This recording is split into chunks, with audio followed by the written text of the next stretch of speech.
Welcome to Dr. Creepen's Dungeon. Many things can scare us, depending on our personal fears and experiences. Common fears include darkness, heights, or spiders because they can just make us feel unsafe. The unknown, like strange noises at night, can also be scary because we don't know what's causing them. Horror stories and movies often play on these fears, using suspense, creepy settings, or sudden surprises to make us feel scared.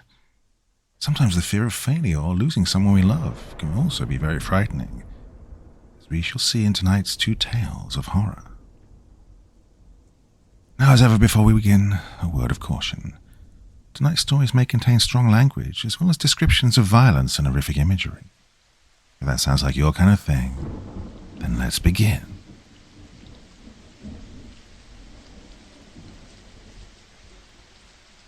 I'm often asked how it was that I first became interested in the true crime genre. It's the sort of question I frequently get at conventions, book signings, panel meetings, and interviews. But the actual answer is fairly mundane. What I find more interesting is the source of that question. Why people expect a compelling answer. I suppose we're used to the idea we get from movies and television, where characters can often label one thing, one singular event, that acts as the catalyst of their entire fictional lives. In reality, the truth is much simpler. Some things just have a natural appeal to you. I couldn't say exactly why I first found the true crime genre so compelling, or why I made it my life's work for over 2 decades. However, I can say that what I find so appealing about the genre is what it has to say about the state of humanity in general, and how it edifies us about the curious blind spots of society and human behavior. In my youth, I was satisfied with only the macabre details of crime, hardly ever ruminating on the nature of the human beings involved in these gruesome dramas, and it wasn't until my 20s that I fully grasped the social dimension of it all. A fair amount of my fascination with the genre actually stemmed from a frustration with fictional crime, the kind you see in movies and on TV. I grew up in the 70s and 80s watching reruns of shows like Columbo and Hawaii Five-0, police procedurals and cop dramas with all-star casts and high-concept visions of modern crime. After the 1000th time watching the drama of a murderous knitting society or professional rivalry gone wrong, I got frustrated with the idea that crime could be so banal and yet so over-the-top in its origin. By contrast, true crime, while seemingly less interesting in its setup or execution, really highlights the remote regions of the social fabric that TV shows or movies rarely seem to acknowledge. But what I find most compelling is how a violent and heinous crime can stand in such stark contrast to a mundane, commonly accepted reality. When I think of what human beings are capable of, I think of cases where a man murders his wife, yet is so convincing in their acts of innocence and grief that even the victim's family can maintain their innocence for years. It's hard to imagine that such individuals could possibly lead outwardly normal lives, never betraying their true character, while others of their ilk can so easily engage in barbarous crimes out in the open. Perhaps there is something to be said about what our society really values, and how our expectations can be so easily subverted. It was in my early 20s that I began pursuing the subject with great zeal, though, admittedly, at that point my interest had yet to mature beyond the level of decidedly juvenile fascination. I spent my college years, and some years after, roaming the backwoods of Pennsylvania, my home state, and western New York, playing the amateur detective, never concerned with money or adult responsibilities, courtesy of my sizable trust fund. Yes, I was a rich kid, and during those golden years, the object of money was never a barrier to my hobbies. I grew up in Mount Lebanon, an affluent suburb south of the Pittsburgh metro area, and my family was decidedly affluent, even by those lofty standards. My youth was one of private schools and country clubs, and other trappings of the wealthy, but I like to think that I was reasonably down to earth, as far as that background is concerned. I would travel all over the state, pursuing unsolved cases in the rural heartlands, eating at diners, drinking in dive bars, and sleeping in motels, as if Seeing how the other half lives was like a grand adventure. I would set myself up as a friendly nuisance in these towns and pretend that I wasn't just another rich kid slumming it with the local colour, all the while doing the junior detective bit with great interest, but no great skill. With my crew of friends from college, we had an absolute blast travelling all over the state, pursuing these gruesome mysteries, sometimes joking that we were like an R-rated version of the gang from Scooby-Doo. It seems kind of stupid when I think about it now, notwithstanding the tremendous fun we had doing it. I learned later that investigating crimes, particularly violent and heinous crimes like murder or kidnapping, can be a very dangerous business if you aren't prepared and don't fully respect the subject matter. After all, one can't be too surprised if a known murderer might react in a homicidal fashion if they feel they might be cornered, especially if their pursuer is a civilian. In those early years, I was blissfully ignorant of such hazards, never really taking any of that seriously. This was a lesson that I was destined to learn the hard way. But however much that experience terrifies me to this day, I'm almost glad it happened. In a way, it was how my appreciation of the true crime genre genuinely matured, and how I learned to show the respect that the subject demands. At that point, I'd never been truly passionate about it, however much I cherished it as a hobby before then. I have lived my life believing that there is a distinct difference between simply having a passion versus being truly passionate about something, and the real difference is that sense of respect. I distinctly remember the bizarre and outwardly unbelievable case that really hammered home that lesson in respect. It was in the late summer of 1989 when I investigated the mystery of Dutchman's Hollow. I was 24 years old at the time, still relatively fresh from my college years, pursuing my amateur investigations as energetically as ever. I drifted apart somewhat from my old crew of friends from college, though I was still in touch with them. My old pattern of trolling the backwoods of Pennsylvania still occupied most of my time, and with my sizable trust fund, my idle pursuits could very well have gone on forever. Failing at that, I still had what the Chinese call an iron rice bowl, a guaranteed well-paying job at the family business. I wasn't too worried about losing my standing in this respect, as I was the youngest son, and therefore would not inherit the throne anyway. I had a small collection of crime journals and old newspaper clippings that I regularly poured through for any new leads. When I first stumbled upon the mention of the mysterious Dutchman's Hollow, I felt like the luckiest junior detective in the whole world. The cases surrounding this place, though well documented, were not well explored or investigated. In other words, it was fertile ground for someone like myself to make their mark, and the fact that so little was conclusively known about these cases was very inviting for an inquisitive and none too cautious mind like my own. The name Dutchman's Hollow refers to a remote and isolated stretch of forest in the Susquehannock State Forest in north-central Pennsylvania, a place well off the beaten path, even for that region.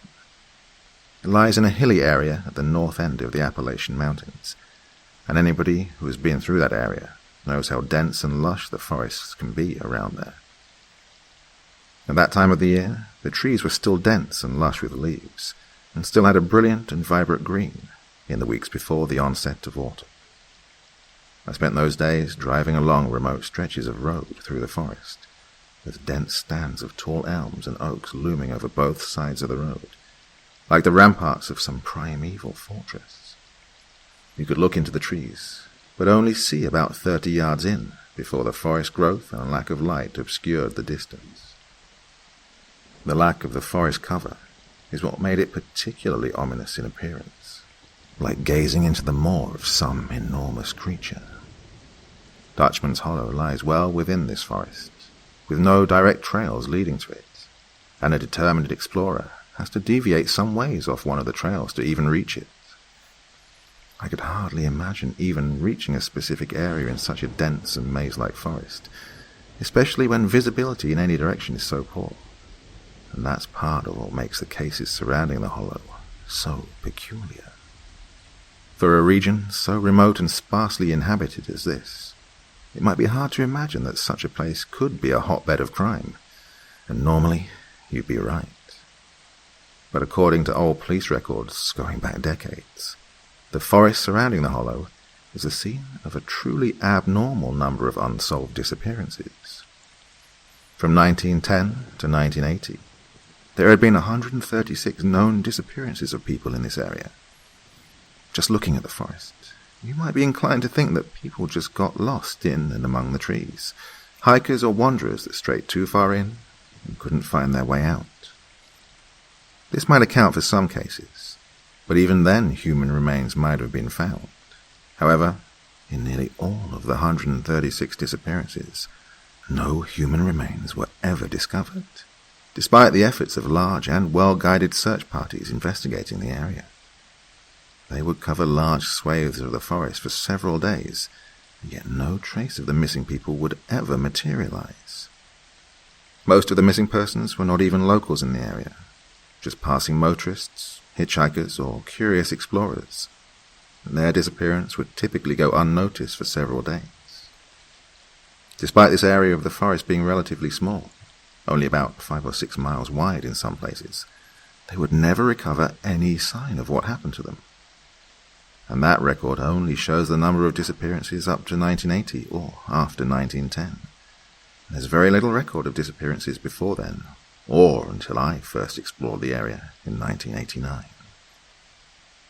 But there is one case, one out of the 136 documented in that period, where a person was not only found, but actually found alive.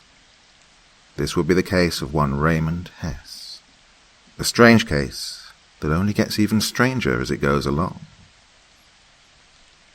Raymond Hess was 26 years old in the spring of 1977, when he disappeared while driving along the road between the small towns of Cross Fork and Gailton, Pennsylvania. He was a native of Altoona and an itinerant odd jobber, making ends meet in different occupations.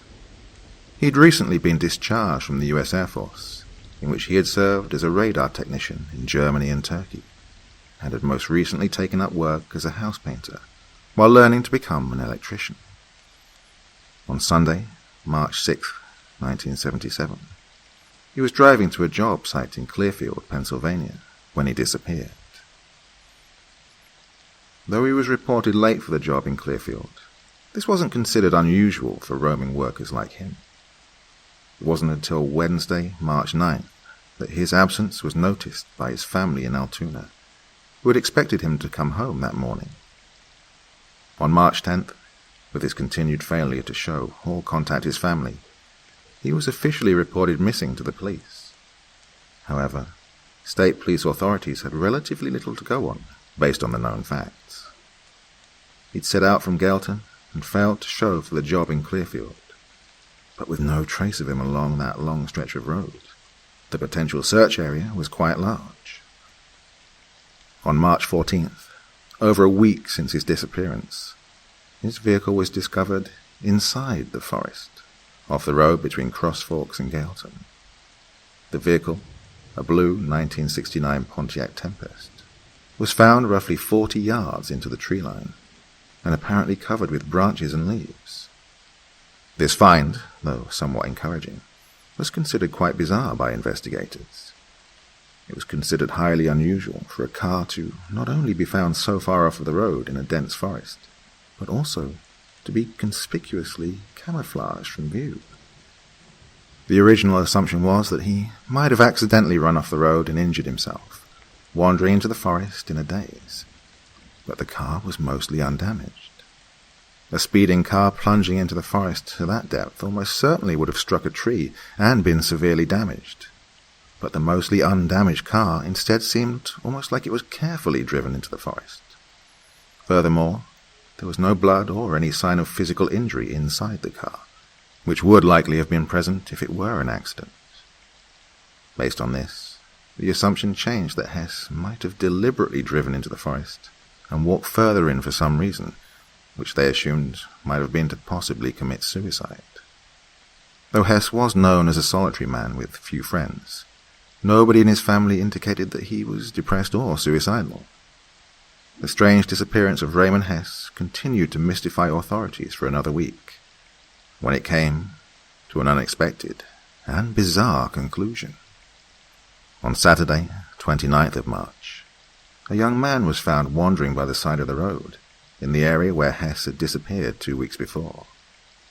The man was found in a state of general undress, according to the report, as well as being dehydrated and suffering from hypothermia. When brought in by local authorities, he was quickly identified as Raymond Hess, the missing man. Investigators had been on the verge of abandoning the case, and were astonished that he'd turned up alive. He was quite dazed and delirious from his experience, but he made a fairly rapid recovery from his ordeal. However, when asked about his experiences during those 2 weeks, he claimed that he had no memory whatsoever of anything that transpired during his absence. He couldn't say how his vehicle ended up inside the forest, or where he'd been during those days, or if anybody else had been responsible.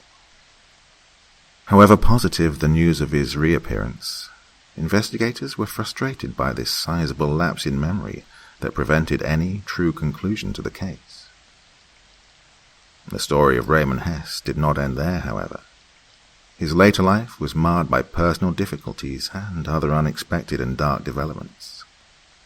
In July of 1978, he was in Pittsburgh taking a job as an apprentice electrician when he was actually named as a possible suspect in the disappearance of a local woman.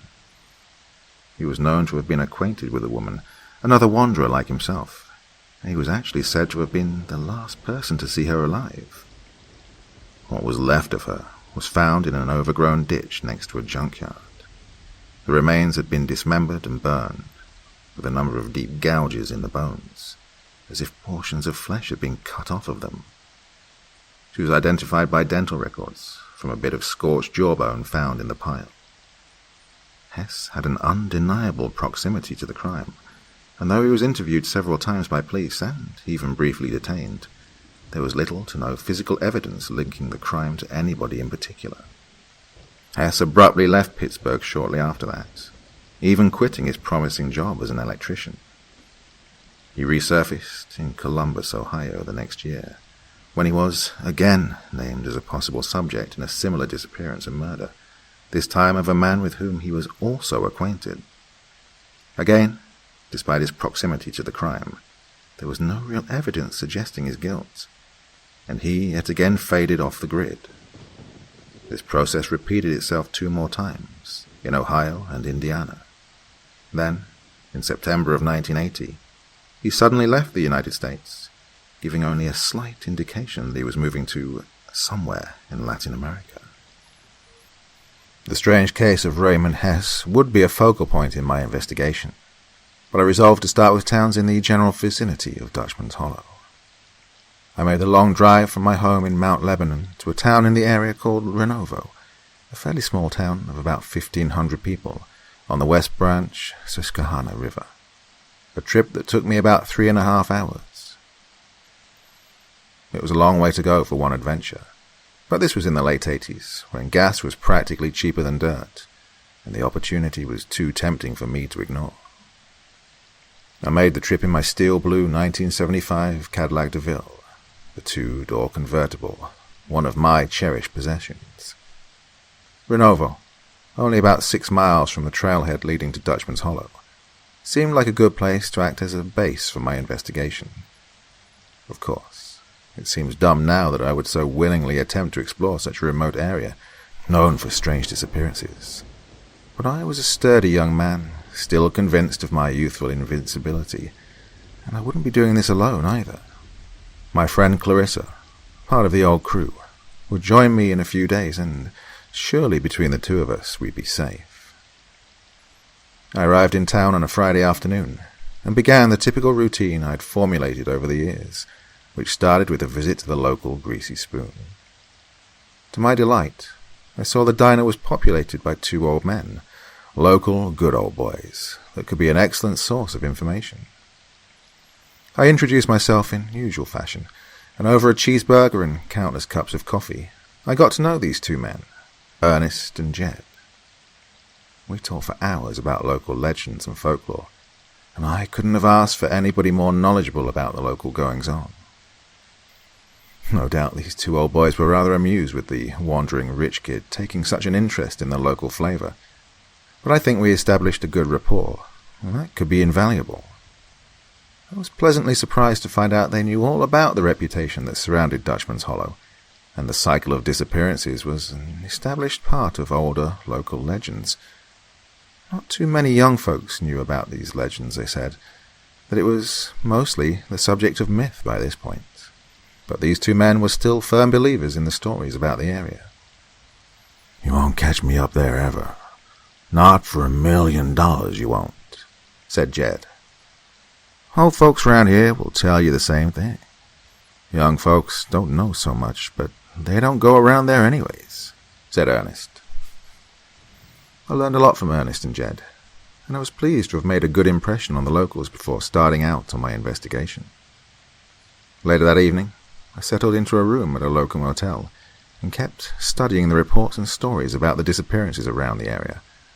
But all the while, Ernest and Jed's words kept running through my head. According to them, the local legends surrounding the area were an older phenomenon, and few still heeded them. At first, this was reassuring, because if the stories were that old and had since faded away, then it might mean I could explore the area in relative safety. At the same time, I was starting to feel a growing apprehension about this whole misguided adventure, and having confirmation from the locals that there was something strange about the area made this feeling more pronounced. Nonetheless, I'd resolved that I would do some exploring there myself before Clarissa arrived in 2 days. I had a rough route along a hiking trail sketched out, and with some moderate hiking provisions, I was physically well prepared for the journey. By 10 o'clock the next morning, I stood at the edge of the forest leading to the hollow, and my prior feelings of apprehension returned as I observed the path leading in. I knew the forests in this region were dense and wild, but standing immediately at the edge of it, looking in, was an ominous experience. The trees and brush were closely spaced, with the treetops forming a particularly dense canopy overhead that almost completely blocked sunlight. Further in, I could see that the underbrush wasn't too thick, but the upward slope and close-together trees limited forward visibility to about 30 yards at most. From the outside, I could only get a mild sense of the darkness under the trees, but actually stepping past the tree line changed the atmosphere completely. When I stepped into forest proper, it almost seemed like the time of day had instantly changed from mid-morning to evening, a startling shift that I hardly expected. Now I was starting to get nervous and rethinking my commitment to this investigation, but the alternative was sit on my ass back in town for 2 days until Clarissa showed up and restored my confidence. Lacking any better ideas, I started on my way up the trail. I wasn't sure if I'd try to make it all the way to the hollow, but going a little ways and getting a sense of the land seemed appropriate. The trail I followed was not well maintained, occluded in many places by underbrush on both sides, so I had to go quite slow to maintain my bearings. I figured the whole hike would be about 4 hours round trip. Not much of a challenge for me, but the land was steeper than I'd expected. I followed the trail religiously, only taking my eyes off it to scan my surroundings. Knowing the reputation of this place, I remained alert and stopped frequently to look around for anything suspicious. The forest was an earthly still, with only a slight breeze moving among the trees, rustling the leaves overhead. It occurred to me around this time that I probably should have brought a gun along with me, isolated as I was in a region that was known to be dangerous. This belated realization was yet another example of my decidedly poor planning of this expedition. All I had on me was a small utility knife, a multi-tool that I'd been extraordinarily proud of earlier, but would be a poor choice for self-defense. I suppose it was better than nothing, but it struck me then that I was not well prepared at all if I actually did stumble upon something around Dutchman's Hollow. To say that I felt like I was being watched would be an understatement. I've heard people describe this eerie feeling before, but they've never done justice to just how profoundly unpleasant that feeling is. I trudged along the trail, feeling this sensation grow stronger as I approached the point where the path to the hollow breaks off the main trail. When I reached this point, I stopped to have a look at my surroundings and contemplate possibly going ahead. The trail that led off in the direction of the hollow was barely a trail at all, instead being more like a faint string of bare spots in the underbrush leading off to the southwest. I don't know if it was just me and my nerves, but I could swear the forest along this path was even darker and more ominous than the rest. The silence in particular was disturbing to me. A forest at this time in the summer should have been more active and noisy, with droning insects and warbling birds and all kinds of forest creatures. Some of that was present, but at a strangely low volume, hardly audible above the sound of trees rustling in the wind. After about 5 minutes staring into the direction of the hollow, I made up my mind to turn back and head towards the road where I'd parked my car. I'd had quite enough of this eerie forest for one day, and I was almost desperate to leave it behind. Before I turned back, I decided to get a picture of the trail leading to the hollow. A picture that didn't turn out particularly well due to the poor lighting in the forest, but I wasn't interested in sticking around to get it right. I went back along the trail the way I came, at a much brisker pace than before, not bothering to look around for any sign of danger this time. As I kept going, I was struck by a powerful, anxious feeling that I might be lost in this forest, that I might never find my way out because of poor visibility in all directions. I just did my best to keep my nose in dirt on the trail, and after about 15 minutes, I was relieved to finally see the edge of the forest and beyond, the shoulder by the side of the road where my car was parked. Without ceremony, I hopped in and got my car going back in the direction of Renovo. The first thing I did back in town was to visit that comfortable old diner. My fear and anxiety dropped off enormously when I crossed the threshold, glad to be back someplace sheltered and familiar. As before, Ernest and Jed were parked in their usual booth, palavering over their endless cups of coffee, and they ushered me over as I walked in. I remember how glad I was to see their faces, and I greeted them with great warmth. And even though it was past lunchtime, I ordered a plate of bacon and eggs, to the amusement of my companions, but, well, I wasn't embarrassed. My experience in the woods had left me completely famished, and bacon and eggs was what I craved. Over my lunch, I told Ernest and Jed about my trip into the forest, which made their usually good humor instantly dissolve. They were astounded I'd do something like that, after their stories and veiled warnings about having anything to do with that place. In Jed's words, I was a damn fool for doing that. And Ernest had some words about how young folks don't listen close enough when it comes to serious matters like this. I can't say that I disagreed with them. I was in that forest, and I know just what it felt like being anywhere near Dutchman's Hollow. Despite their admonishments, Ernest and Jed were still reassuring and supportive to me, and even though their warnings were clear, I resolved to return to the forest the next day. Perhaps it was the sense of restored well-being I received returning to town, or maybe it was just strange excitement at feeling vindicated for walking through those woods, but I was set on finding out all I could during my trip up here. I didn't tell Ernest and Jed that I planned to go back there, but with their warnings fresh in my mind, I was intent on being more cautious. As soon as I left, I headed over to a hunting gear store to buy myself some more impressive means of self-defense. This shop did actually sell some firearms, but I settled for a large hunting knife that must have been twice the size of my original utility knife. With the rest of the day to kill, and not intending to go back before tomorrow, I decided I would try to visit a library or historical society in the area to do some more research on local history.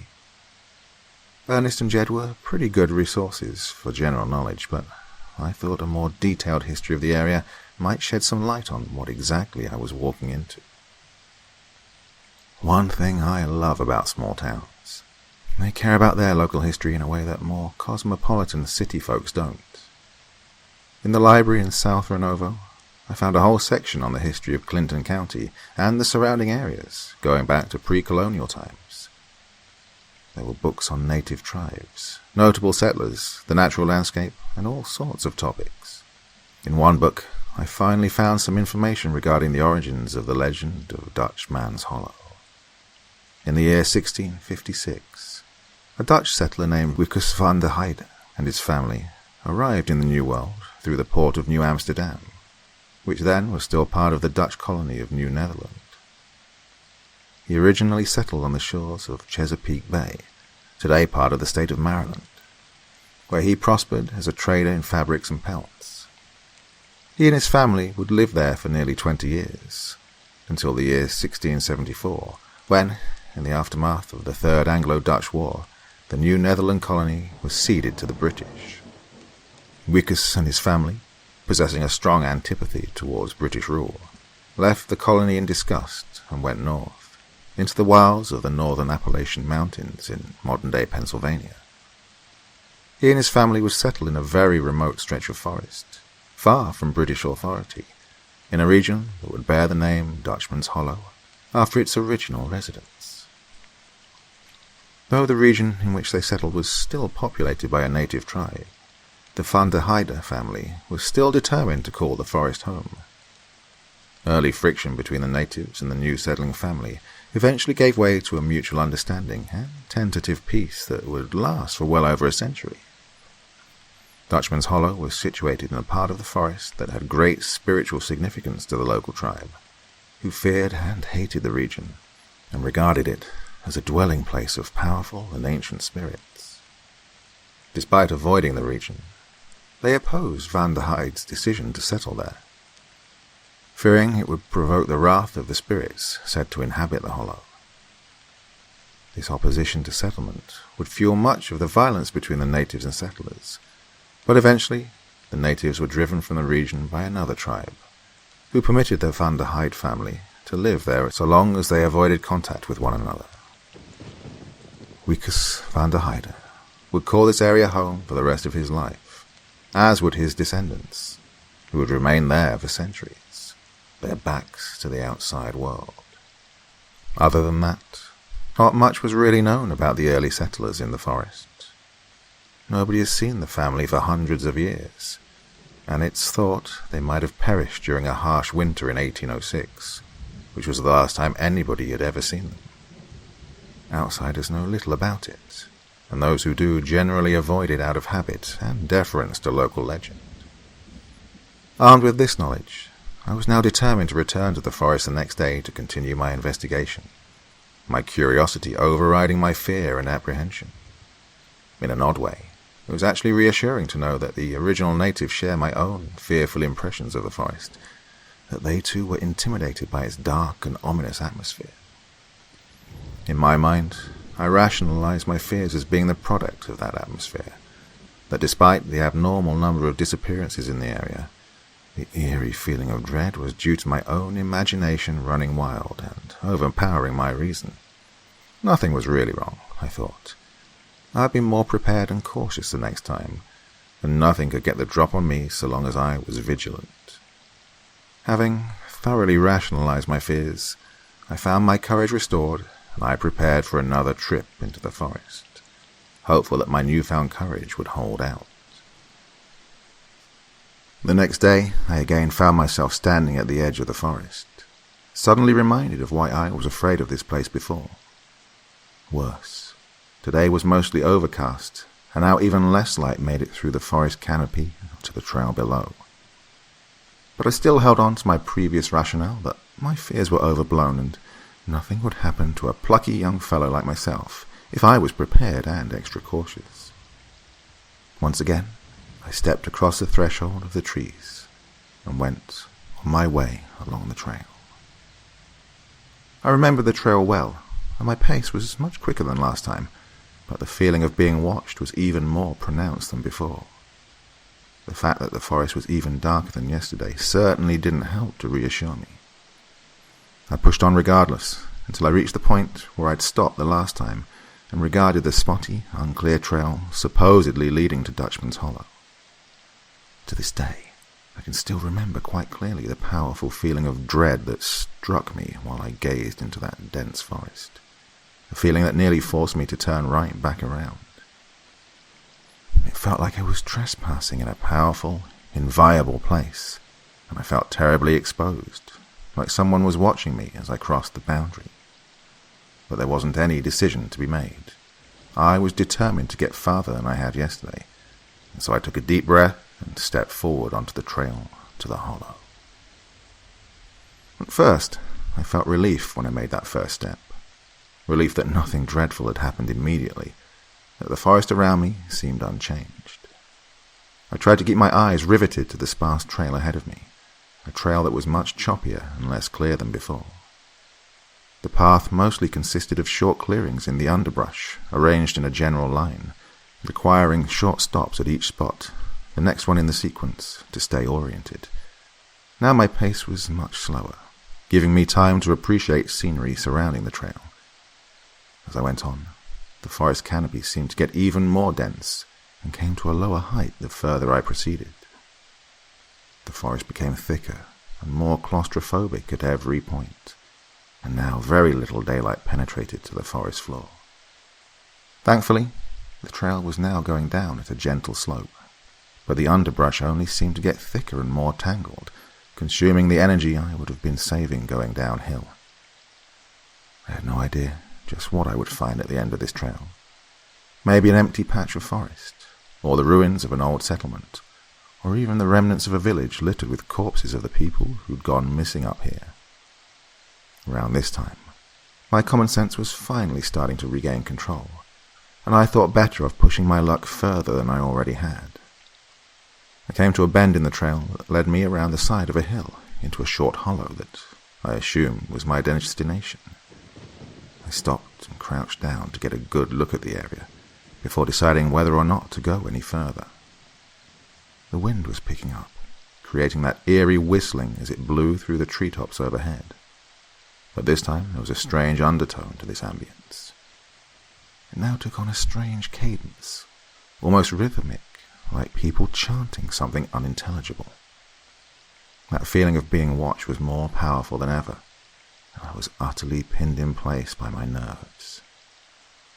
Without warning, the wind suddenly died down and left the forest absolutely calm and quiet. That same unnatural stillness as before. Now every single rustle of leaves and brush was clearly audible around me, and I stayed frozen in place, wary of every slight sound that stood out in the silence. Off to my right was a gentle rustle of bushes that I hardly paid attention to before, but now it seemed to grow louder and less rhythmic, like something would briefly scramble forward and then pause, and I knew that this wasn't because of the wind. I hoped that it was just an animal, maybe a deer or a fox, but a wild animal like that wouldn't just rush in the direction of a human being, or so I thought. I snapped my head in that direction. I could swear that, for a second, I caught the faint outline of something moving between the trees some 40 yards away. Whatever it was, I couldn't see, but I knew that there was some kind of animal off in that direction, something pale and hunched over. My nerves gave out at that point.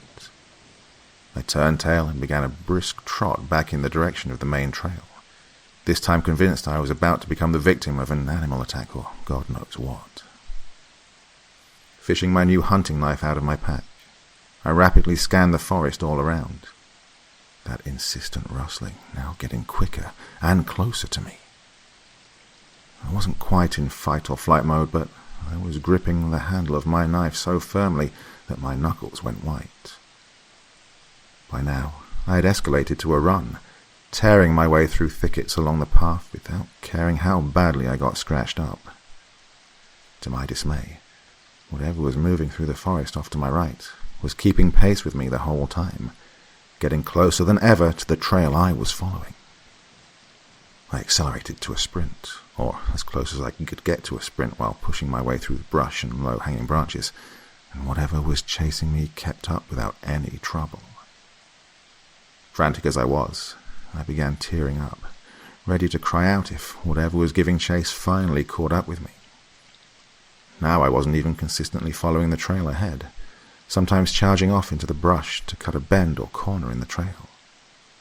Finally, as I rounded one last bend, I saw the junction with the main trail, and to my incredible relief I heard the rustling quickly die off. Whatever had pursued me had now broken off from chasing me, and I just about dove across the threshold of the main trail. I just about collapsed there, overcome with relief and coming down from fear-induced adrenaline. Regaining my awareness, I saw that I wasn't necessarily out of danger yet, and I got up and quickly retraced my steps back along the main trail to my car. As I went along, I wiped the tears from my eyes and the snot from my nose, hoping it would look as if nothing had happened when I got back to town. At this point, my relief gave way to mild embarrassment over my minor breakdown and the thought I'd nearly gotten myself attacked by a wild animal through my own stupidity. It isn't that stupid when I think about it now, but at the time I felt foolish over the whole misadventure in the middle of the woods.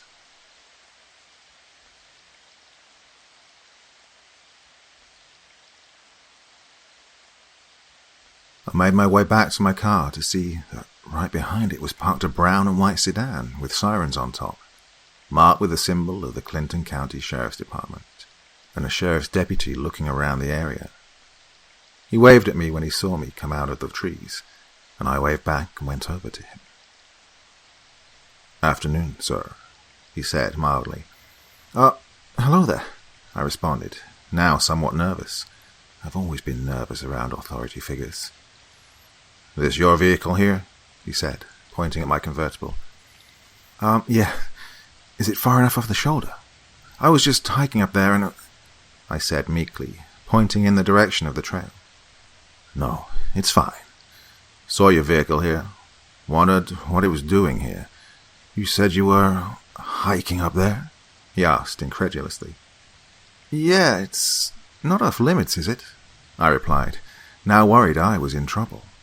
"No, it's an open trail. Just wondering what you're doing there. Not many people go up there," he said. "Just curious, really. Wanted to see what was up there." "Well, some folks in town heard a young fellow was going up there, and they were worried." I smiled at that bit. I guess old Ernest and Jed really were concerned about me. They're good guys, those two. "Well, I'm fine, pretty much. I was just on my way back," I said dismissively. "All right. Well, I'll follow you back. Make sure you get there okay," he said with a brisk nod. I didn't object to that. I was still pretty rattled from the whole experience, and I suppose having another friendly face around might settle my nerves. Before we left, I took one last look into the forest, and for a brief second I thought I could see a vague outline of a man in the darkness under the trees. I rubbed my eyes emphatically, and when I opened them, the outline was gone. I got in my car warily, and the two of us drove back into Renovo, the deputy close behind.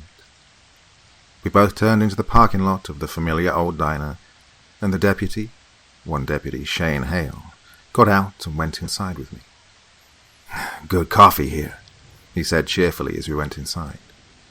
As ever, over in the corner booth were Ernest and Jed, and to my great surprise, I saw my friend Clarissa sitting with them, chatting them up enthusiastically.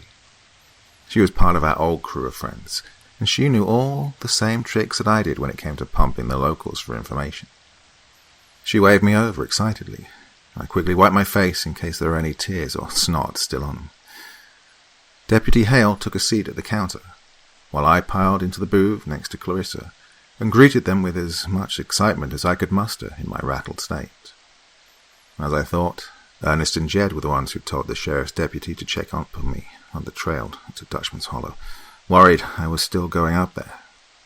Clarissa had been there for about half an hour before I showed up, and got into a conversation with those two about the same things I had asked about 2 days before. She wasn't planning to arrive until tomorrow, but she got time off work a day early, and decided to show up then. I joined in the conversation, but with less enthusiasm as I might have done before. Knowing that they were worried about me, I decided not to tell Ernest and Jed about what had happened up there at the Hollow, as I was still a bit embarrassed about the whole thing. They told Clarissa many of the same things they told me days before. I told them a bit about my own impressions of the forest during my brief excursions up there.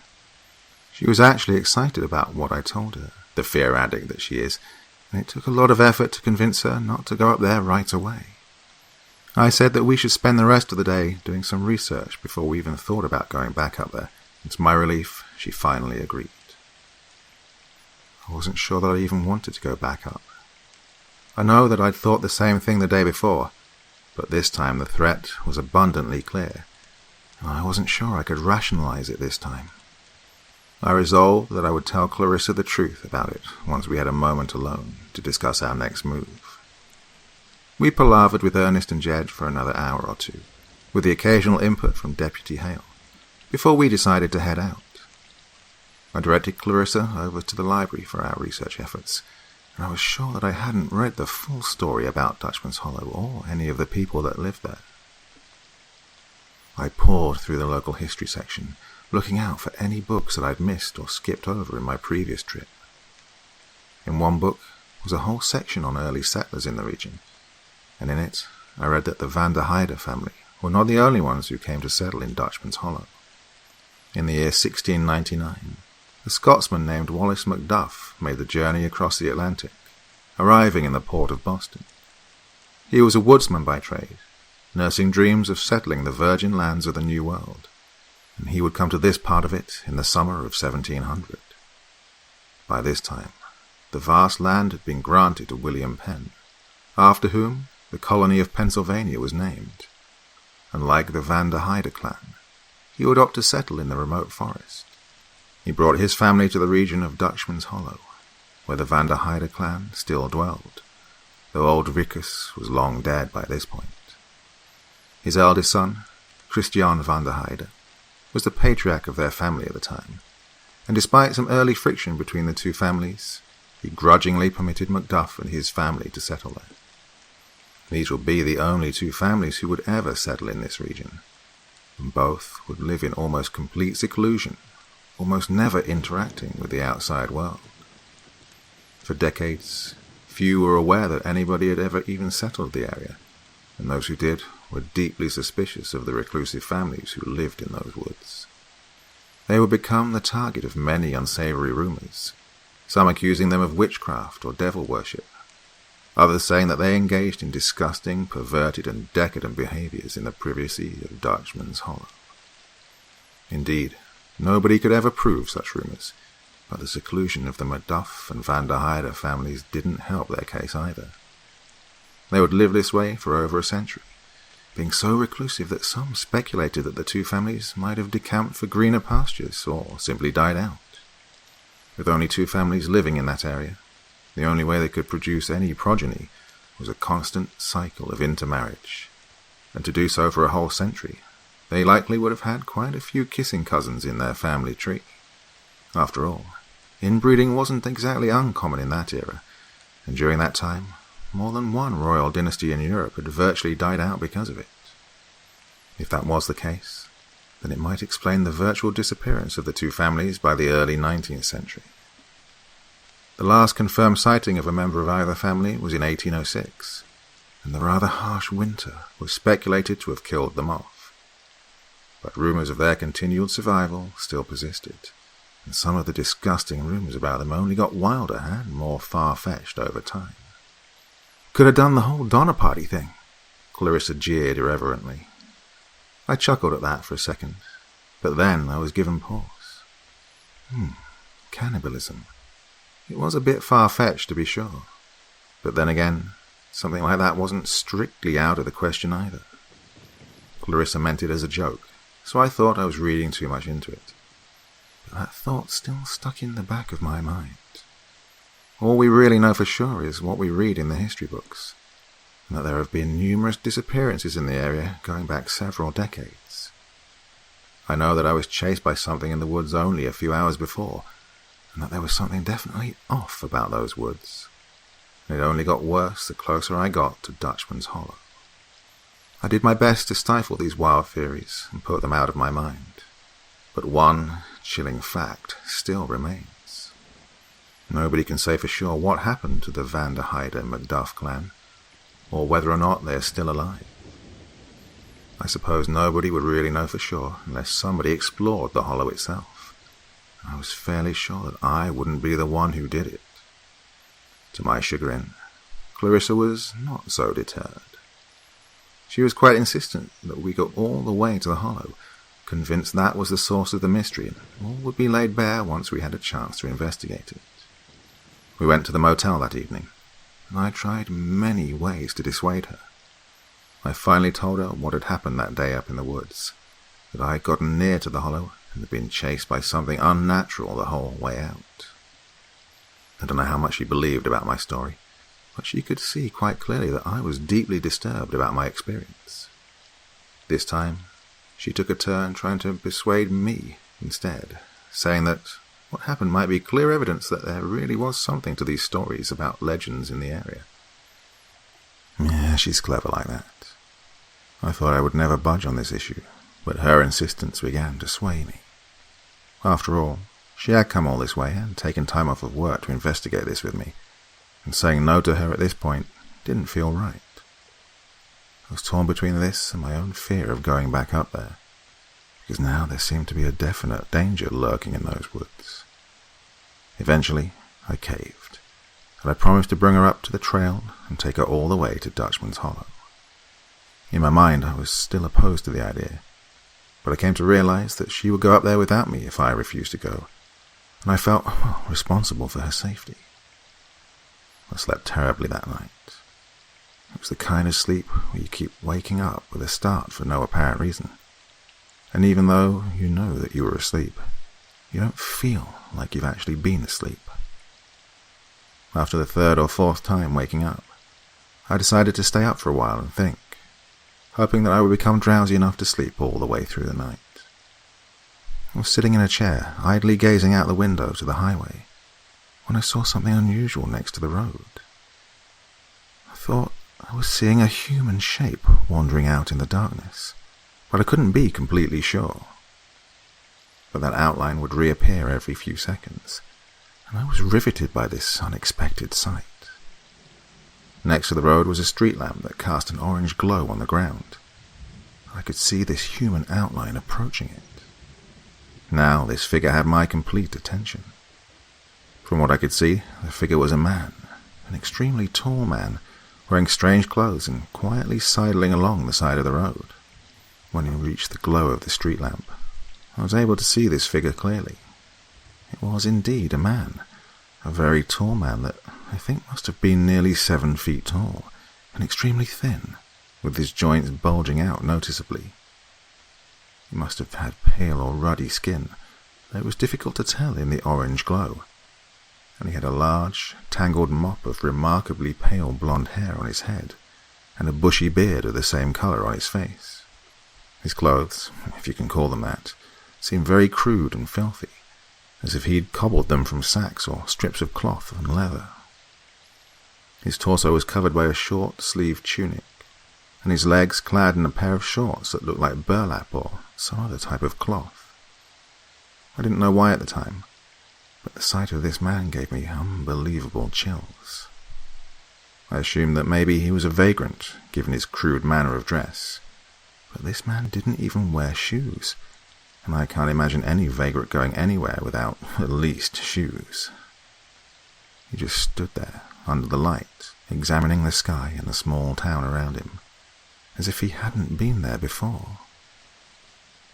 With a sudden start, he quickly turned his gaze to my window, and I swear to God that he locked eyes with me. I shrank back into the room a ways, now fearful about what this strange man might do. I stayed glued to my chair, hoping that the man would go away if he couldn't see me for a few minutes.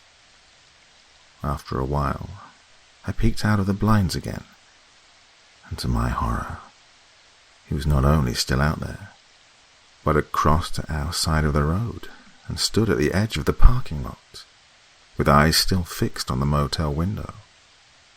I snatched the hunting knife out of my pack and stayed back away from the window, wondering if I was about to be the victim of an attack by a roaming vagrant. Again, I hung back for a few minutes, silently praying that this horrible figure would leave, until I finally worked up the courage to check the window again. My heart sank when I saw his all too familiar outline outside, still staring at the window, but he only looked for a few seconds, when he did a swift about-face and strode off down the road and into the night. I almost panicked at this gesture, thinking he was moving towards me, but to my relief, he disappeared into the darkness. Don't know how I managed to fall asleep after that, but I woke up early the next morning in the same chair, knife still clutched in my hand. In my mind, I hadn't connected this vagrant with anything to do with our project, but I was starting to wonder about this as I greeted the dawn. A few hours later, Clarissa came to my room door for a wake-up call. She was bright and chipper as ever, clearly eager to get on with our investigation. Over coffee and donuts, we talked a bit about our plans for the day. She was still insisting that we should go all the way to the Hollow, and I knew that I couldn't persuade her otherwise. Getting a bit of food in my stomach didn't restore any courage this time. If anything, I only got more queasy. At 9:30, the appointed hour came. We loaded our supplies into my car for the trip up to the trail. The whole drive, she was talking about her own theories regarding our case, not seeming to notice that I was hardly replying. At this point, I was just resigned to what was going on. Maybe if she saw the forest for herself, experienced the ominous and unpleasant aura that lingered about the place, she might think twice about her determination. We reached the pull-off and I parked the car in the usual spot, just off the shoulder of the road. I was disappointed to see that she was enthralled by the sight of the dense, dark forest, and now she seemed more determined than ever to take the plunge. I could hardly stop her from taking the lead on the trail, while I followed behind pointing out different things. She was quite energetic as we trudged through the woods, keeping a solid lead ahead of me, hardly needing directions from me. Like yesterday, the sky was largely overcast, and the forest beneath cloaked in shadow. With her enthusiasm, we made good time getting to the turn-off for the trail leading to Dutchman's Hollow, where we paused for a brief spell. I pointed in the direction of the hollow, hoping that she might think again about our excursion when she saw the forest beyond. She was indeed starting to waver a bit, but she was as hard-headed as she was determined, and she urged me on after a very brief but noticeable hesitation from her. This time I insisted on taking the lead on the trail, hoping that a slower pace might make her come around. Again, I was mistaken. That all too familiar feeling of being watched took hold as we set out. Having Clarissa with me was mildly reassuring, but I knew what we might be walking into. The wind stayed at a moderate strength, just quite enough so I could have a chance to hear anything that might come after us out here. We finally reached the last bend, where I'd given up last time, and I paused to point out to Clarissa that the hollow beyond was likely our destination. Now I could see she was definitely having second thoughts, that she must have shared my feeling of being watched. But damn her, she still insisted on going forward. After some hesitation, we proceeded around the bend and got our first good look into Dutchman's Hollow itself. The hollow was set in between two closely spaced and steep hills, with trees on both sides looming overhead with a slight curve, like the entrance of a cave.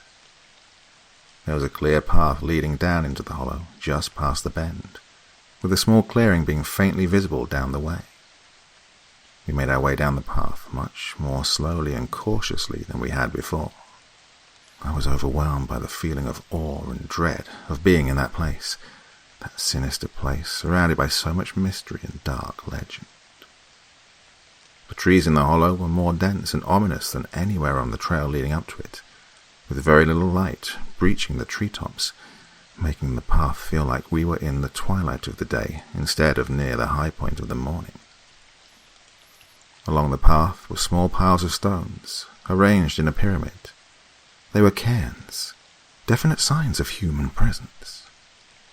The path itself was rather long, but after a short while, we finally emerged into the clearing that marked the exact spot of the legendary Dutchman's Hollow. The clearing was situated in a steep gully, with the forest close in on all sides, so that the forest canopy extended over most of it, but with slightly more light visible. Around the edges of the hollow were the long-abandoned ruins of 2 houses that had long since rotted away, leaving behind only their foundations covered in ivy. In the centre was a pile of stone rubble, probably the remains of a well, though the pit of the well had long since collapsed inward, leaving only a small depression in the ground. We were so awestruck by the scene that we almost forgot why we were there in the first place. We began examining all around the perimeter of the hollow, trying to find the exact boundaries or any other structures we'd missed. I noticed, for the first time, the entrance to the hollow was marked by 2 cairns, one on each side of the path, clearly meant to indicate the threshold of this place. I stepped into the foundation of one of the houses, trying to see if there was anything like a basement, which I found out when the ground beneath me gave way and I plunged about 6 feet into a lower part of the foundation. I was relieved to see that this new part of the house was relatively shallow, and Clarissa was able to help me out of the hole. It was apparently the basement I'd fallen into, a sod basement with no remaining overhead supports. The first house turned up nothing, with the basement being completely empty and the above-ground section being completely rotted away. The second house was a bit more promising. It was in a similar state of decay as the first, but there was still a clear entrance to the basement of this one. We lowered ourselves inside, and were briefly overpowered by the musty stench of it. It was incredibly clogged with spider webs that crossed the whole room, with some webs still populated by their current occupants. We had a look around with our flashlights, seeing that this basement was somewhat more intact than the other, when we spotted yet another small cairn against the back wall of the room.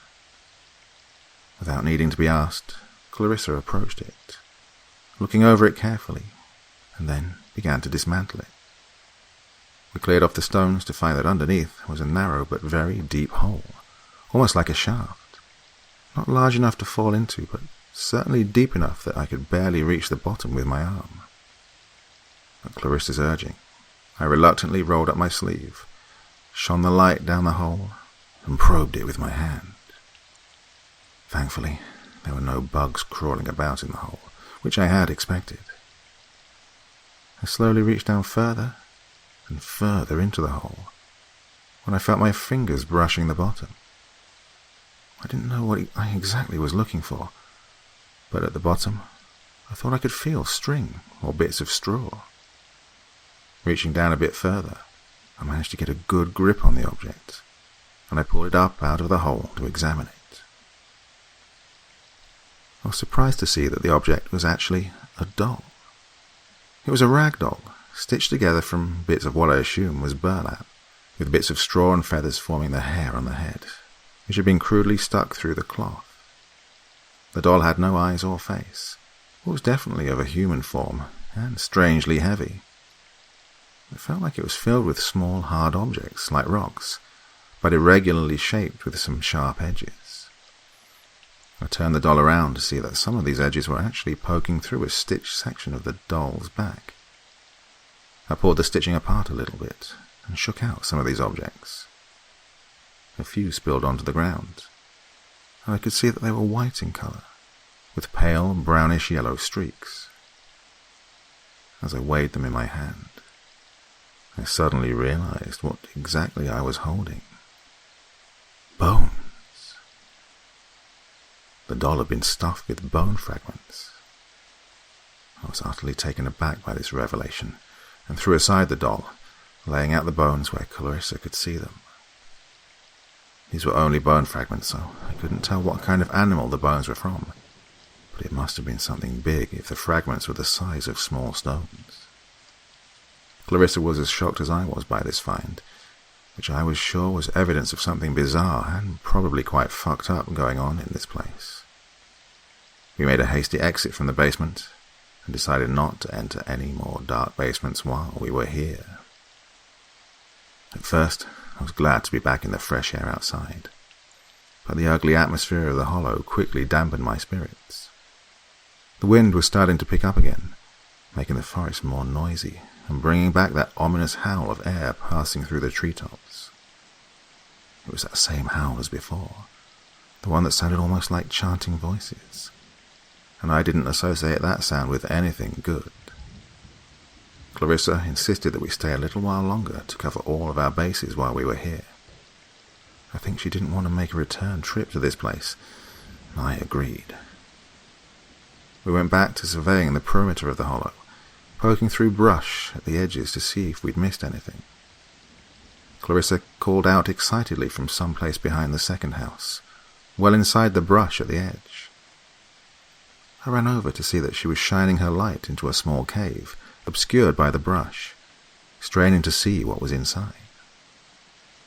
She wanted to look around inside that cave, convinced that there was something worth finding in there, even after what we'd found in the basement before. I really didn't want to go inside, but it's hard to argue with someone as enthusiastic as Clarissa. I followed right behind her as we shimmied into the low cave entrance. The cave was unexpectedly deep, reaching into the ground nearly 10 yards before opening up a bit. After the narrow bit, we found ourselves standing within a larger cavern, the ceiling about 7 or 8 feet high, and the room about 20 feet across in any direction. It was almost totally round, with few dark edges, and a small depression in the center that was filled with something dark that we couldn't see clearly. Some amount of outside light came down from the shaft leading to the entrance, but this inner chamber was totally dark, and we only saw its dimensions when we explored with our flashlights. Looking up, I could see there was a small, narrow opening in the ceiling that led into a long, vertical shaft that actually had some daylight far above. I wondered how something like that could have formed naturally, and I realized that it couldn't. Everything here had to have been built or dug by human hands. I looked into the pit in the center, and examining it, I saw that it was filled with ashes and bits of charcoal, almost like a campfire was burning there. Someone had to have lived in this place at one time or another if there was burning fire in here. Clarissa called out my name again and directed me towards another alcove that we'd missed on our first survey of the room, which showed yet another small tunnel opening. Without warning, Clarissa crouched down and went forward into the tunnel, and I had no time to protest this. The tunnel was quite a bit shorter than the other, less than 5 yards, and it led into a smaller chamber of a more rectangular shape with a lower ceiling. The first thing I noticed about this new chamber was the stench, a horrible stink of guts and rotting meat, like you'd smell near a slaughterhouse.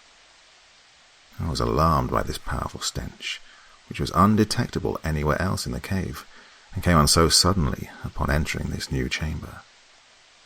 At this point, I decided we'd explored quite enough, and I tried to urge Clarissa to leave this disgusting place before we found something we really regretted finding. She didn't reply at first, but only continued to stare at some remote spot on the ground in front of her. I went over to see exactly what she was so fixated on. I approached her from behind and saw that she was staring at yet another pit in the ground, again filled with some dark substance that I didn't want to examine too closely. I tried getting her attention, but she only stared and pointed at the pit on the floor, urging me to take a closer look. I bent over and saw that this pit was not full of ashes, but rather some dark red substance that I almost immediately recognized.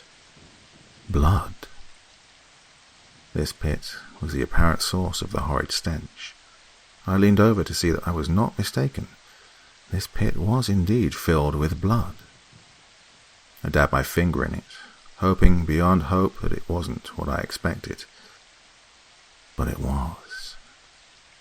This blood was fresh.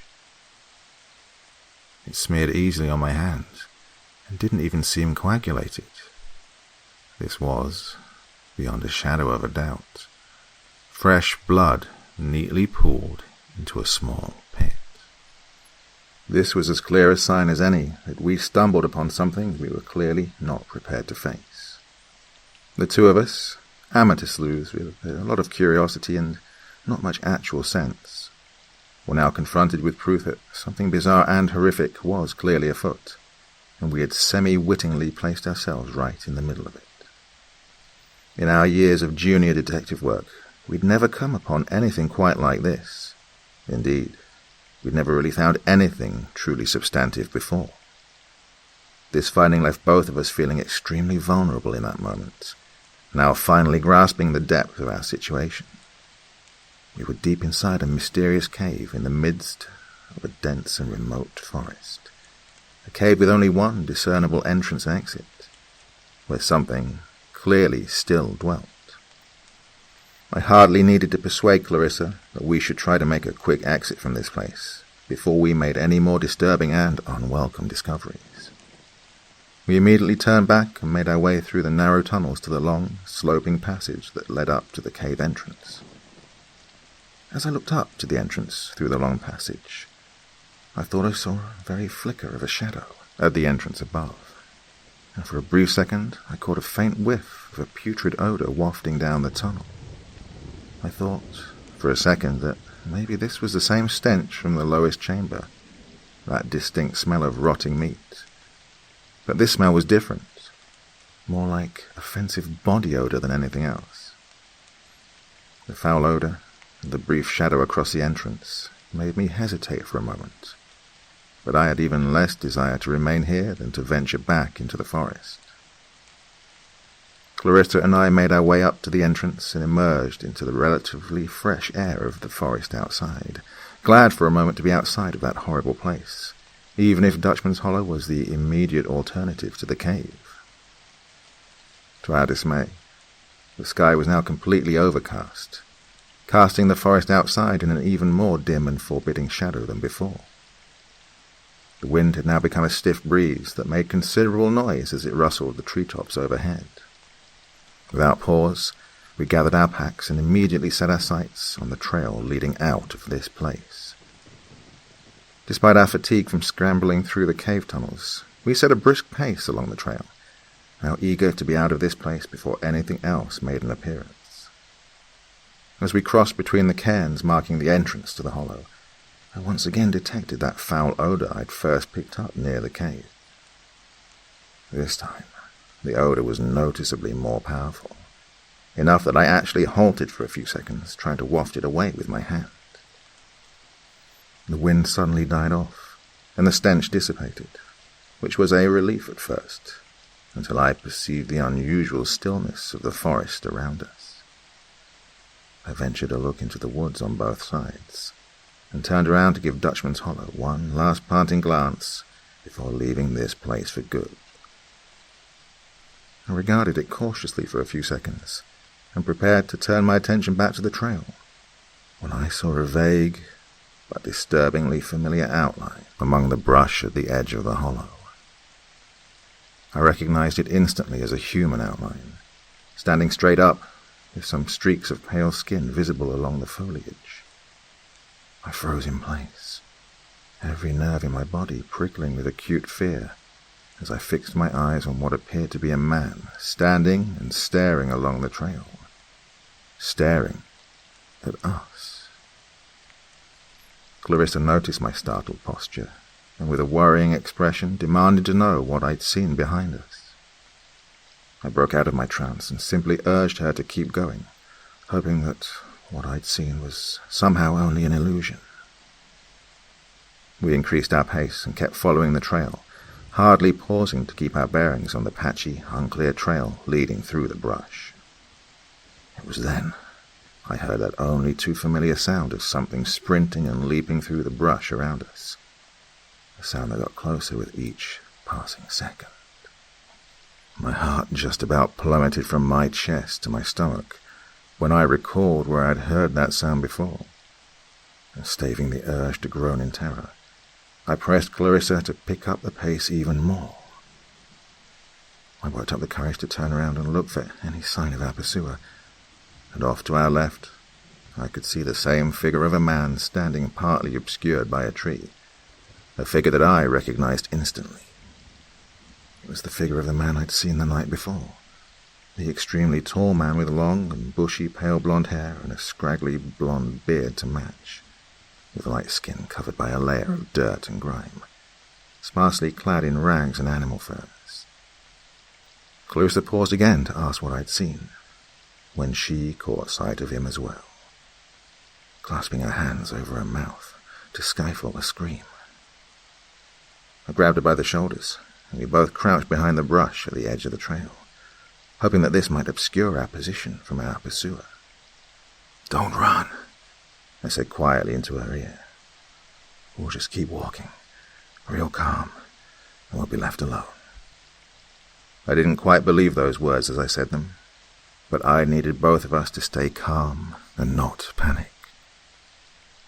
At that moment, I had the idea that the reason I was chased the day before was due to how I'd panicked and sprinted off, like I'd ignited some primordial chase instinct in this man. I still believed somehow that this man was a local vagrant, probably high on something, and clearly felt his domain had been violated by the likes of us. "This guy obviously doesn't want us here, so we're just leaving. He'll respect that," I said reassuringly. Again, I don't know if I believed this either, but I needed to keep my eyes on the trail, and I couldn't have either of us panicking and getting lost. With a few more reassuring words, I got Clarissa to get up and keep moving, our eyes still fixed on the man lurking behind the trees, glaring at us. We walked as slowly as we felt comfortable, standing as tall and confident as we could, as if we were hoping to stave off an animal attack with our proud posturing. At first I was relieved when I didn't hear him following us as we moved on. We felt confident enough that we took our eyes off the man, instead fixing our gaze to the trail ahead. Then I heard that shuffling sound of the man yet again giving pursuit, this time with a slower, more rhythmic cadence, like a trot rather than a sprint. We froze again and spun around to spot this man once more standing perfectly still, a bit further back than before, but still visible behind the trees, seemingly undeterred by our display of courage. I whispered harshly to Clarissa to keep going, thinking that our slip in vigilance was to blame for his continued pursuit. This time he got off to a slight trot, not even bothering to work our way carefully through the underbrush along the trail. For a second, the man appeared to be hanging back and disappeared from my view, and I once again turned my eyes to the trail. This time I couldn't quite suppress a groan of fright when I heard that shuffling in the forest to our left, this time much quicker, like a brisk jog rather than a trot. My eyes were starting to burn and get cloudy with tears as we increased our pace even further, no longer caring if our running was only encouraging this man. That rustling in the bushes came closer and closer, and Clarissa was now gasping in terror with every step she took. Just as I was about to panic and break into a full-on sprint, the movement in the brush stopped. I almost stopped as well, in astonishment. We slowed down a bit, frantically glancing around us for any sight of the man chasing us. For a moment, we saw nothing. We kept trotting along the trail, hoping that, perhaps, this man had finally given up his pursuit, noticing that the wind had increased a bit from the earlier stillness.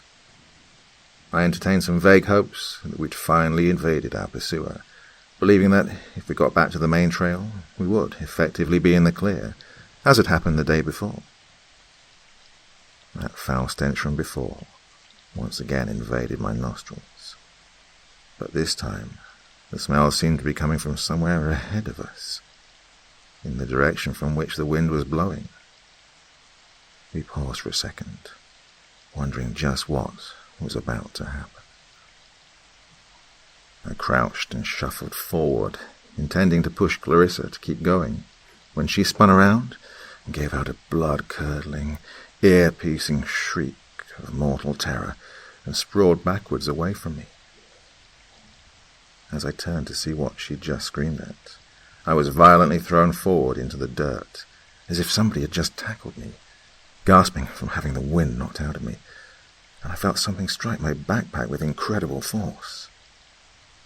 I rolled over in a panic to see that, to my complete and utter horror, the man was standing over me as I lay helpless on the ground, gripping a long shaft that I saw was a spear that had pierced right through my backpack. The horrendous stench of this man was unbearable this close, and I finally got a clear, close look at his face. He was gritting his teeth, showing off a set of crooked, yellowish-brown teeth with numerous cracks, snarling like a wild animal. I could see that his eyes were a remarkable pale blue, but lifeless and dead in expression, like a doll. As I spun around, I managed to get free of my backpack and shuffled backwards, giving a harsh kick directed right at his knee. The blow connected, but with startling reflexes he absorbed the blow and leaped back a short distance, giving a soft, rasping grunt. I scrambled to my feet and shouted to Clarissa to run. We abandoned all pretense of confidence and just sprinted along what we could see of the trail leading out of this place. Clarissa was now screaming continuously as we ran, not caring to save her breath for running, but I couldn't exactly blame her. She stayed ahead of me, gradually getting farther from me until I was afraid I might lose sight of her. As we ran over a small dip in the trail, I stumbled a bit, and right as I began to stand up again, I heard a sharp, low whiz, as something flew past my head only a scant few inches from my right ear at incredible speed, burying itself in the brush a few feet ahead. Had I not stumbled at that exact second, I'm confident that object would have connected with the back of my head and probably pierced right through my skull. I didn't pause to consider how lucky I was, just kept sprinting after Clarissa, my heart hammering almost painfully against the inside of my chest. Now we were starting to stray off the trail as we ran, never pausing to stop and regain our bearings. I charged around a bend and caught sight of Clarissa only a few yards ahead of me, hearing the man swiftly leap through the underbrush behind us and off to the right. I heard another one of those objects coming whistling out of the forest, striking Clarissa's backpack and spinning her around with its impact, sending her tumbling to the ground. I ran up to her and firmly dragged her to her feet, seeing that the object had struck her pack was actually some kind of dart, a large dart carved from stone and wood and nearly a foot long, which had nearly gone all the way through the pack. Now we'd gone completely off the trail and strayed into the deep underbrush among the dense stands of trees. We just kept sprinting in the direction we thought our trail led, hoping that we would eventually stumble upon our destination. The shuffling of the man chasing us had changed into a long, loping sprint, as if he were jumping through the brush and between the trees rather than simply running. Whoever he was, he must have known of plenty of hidden trails and paths leading through the forest, having no trouble at all keeping up with us. Despite the adrenaline, I could feel my energy starting to wane, and I was struggling quite a bit to keep up my speed running over such rough ground. I was now convinced that I was just about to die, caught by this man and subjected to God knows what at his hands, presumably like all the others who had disappeared in this dark place. I pulled out my knife, hoping that maybe I could mount some kind of final stand if I was caught, and I was shouting to Clarissa to keep going when that horrible odor descended upon me. I felt an enormous weight plow right into the small of my back. A fierce, searing sensation of a harsh scrape suddenly covered my neck and the back of my head as I collapsed forward into the ground, the weight now pinning me firmly down, and in that moment my mind went utterly blank, as I waited for what I thought would be death. Clarissa had frozen in place in complete horror as the man stood over me once again. I could barely manage to roll over and regard him before the end. He crouched low over me, grunting loudly, blowing hot, foul-smelling breath into my face. He quickly snapped his attention over to Clarissa as she screamed in terror, and with a sudden start, he leaped astonishingly high in the air, landing neatly on his feet and sprinting off towards Clarissa. She sprinted off into the forest, no longer caring to follow the trail. I struggled to my feet and called Clarissa's name plaintively, although now she and the man had disappeared from my sight. I wanted to run after them, hoping that I could somehow save her from all this, but I hesitated for a few seconds. To this day, I lament the cowardice I showed in those few critical seconds, where I seriously contemplated taking advantage of this distraction to make my own escape instead. I stayed put for a few seconds, calling her name helplessly. I then got to my feet and started walking in the direction they'd gone, though at a much slower pace than I would have needed to catch them up. For several minutes I stumbled through the woods in the direction I thought they'd gone, now racked with guilt over having brought my friend out to this place to die like this. Painful as this guilt was, it did spur my last reserves of energy and increase my pace. I could no longer hear Clarissa's screams, a fact that made my heart sink precipitously. I came over the crest of a short hill and saw that I was overlooking a broad, flat gully with steep sides and thick brush along the entire slope. Wondering what I should do now, I followed the top edge of the gully down a short ways, hoping for any sign of where the two had ended up. I finally sank to my knees, and for a few despondent minutes, I lost my courage and resolve completely. All of this was my fault. Clarissa had insisted that she come to this place, but I hadn't done nearly enough to discourage her from coming here, especially after yesterday, when I knew for a fact that something dangerous was probably lurking out here. I buried my face in my hands and broke down in tears. For several minutes I stayed in this state, convinced that Clarissa was probably dead and that I myself was going to die, and that I probably deserved it for bringing us out to this horrible place. I was startled to suddenly detect a familiar scream, Clarissa's scream, coming from the woods on the other side of the gully. Hearing this restored my spirits tremendously, even given our still terrible circumstances, and I started calling out her name again. Her screams came closer and closer, until I finally saw her emerge from the forest on the other side. I shouted her name at the top of my lungs, and for a moment she turned her attention and caught sight of me, visibly relieved. Clarissa's relieved expression suddenly became blank, and she pitched forward violently, completely limp, and tumbled face down over the edge of the gully and all the way down into the brush below. I was shocked and utterly petrified by this.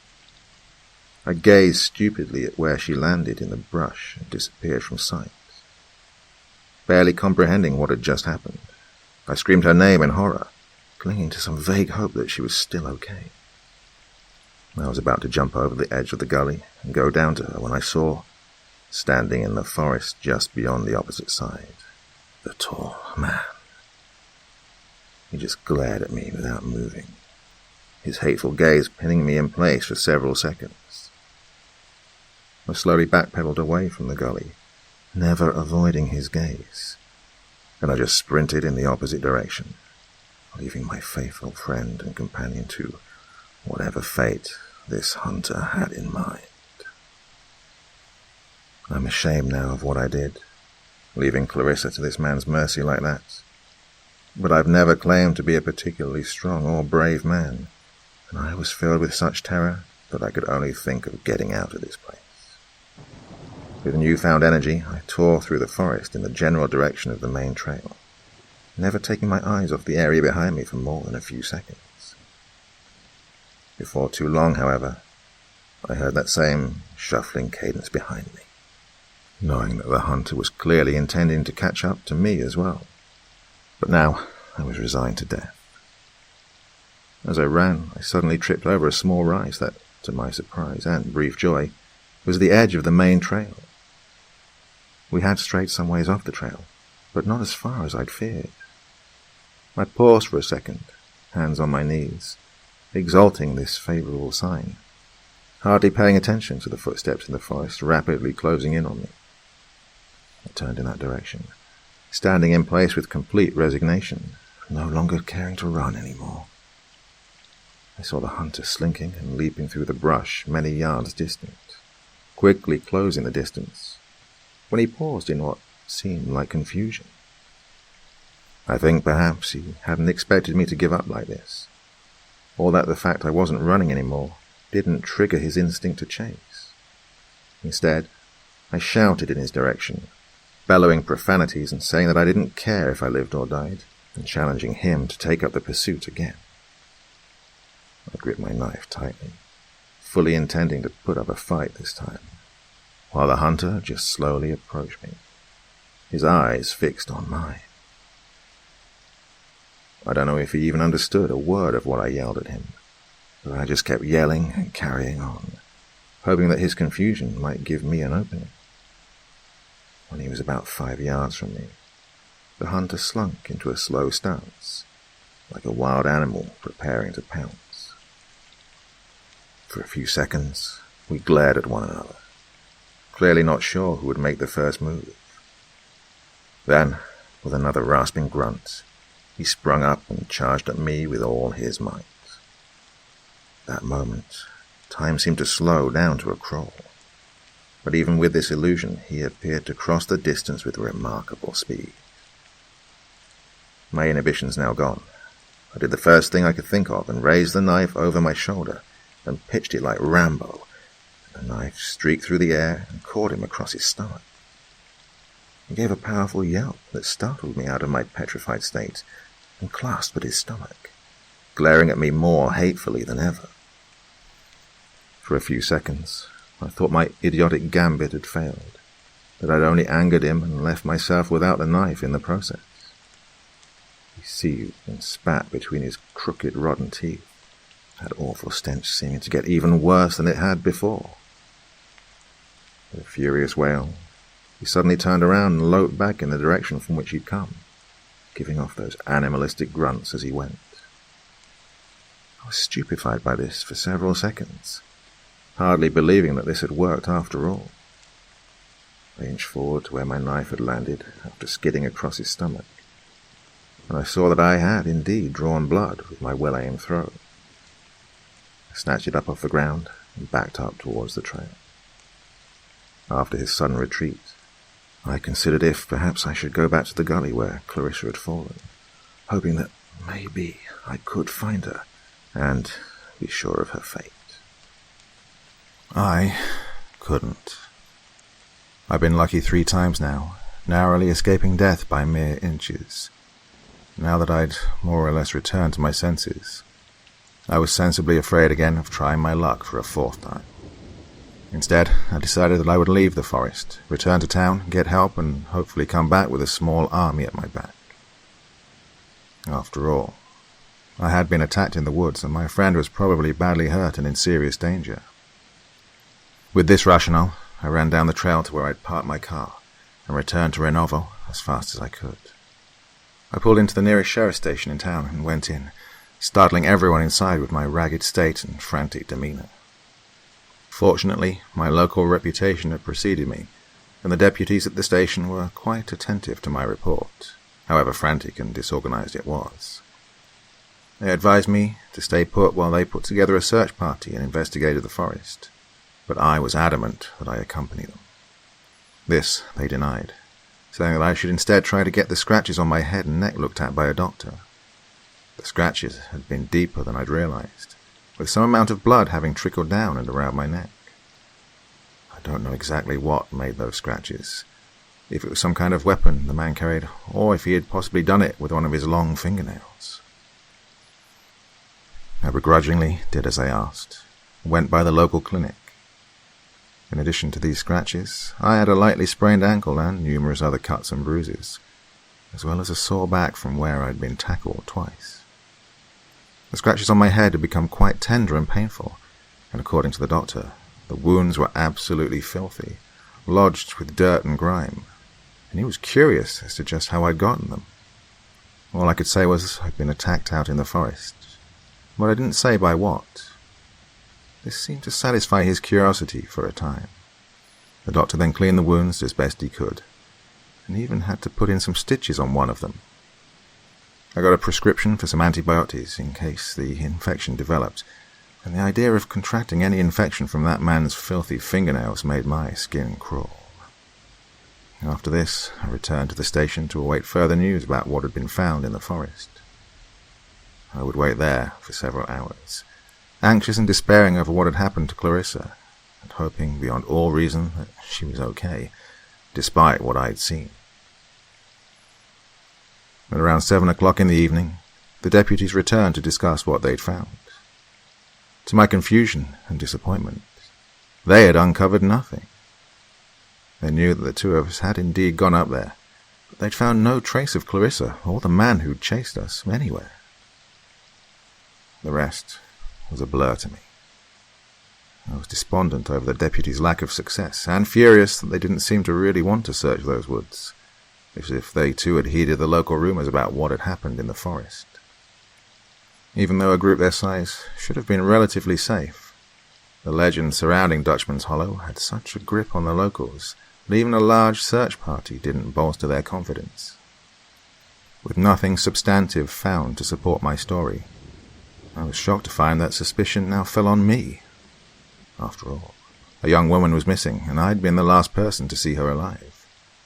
According to them, the numerous wounds on my body could have been the result of a struggle between the two of us, not necessarily from a third suspect, although nobody could say for certain just what had happened to her.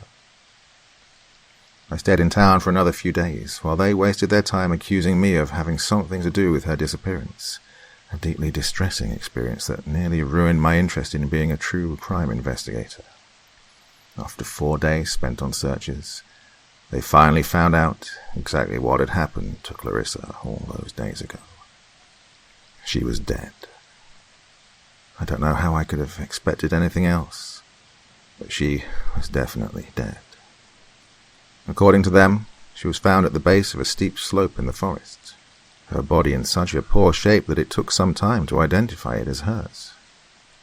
The body was missing substantial portions of flesh on the legs and back, a fact that was attributed to predation by scavenger animals. The cause of death was determined to be a severe head wound on the back of her skull, presumably the result of stumbling down the hill and hitting her head on a rock or log, inflicting a fatal injury. And that was it, apparently. Despite my story, the official cause of death was death by misadventure, and the file was abruptly closed on the whole thing. Her remains were recovered and delivered to the care of her family, who, as I expected, blamed me for what had happened to her, even if they didn't accuse me of foul play. I can't say that I blame them. I wasn't even invited to attend the funeral. I don't think I could have, anyway. Thinking of my close friend being in that state, ripped apart by scavenging animals, was just too much for me to bear. As for me, I was exonerated by this hasty and abrupt conclusion to how she officially died. After all these years, I still don't fully understand why my story was ignored by the authorities, why they just brushed me off after she was found and examined, even when they seemed to believe me wholeheartedly in those first few hours. For years, I nursed thoughts of a grand conspiracy to suppress any stories about what happens in those woods, a conspiracy that had encompassed generations of locals and the authorities, but after some time, I abandoned this thinking. Now I think they just assumed we were stupid kids who got lost in the woods and one of us got themselves killed by accident, or that it was just a wild animal attack, nothing nefarious whatsoever. I don't deny that we were just dumb kids, way in over our heads, but I know just what we found in those woods. Whatever they say, I know that it wasn't just an animal attack, a nightmare or a wild fantasy. 30 years later, I like to think that this experience, horrifying and soul-crushing though it was, helped me mature both as a person and as a writer of true crime. I'm no longer the silly kid who pursued it as a morbid hobby, crusading across the country in search of cheap thrills at the expense of real human tragedies. I learned the respect that the subject demands, and I know what it truly means to serve the public interest, profit or not. And in between my researches for new cases and book material, I still periodically renew my investigation into the mystery surrounding Dutchman's Hollow. By now I must have a file 4 inches thick about it. To this day, people still do disappear in abnormal numbers in the region. Travellers, hitchhikers, loggers, campers, all types that pass through. In all that time, nobody else has ever shown interest in investigating it besides me. Few people ever reference the history of it. I still think about what happened in the forest in those grim days of 1989. I wonder how it all connects to the history of the region. I think about the original settler families, the Macduffs and the Van der Heiders, and just what could have happened to them all those years ago. Did they really die out in the winter of 1806? Had anybody even bothered to look for them in the time since? Who was the last living descendant of those two families? Were any of the grisly and salacious rumors about them true? Could one of their descendants survive to this day? I remember that passing joke about cannibalism that Clarissa made that day in the library, and I remember how they attributed her ravished remains to being eaten by scavengers. I still think about those things, and I can't help but think that a descendant of the original settlers still lives, that maybe they had to resort to drastic measures to stay alive in all those harsh winters. Maybe they developed a taste for it, and so did their children, their grandchildren, and their great-grandchildren on down. I think about these things, and I remember the tall man with pale blonde hair and the scraggly blonde beard, and my stomach turns when I consider what he planned to do when he caught us. But I have other reasons for writing this down now. For 30 years I've uncovered precious little new evidence surrounding what happens in Dutchman's Hollow, but all of that has changed in the last few days. I've already told the story of Raymond Hess, the only known survivor of all the people who have ever disappeared in the region, about how his later years were marred by accusations of involvement in several murders, accusations never proven. For years I knew nothing about what happened to him or where he went when he left the United States in 1980. Recently, I came into possession of information revealing this exactly.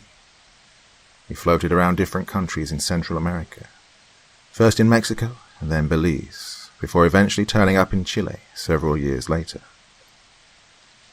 In 1987, he was arrested, charged and convicted of a string of 12 murders in central Chile, a region he terrorized for years as a widely feared serial killer known as the Vampire of Valparaiso. In 1988, while serving a life sentence, he granted an interview to a Colombian psychiatrist named Heriberto Zayas, an interview that was videotaped but kept confidential for several decades. I've seen this video. I can't tell you how I managed to get a hold of it, but be rest assured that I did, and it cost me dearly. What follows next is a transcript of the interview, which Hess gave in English, and he describes what exactly happened to him those 2 weeks he was missing in Dutchman's Hollow. The tape was rather poor in quality even for that time, but after several viewings, I'm confident that I have transcribed it in its entirety. I can't tell you what you should make of what you read. You'll just have to form your own conclusions. Interview start. This is Dr. Heriberto Zayas. Interview with prisoner designated CF 1855334. Name, Raymond Hess.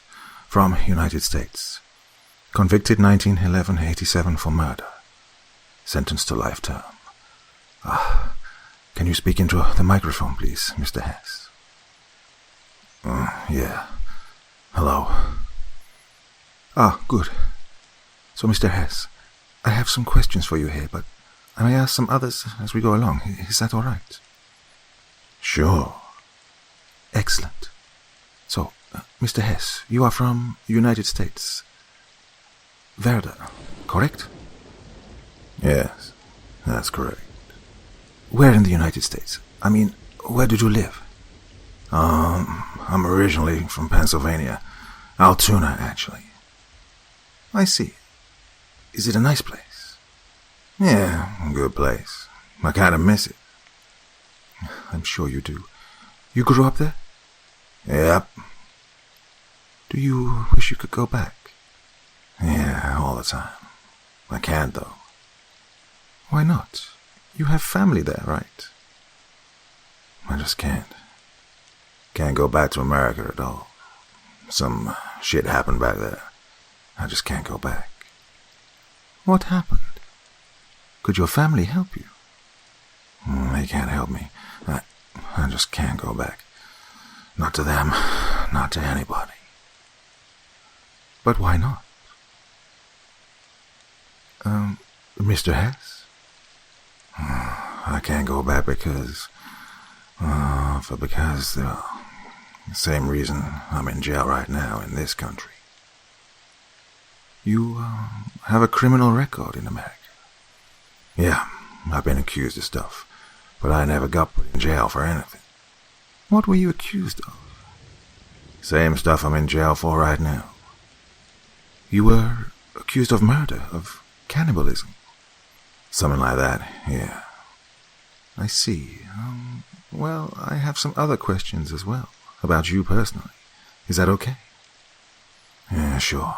Doesn't matter. Okay, well, can you tell me about your childhood, your parents? What about them? They're okay. So they were good to you? Caring? Loving? Yeah, they were fine. Never hit me or anything, except when I had it coming. And the rest of your family? How were they? Good, I guess. I have an older brother. Were you close to him? Yeah, sure. Usual brother stuff. What sort of brother stuff? Usual stuff. Walk me to school, help me with bullies, playing catch, yeah, that kind of stuff. Wasn't anything fucked up, if that's what you're getting at. No, it's fine. I see what you mean. Sure you do. Well then, let's talk about your school. How was school? Okay, pretty much. I wasn't that good at it. You had difficulty in your classes? Sometimes, sure. Were you ever mocked, made fun of for not doing well? No, I don't think so. You mentioned bullies earlier. Sometimes, nothing too bad. I see, well... It was all pretty normal. Come again, Mr. Hess. I said, it was normal. My childhood, I mean. I didn't have a fucked up childhood or anything. It was normal. Above board, nothing weird or sinister or anything like that. I see. So, Look, man, I know you're trying to get into my childhood and all that, but there's nothing there. I know I'm in jail for some bad stuff, but I'm not Ted Bundy or the frickin' Zodiac or something. I'm a normal guy. Well, I used to be pretty normal. I see. You said you used to be normal. Yeah, guess I did. What do you mean by this? Mr. Hess, should we continue or... Yeah, I could tell you about it, maybe. Can't say you're gonna believe it, but I'll tell you. Don't you go telling anybody else about it, huh? They'll just think you're nuts or something. Okay, Mr. Hess. I'm serious, man. If you're just gonna write me off as a nut job, then, well, I'm done here. No, that's not what I'm suggesting, Mr. Hess. I'm not a real bad guy, okay? I'm not a psycho or anything. Yeah, I've done some nasty shit, but none of it's really about me. I understand how you feel, Mr. Hess.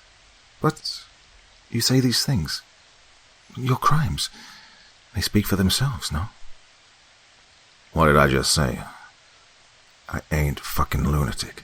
I said none of that stuff is really about me. Please, calm down. You say it's not about you. What do you mean by this? Look, I'll explain it, but you gotta listen real close, you know. I mean, look, imagine like a coyote or something. You got coyotes here, right? Yes, we do. Right. Well, imagine a coyote. He's real hungry. So he goes out, catches and kills a little baby bunny. Sounds bad, right? At face value, I mean. Kills a little bunny and eats it. But we don't all get pissed off about a coyote eating a little bunny, do we? He's gotta eat too. Everybody's gotta eat. I gotta eat. It's life. You just take what comes to you, what you catch, and you end up living another day. Because the alternative to living is even worse. I understand your meaning, Mr. Hess, but... But what? You don't sound like you get it. I understand, but you say that you must do these things because you must eat? Yeah. That's not so fucking hard, is it? Mr. Hess, you are in prison because you killed and ate many people. You say you must eat, but why like this? There is other food, is there not? These people, they have lost family. You cannot understand why you are here? You think I don't know there's other food out there? You think I don't at least try eating it? Because I do. Well, it ain't the same. It just ain't. I couldn't live only on ribeye steaks any more than I could live on eating only dog turds. And I fucking try. Back home, I tried with pork chops. I heard that's almost like eating people, you know. I take these pork chops and just wail on them with a meat tenderizer, trying to get them real soft, you know. I thought I was getting real close too, but it just didn't work. But why? Why do you have to eat only human flesh? You can't live your whole life this way. You'd have to kill a man every day to live only on that. I try to get by on what I can. Don't think I don't try. I tried the pork chops. I tried steak and chicken and duck. I found a guy in Valparaiso who can get all kinds of meat, even that African bush meat, like monkeys and that kind of shit, illegal stuff. And it was close, man. But there ain't nothing close enough to live on forever. That stuff could get me by for weeks, maybe a few months, and when I couldn't stand it no more, I just had to have the real deal. You don't get it, man. I feel like if I don't have that stuff, I'll just die. You mean to say you're addicted to eating it? It ain't quite like that, man. It ain't like drugs. Junkies can just quit that stuff for long enough that they get over it. I tried, and I couldn't. Not even after 6 months. It's not an addiction. It's the hunger. The hunger? What is that? What it sounds like, man. It's the hunger. You can't fight it forever. Once you get it, it doesn't go away. You always get hungry for that one thing. Nothing else fills the hole. If you can't have it, you starve. Well, you feel like you're starving, but only worse. You feel like you'll just turn inside out if you can't get it. Like the whole goddamn universe will cave in on you if you don't feed it. You think this is why you must eat human meat? I don't think I have it. I have it. I got it years ago. Nothing makes it go away. You feed it for a time, and it goes down inside you for a while. But you always know it'll be back. What caused you to get this hunger? Shit.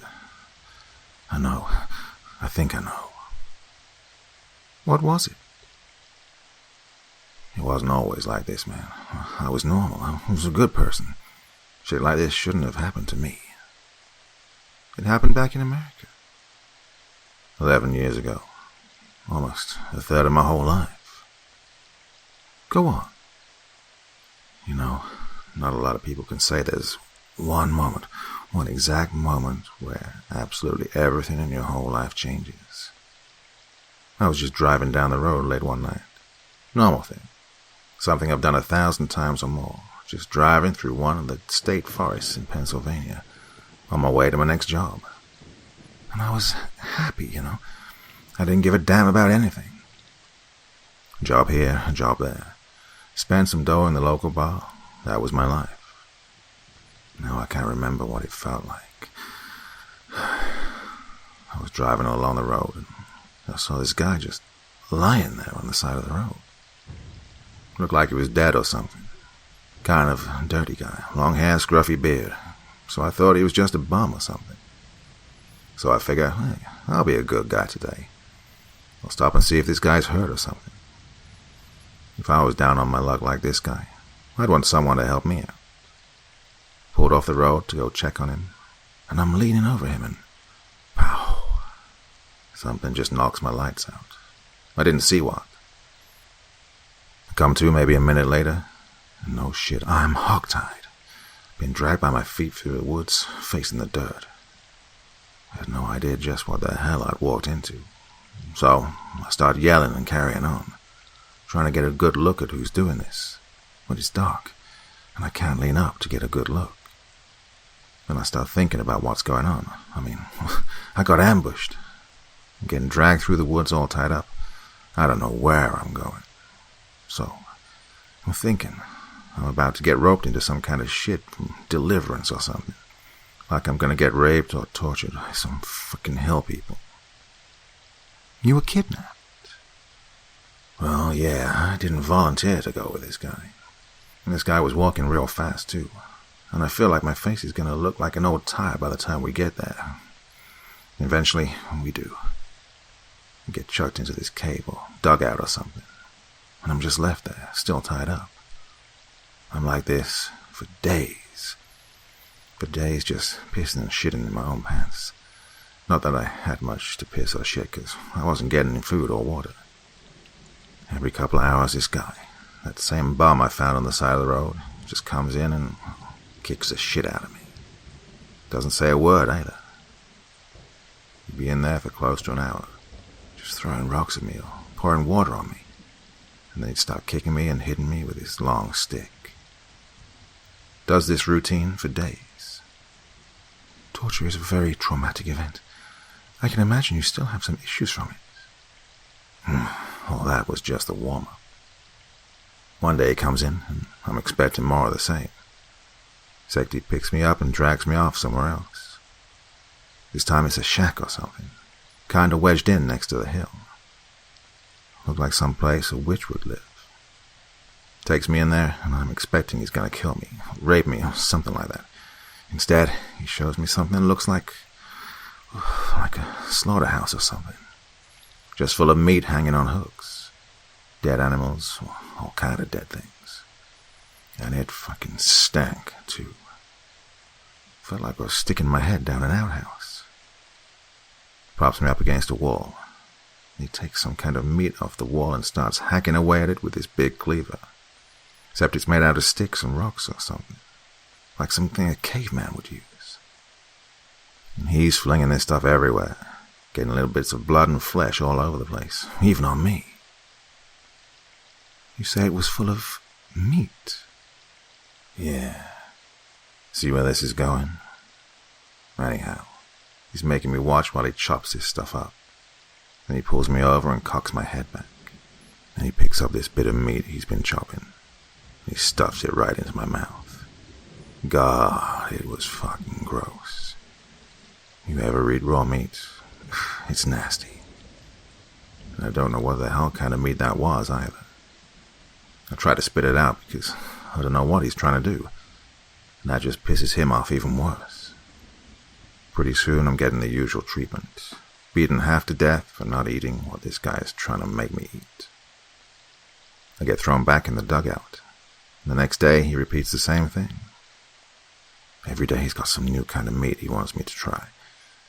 And at first I try spitting it out, but, well, you know, I was there for days without food or water. By this time I'm getting real hungry. Maybe not hungry enough to actually eat that shit, but Now I'm thinking about it. So every day, I'm in there. He makes me eat some disgusting meat. Kicks the shit out of me if I put up a fight. But you ate it eventually. Yeah, I did. Anyone who's gone hungry a day in their life knows what that felt like. When you're that hungry, you don't really think straight. So one day, he gets me to actually chew and swallow some of it. So that was a slight improvement, according to him, because, well, he didn't beat the hell out of me afterwards. Then one day, he tosses me back into the dugout for the night. But this time, he leaves me there for days again, except now he doesn't turn up at all. I keep figuring, I'm going to take advantage of this, try to make my escape. But I'm tied up so tight there's no way I work out something in time, even after a couple of days. But you did escape, no? Sort of.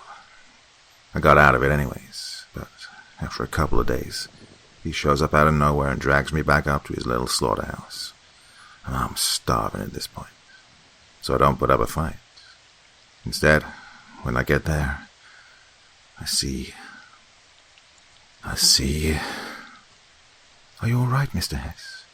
Do you need a moment? No, I'm fine. He sets me down, and I see this young girl, maybe 14 years old, tied up just like I was, sitting right across from me. But she's awake, so she sees what's going on, and God, she was just petrified.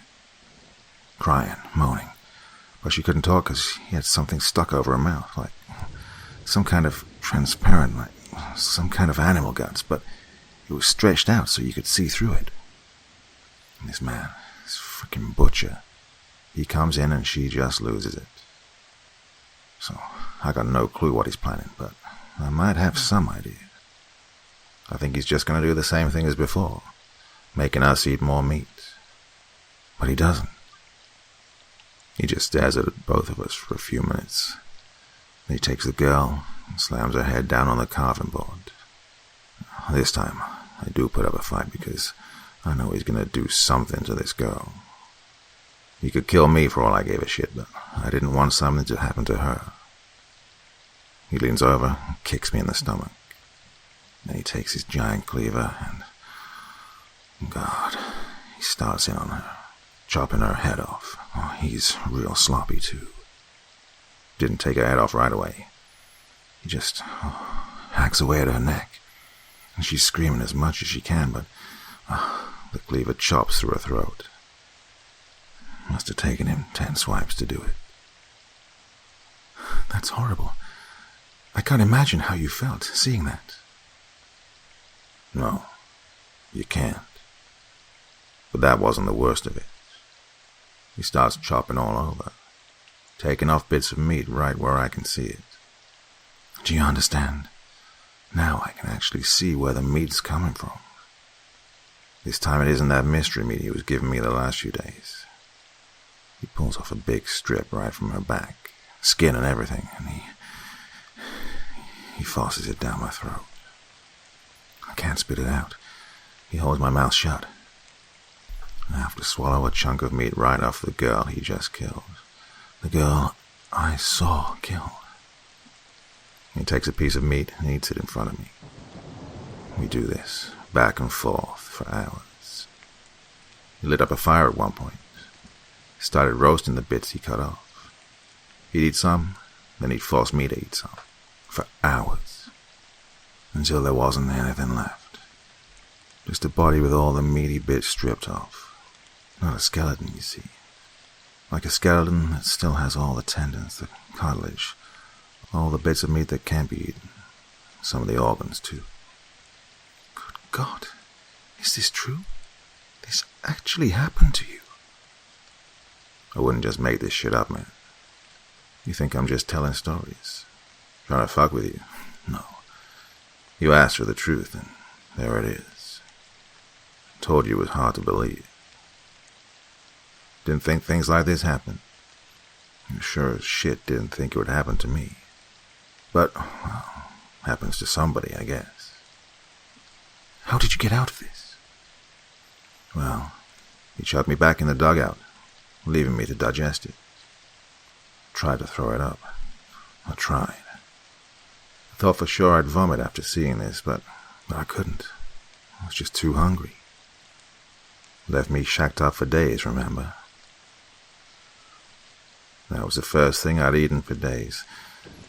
Can't help it if I was frickin' starving, but he left me there after that. I guess he was satisfied. One day, I wake up, and the ropes are off me. I think it's some kind of trick, but I look round.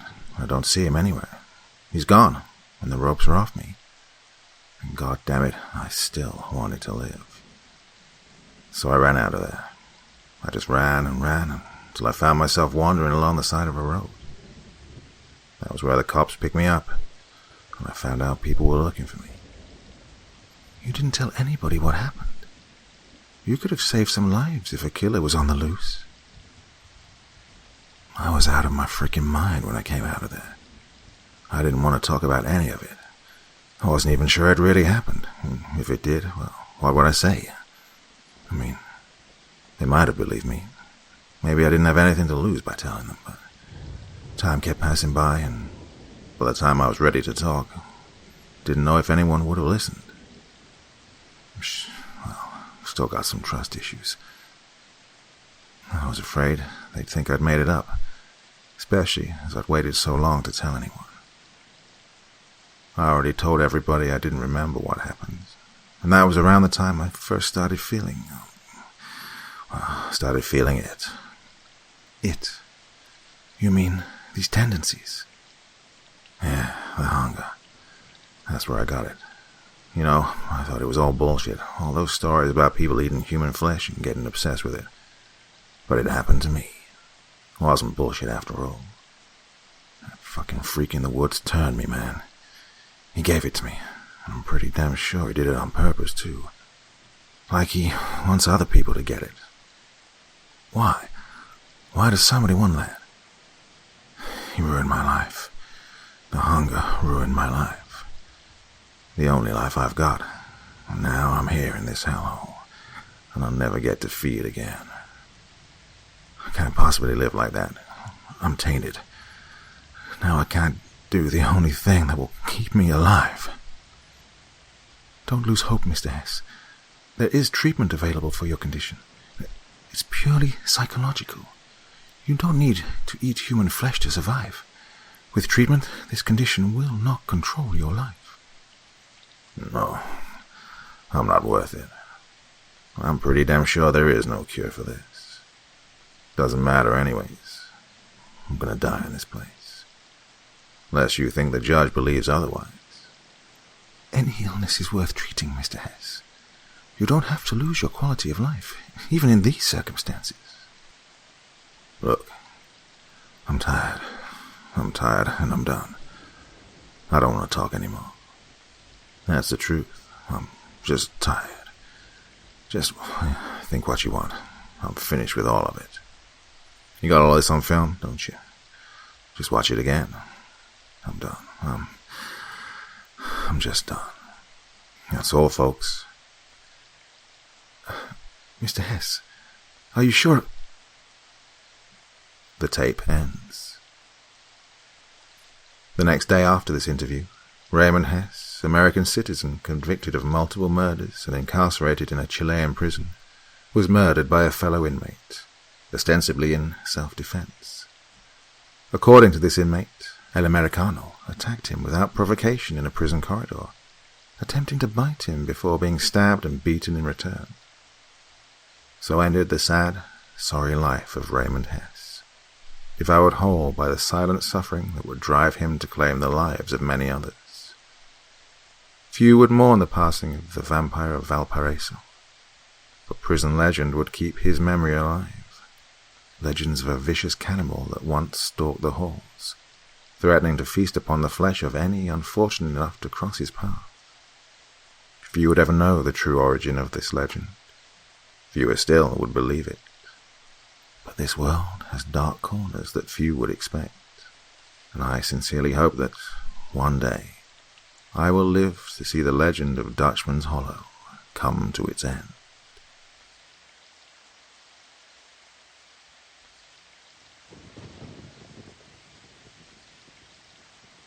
I grew up in a small town in the Midwest.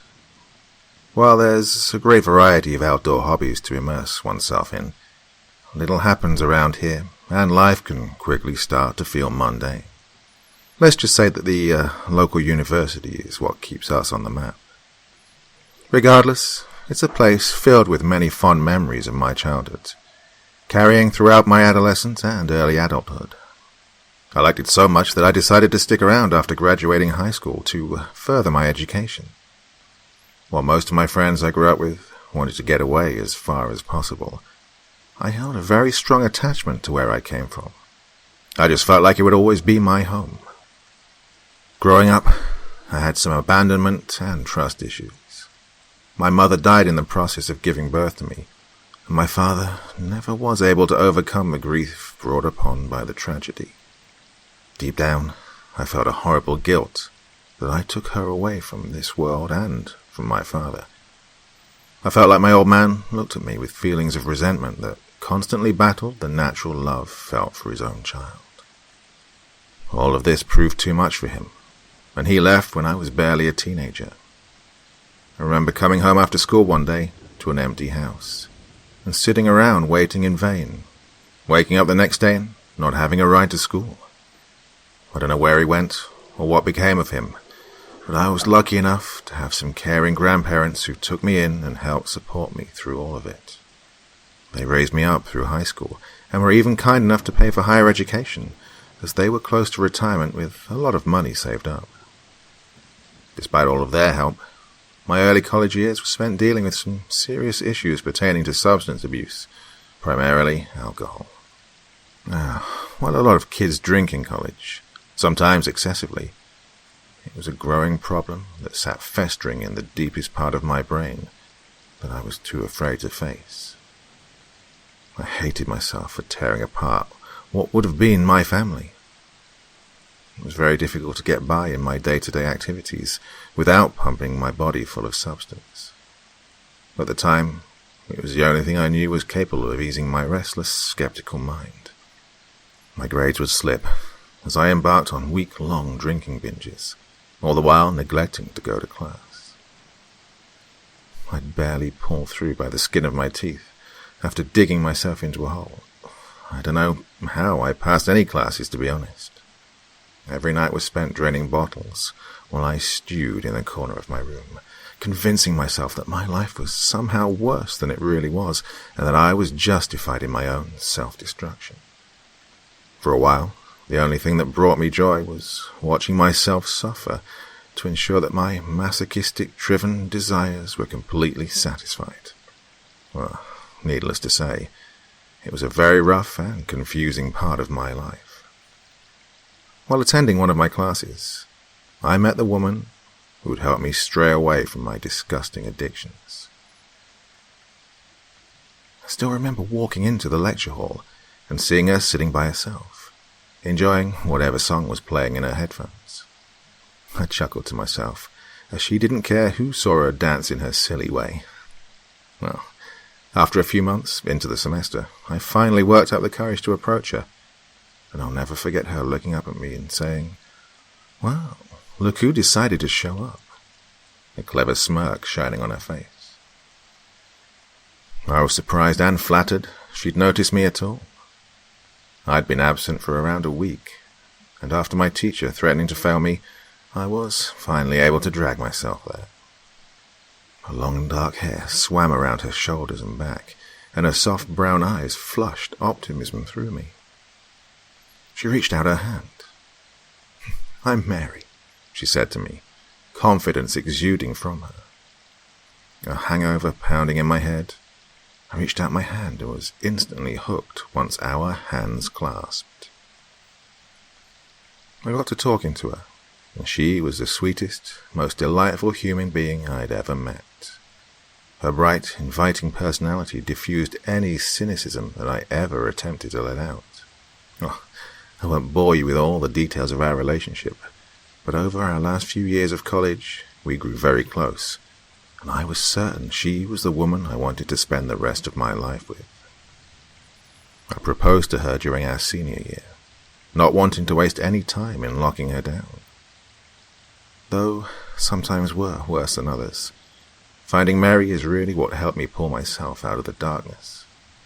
While others had judged and looked down on me for my reprehensible behavior, Mary never saw them as opportunities to exude her own moral superiority on me. Rather, she just saw someone struggling to cope with their demons, and provided nothing but kindness and understanding as she helped me through some of the worst times.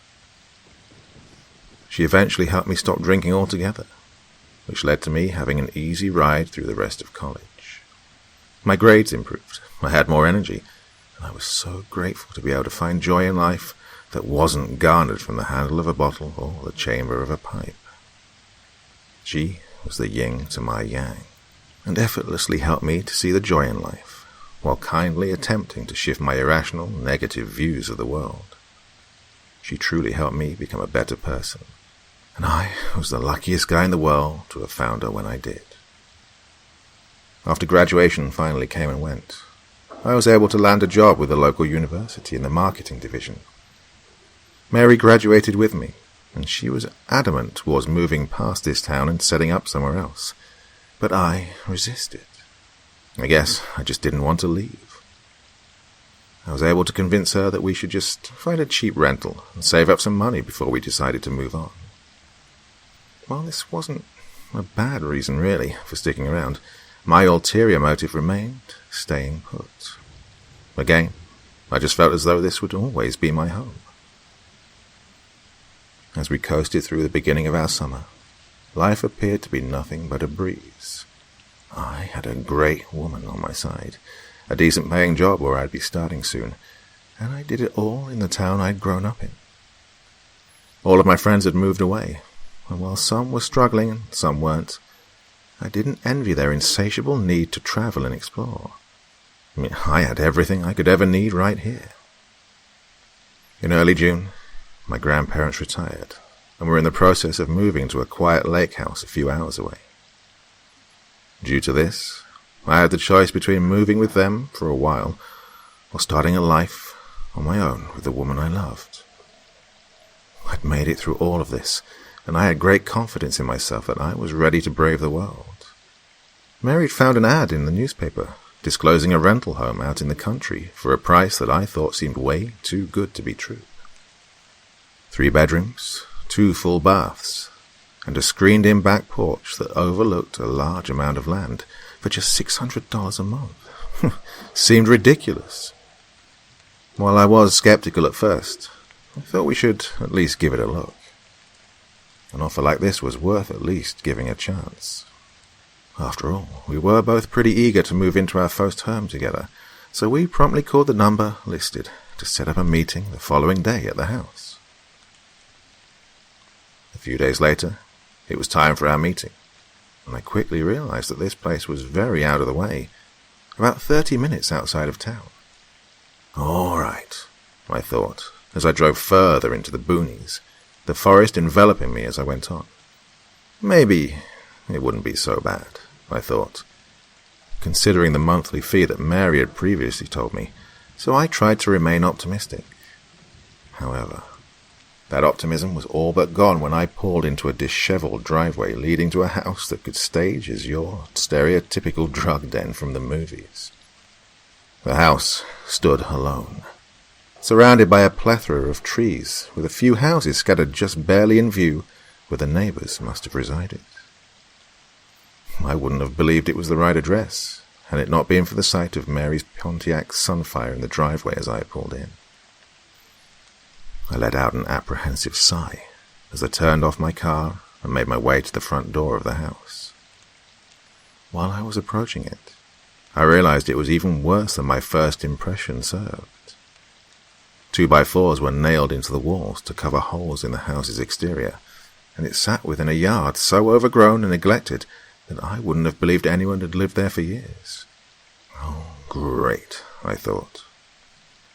Before I could enter the house, I was greeted by Mary swinging open the front door to pull me inside with excitement.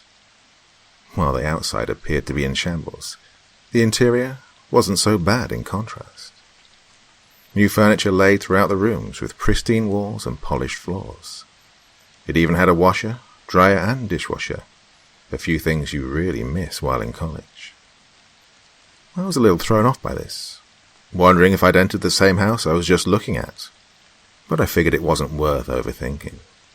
Plus, I guess for the crazy low price, I couldn't really complain too much.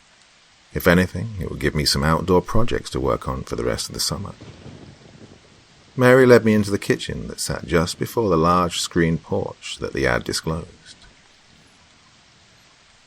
I opened the sliding door leading to it, and the landlord sat there waiting.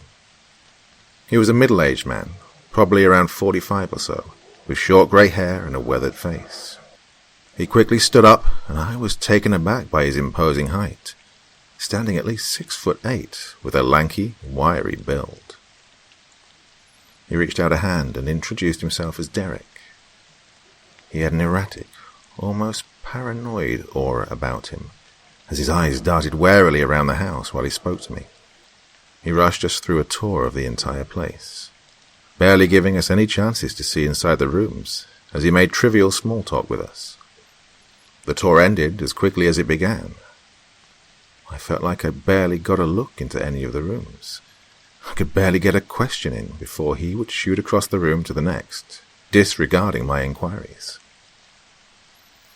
You guys can stick around and check it out for a bit while you decide. You can give me a call once you've made a decision. Also, there's a spare key underneath the doormat. Just lock up once you leave, he said to us, before he seemed to rush out of the house. I thought it was pretty strange that he would be so trusting as to just leave us there alone, while revealing the location of the spare key. We sat there, a little perplexed by the guy's behavior, but he seemed like a nice enough guy, and this place was a steal. We sat on the back porch, and after some discussion, we decided that having a place like this, for such a low price, would be worth it, despite the commute and the exterior being in less than stellar condition. We called Derek the next day and locked it down. Fast forward a week, and we'd begun the arduous process of moving into a new house. I really didn't have that much baggage, aside from my clothes, TV, Xbox, and Wii. Mary, being the collector she was, carried the majority of our luggage, as we made several trips to and from town to bring everything in. If the house hadn't been so far away, and if we'd had more than a relative's truck to haul everything, it would have gone a lot smoother. But in the end, we got it all there, no problem. We unpacked our stuff as quickly as possible, and spent the rest of the day decorating and rearranging the house. I helped out by dragging the heavier furniture across the house, as Mary laid out her stuff in her preferred order. The house was really coming together, and our excitement slowly grew as our new home was taking shape piece by piece. We were finally settled in, and I was in such a state of contentment. As Mary was wrapping up her unpacking adventure, I decided to zone out in some video games in the living room that sat on the opposite end of the house to our bedroom. Mary had to be up at the crack of dawn for her current job as a server at a local coffee shop, and me, being a bit of a night owl, didn't want to disturb her rest. I sat up late in the living room, playing one of my favorite games, Resident Evil 4, on my dusty old Wii. Hours went by, and 2 a.m. came, but I felt restless, so I decided to switch on some Netflix and maybe fade to sleep on the couch. I awoke with a sudden sense of urgency. Being in a new place for the first time, I was a little disoriented by my surroundings, but laughed it off as I came to. I checked my phone and saw it was a little past 5:30 a.m., and reluctantly pulled myself off of the couch. I stretched, but was startled as a large moth flew just in front of my face. I swiped my hands aggressively as I was starting to fully awaken. What the hell's that doing in here? I asked myself as I flipped on the lights. When I did, though, I saw dozens of varying insects fluttering throughout the living room. What the heck? I muttered to myself. My senses rebooting, I heard the loud hum of frogs, accompanied by the distinct chirping of crickets and birds coming from behind me. I turned towards the origin of these sounds as I made my way out of the living room, to see the sliding glass door to our porch wide open. God, and I left that open by accident, I thought. As I approached the doorway, I was met with the unmistakable smell of burning tobacco. I stopped for a moment, just a few feet in front of the open door, in confusion, as Mary didn't smoke, at least to my knowledge. I took a few steps onward, before that large moth flew just past my head, its leathery wings grazing the back of my neck as it broke free into the open. I stared out into the darkness that swarmed around the porch, and could see the flickering orange glow of a cigarette, displaying itself with certainty in the pitch black. "Mary?" I called out. No response. "Mary?" I repeated with a bit more assertiveness. Again, silence. I was starting to feel uneasy when I wondered if I might be dreaming. I heard a light exhale as thick smoke was illuminated around the small amount of light that the burning ember provided. The smell was too real, and the sounds of the outside were too detailed for this to be a dream. "Mary," I called out once more into the darkness, only to be met with silence once again. It was at this point that all of the sounds of birds, crickets, and frogs had ceased. A wave of fear swept over me, as the silence became a presence all of its own. Backing up, I quickly slid the door shut and locked it. "What are you doing?" I nearly had a heart attack as I heard Mary's voice come from the doorway of our bedroom in a groggy tone. My eyes shot back through the glass door, but the light of the cigarette was no longer there. I didn't know what to say, so I just told her I was getting some fresh air. My heart jumped again as the sound of Mary's alarm blared into the quiet morning. "Well, go to sleep, dummy. It's too late and early for you to be up right now." My gaze, though, was still mostly focused outside. "I have to get ready, so why don't you just go lay down, you freak?" I laughed and gave her a kiss before making my way to the bed, still a little uneasy over what had just happened. I thought how, sometimes, people just have waking nightmares, and the fact that I was barely awake reassured me of this, and I was able to force myself to sleep. When I woke up the next day, I immediately made my way towards the porch to look for any sign of an unwanted visitor. I slid the door open and paced my way around, searching for a cigarette butt or anything of the sort to show myself that I wasn't crazy. I practically turned the whole area upside down, but it was showing to be a fruitless effort, as all I found was an empty porch. But as I stood outside, something hit me. I'd just woken up on the couch again, not my bed. Dread washed over my body as I rushed to our bedroom to find a note on the bed from Mary. "Tried to say bye to you this morning, but you never came to bed.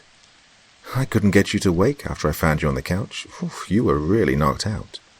Don't stay up so late playing those video games, okay? I'll see you later today, so have a nice morning." I sat there in the bedroom, dumbfounded. So, was it really just a dream? I thought to myself. I was so confused. I let the weight of my body collapse onto the bed, and I fished out a book of poetry that Mary had given me a year or so ago. I'm not a poet or anything, but some nights, when I feel particularly depressed or anxious, Mary would read various poems while comforting me. I know this sounds cheesy, but having someone read me stories had a very soothing quality to it, like a caring mother reading stories to her child before bed. I'll always pull out this book when I'm feeling myself slipping, as it reminds me of the love that she provided for me, as the words were permanently associated with comfort and bliss. I flipped to one of my favorites, written by Brianna Stockham, one that is my constant go-to when I start feeling down. Where'd you go, self? Where are you? Are you hiding away, or too afraid to shine through? Why don't you come around anymore? Did you get swept up in the world? My reading was halted as Mary came through the front door, her face lighting up the room as she hopped onto the bed next to me to plant a kiss in the middle of my face. I laughed as she jumped on top of me and started to tickle and pinch my sides. Even though she was up at dawn and likely had to deal with ungrateful customers at her workplace, she was still able to come through the door with no thought but making me happy. We laid on the bed and talked for a few minutes before I got up to make her some lunch. After I'd brought her her food and set up her favorite TV show, I decided that it was a good time to head outside to change the view of our house into, something presentable. I went out to the yard a few minutes later, quickly starting to bake in the scorching hot sun, mowing the yard and removing the comical amount of overgrowth surrounding the base of the house. After trimming some bushes down and ripping out some old dead ones, I suddenly felt the distinct feeling of being watched. I don't know how to describe how it came about, but my eyes proceeded to sweep over the surrounding area. I expected to see a person nearby, watching their new neighbor and waiting for an opportunity to approach, giving me a welcome to the neighborhood. However, I was surprised when my eyes fell near the adjacent tree line to see a dog, standing roughly 70 yards away at the edge of the nearby forest. Oh, just a dog, the animal lover in me thought, as I realized who was looking at me from a distance. I called out and whistled for it to come over, but it didn't so much as flinch. Well, I thought, not really thinking much of it, and turned back to my yard work, hoping to make the most of my weekend by being as productive as possible to restore my crack house of a home. I worked for a few more hours, trimming the remaining brush that infested the perimeter of the house until the sun made its way back down to the horizon. As I called it a day and fanned the front of my shirt to cool off, I glanced to the edge of the forest where I had originally seen my furry admirer, and I was overcome with a sense of dread. There it was. This dog hadn't seemed to have moved a muscle since I last looked its way. It was just standing there, calm and stoic, looking right at me. An uneasy feeling gripped me, but curiosity trumped my instincts, and I started to make my way towards the cusp of the forest, hoping to instill some sort of reaction. As I got closer, I started to realize how intimidating this dog was. It was quite large. Not massive or a circus attraction or anything, but probably around 100 pounds, more or less, with long, sturdy legs and scruffy, jet-black hair hanging off of an athletic frame. It almost looked like a wolf, but just not quite enough to distinguish it as such. The best way I can describe it is if you mixed an Irish wolfhound and a full-blooded wolf that came out all black. I got to within 50 feet of it when I started to feel that sense of dread intensify. I don't know why I felt this at the time, but as the details of its appearance became more clear, I saw that it was dirty, its hair appearing scraggly and unkempt. While it was already a big dog, it seemed to carry a presence that was larger than life. It just sat there, not fazed by my advances, sitting so still that it seemed to be made of stone. The sun was all but completely set by this point, and it was almost as if some outside force had stopped me dead in my tracks. I stared at it, and it stared right back at me. Its eyes were unlike anything I'd ever seen. They glowed an electric, vibrant yellow, and I could feel them cut deep. I was frozen. I continued to stare into its eyes, filling me with feelings of misery and hatred. I just don't know how else to describe it. All I could think was that there was an intelligence that it possessed that was far outside the norm. It looked at me as if it knew who I was, like it knew all of my deepest dreams and fears, and proceeded to cast a cloud of resentment over them. As it stood there, rigid and unblinking, I noticed that the sun was fully set and that night had arrived. Breaking the trance I was in, I began to back away. I kept my eyes locked on it, as I did so in case it decided to go on the offensive, being that I may have been encroaching on its territory. Once I got some good distance on it and approached the house, I turned around and made my way to the front door. I looked back before grabbing the doorknob, but at this point it was too dark to make out its figure. Must have gone back to his lair, I said to myself with a chuckle, trying to laugh off my creepy little experience. Walking back into the house, I was immediately greeted by Mary, with a great deal of worry in her face and tone. "Where have you been? I was really starting to get worried."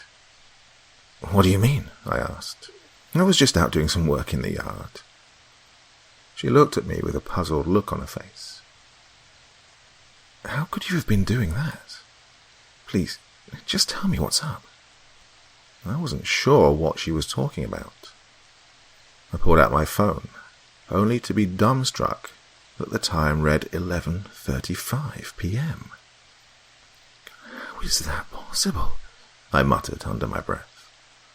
The sun had only just gone down before I made my way back to the house. Just then, the sight of that dog's gaze flashed in my mind, and I felt my body twinge with discomfort. "I don't know what you were doing, or if something's wrong, but please be honest with me if there's something on your mind," Mary said to me, while placing a soft hand on the back of my neck. "I'm okay," I told her, placing my hand on hers. "Just went on a little stroll to check out the area and clear my mind." I felt awful telling a lie right to Mary's face like this, but I seriously didn't know what else to tell her. I was as worried as she was, but I didn't want her to think I was going crazy. We quickly moved on and proceeded to take advantage of our weekend. Not having anything to do the next day, we stayed up late watching Studio Ghibli movies and drinking wine together. Once 3 a.m. rolled around, we decided it was time to turn in, not wanting our sleep schedule to get too out of whack. That night, I recall feeling very restless. Despite the generous amounts of wine I'd engorged myself with, I tossed around in bed for what felt like forever. When I finally managed to fall asleep, I experienced a dream that was uncomfortably vivid. It started with me struggling to pick myself up off the ground to see I was on a painfully long and dark stretch of road. I know this sounds weird, but I remember feeling extremely cold. I could see my breath and feel the ends of my fingers numbing quickly. Putting my hands to my mouth to breathe in warmth, my eyes ran along the center of the road ahead of me. There weren't any houses nearby to discern that I was in a residential area, nor any visible trees that may have indicated that I was along a back road highway. However, what I did see were 2 faint lights off in the distance, so far out that I'd almost mistaken them as fireflies. If the road hadn't been so barren, and the surrounding area seeming non-existent, there's no way I would have even noticed them. I rubbed my hands together, letting the friction ease my freezing palms, and I stared at the distant glow. I tried to make something out of them, but it was too difficult to tell exactly how far away they were, since I had nothing to scale it with. They could have been a few hundred feet away, or even a few miles, for all I could tell. I didn't know what all of this meant, or what was going on, but I felt a deep longing to reach these lights, whether to find my way out of this dense shadow, or maybe to find that it was a warm house in which I could shelter myself from the elements. I took my first step, and I stopped.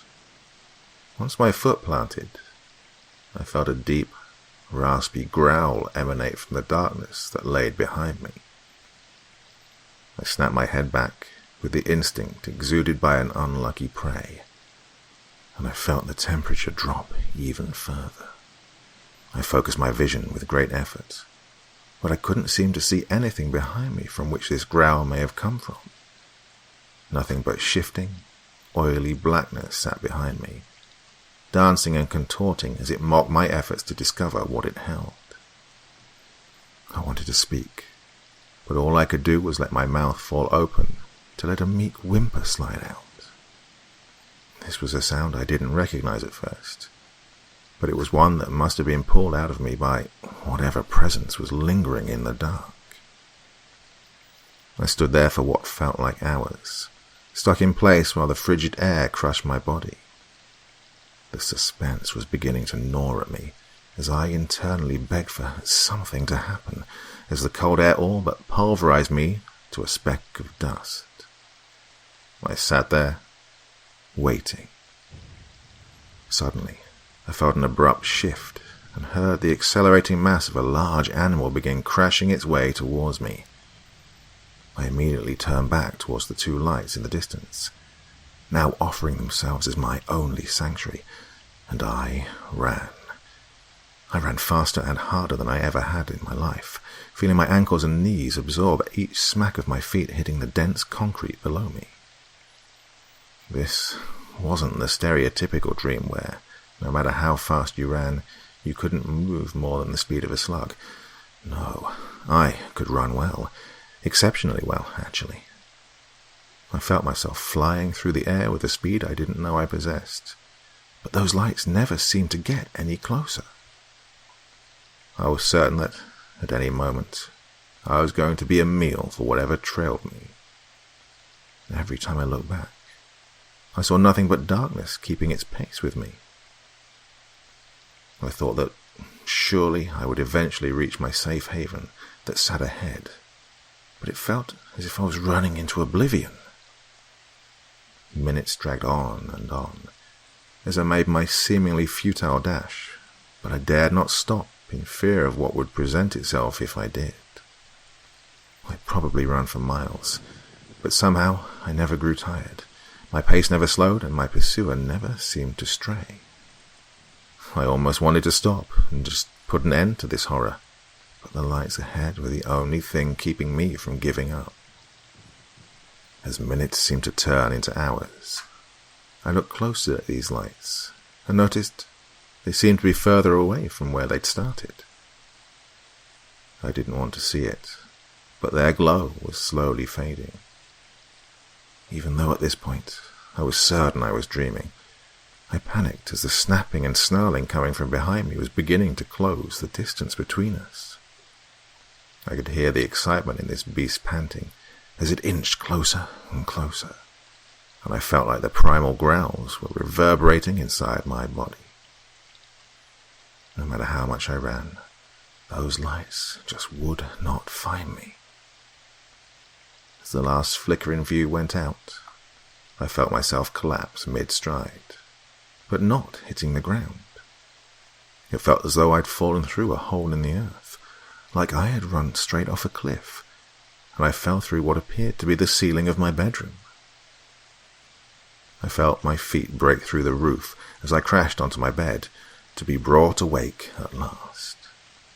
I sat up sharply in bed, being met with an intense chill, despite being in a house with no AC in the middle of the summer.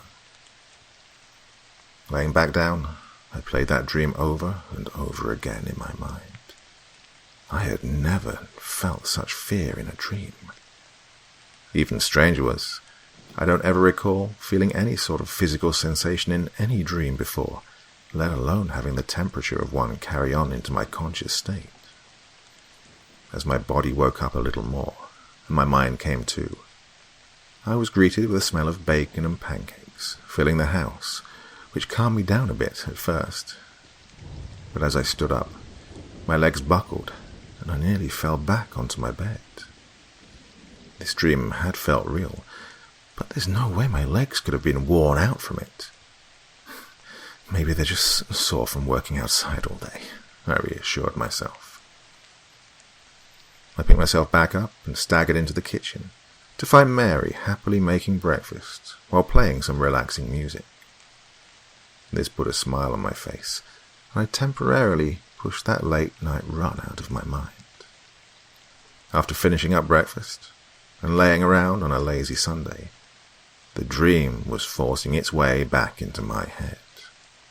I couldn't seem to shake it out, and it was really starting to bother me, so I told Mary about it. I told her about the strange nightmare I had, as well as the creepy monster dog that had stared at me for hours.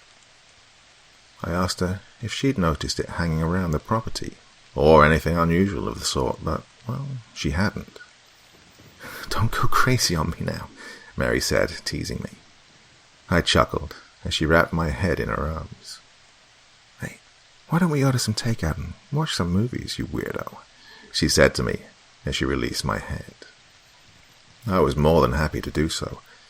I just wanted to forget about that strange dog. After ordering the food, I exited the house, but something immediately caught my eye. I don't know why they stuck out so blatantly, but where the grass met the sultry mud adjacent to the driveway, there was a set of huge canine tracks leading up to my bedroom window. They pressed deep into the soil, as if it had crushed its feet into the earth with such malice that it gave way to it without a fight. I stared in the direction the trail of tracks originated from, towards the edge of the woods, intersecting with the exact spot I'd encountered that dog the day before. The next few weeks quickly passed by, and just about every night I experienced this same dream. It was always the same for the most part. I would pick myself up on a dark road, and on cue, I would always start running to those lights, just trying to escape from that hunger that pined for me. Sometimes I would just run endlessly, but as the nights went on, it started to catch me on a semi-regular basis. I could feel every sensation as it would rip into my flesh, almost like I was being torn apart by a pack of starving wolves. The same nefarious scenario plagued my mind each night, each time being filled with more anxiety and torment than the last. I always tried reminding myself it was all a dream, but I felt the pain no less by thinking it was not real. My sleep was starting to suffer. I never felt like I'd slept for more than an hour, and, incidentally, my body ached all over. I was extremely unsettled by the fact that my body was constantly sore after my dreams, and that I could experience such excruciating pain in them. While there were a few variations to these dreams, the outcome was always the same. I ran and ran, but never reached those lights. As the weeks dragged on, I started to grow paranoid. I would rush to the window with every shuffle I heard outside of the house, and I started to give up on going to sleep, staying up until exhaustion got the better of me. A few more weeks passed, and I was settling into my new job. Even though that dream was popping into my head every night, things were about as good as they could be. I got along with everyone at work, and was happy to be making a decent paycheck. Mary and I were basking in the glory of living in our first home, and all of the privacy it brought with it. The only thing that made sense was to write all of this off as nothing more than crazy nightmares brought upon by the stress of starting a new job and moving into a new house. Every morning, walking out to my car, I felt that same sensation of being watched, and would scan the area out of routine to see if I could catch that dog nearby, glaring at me with those piercing eyes. But alas, I could never seem to catch him, even though in the back of my mind I somehow knew it was there. These weeks quickly turned into months, as I constantly felt the nagging feeling of something just over my shoulder. Mary was visibly annoyed by my constant chatter of this mystical dog that I'd encountered that summer night, and we'd even endured a few shouting matches over it, me wanting to show that I wasn't crazy, and her showing her concern wearing thin as my fruitless accusations began to pile up. Well, The guilt of worrying Mary was weighing heavily on my shoulders. My sleep continued to suffer as I would jump with every bump in the night and rush to the window in hopes of uncovering definitive proof of the source of my paranoia. But every time, I would see nothing out that window but blackness. I'm ashamed to say that due to these unforeseen circumstances, I began to indulge myself in alcohol once again. It was the only thing that helped ease my mind, and if I had enough, it would knock me out until the following morning. My few remaining friends had heard of the struggles that Mary was enduring and wanted to help. My frequent patrols through the night that consisted of me staring out the window and talking to myself was keeping her awake and trying her patience. It got so bad that they felt they needed to stage an intervention, telling me to get some help and just to try and relax. That I was letting something that wasn't real take hold of my life, causing me to miss what was going on right in front of me. I glanced at Mary, with tears swelling up in her eyes. I could see the genuine concern in her face as I began to question my own sanity. God, was all of this just in my head? I thought. Had I let this control my life so much that, I began losing touch? Looking at the calendar on my phone reminded me that it was well into the month of October, and a tidal wave of depression swept over me. I apologized to all of my friends, not knowing what was going on, if it was really just all in my own head. It seemed easier to believe that at the time than to question it. How could I have let so much time slip by as I obsessed over something as ridiculous as this? God, I was consumed by it. I felt as though I was reintegrating myself into society after my awakening from the deep delusion I'd seemed to have succumbed to. I urged Mary to accompany me on a hike through a trail near our home.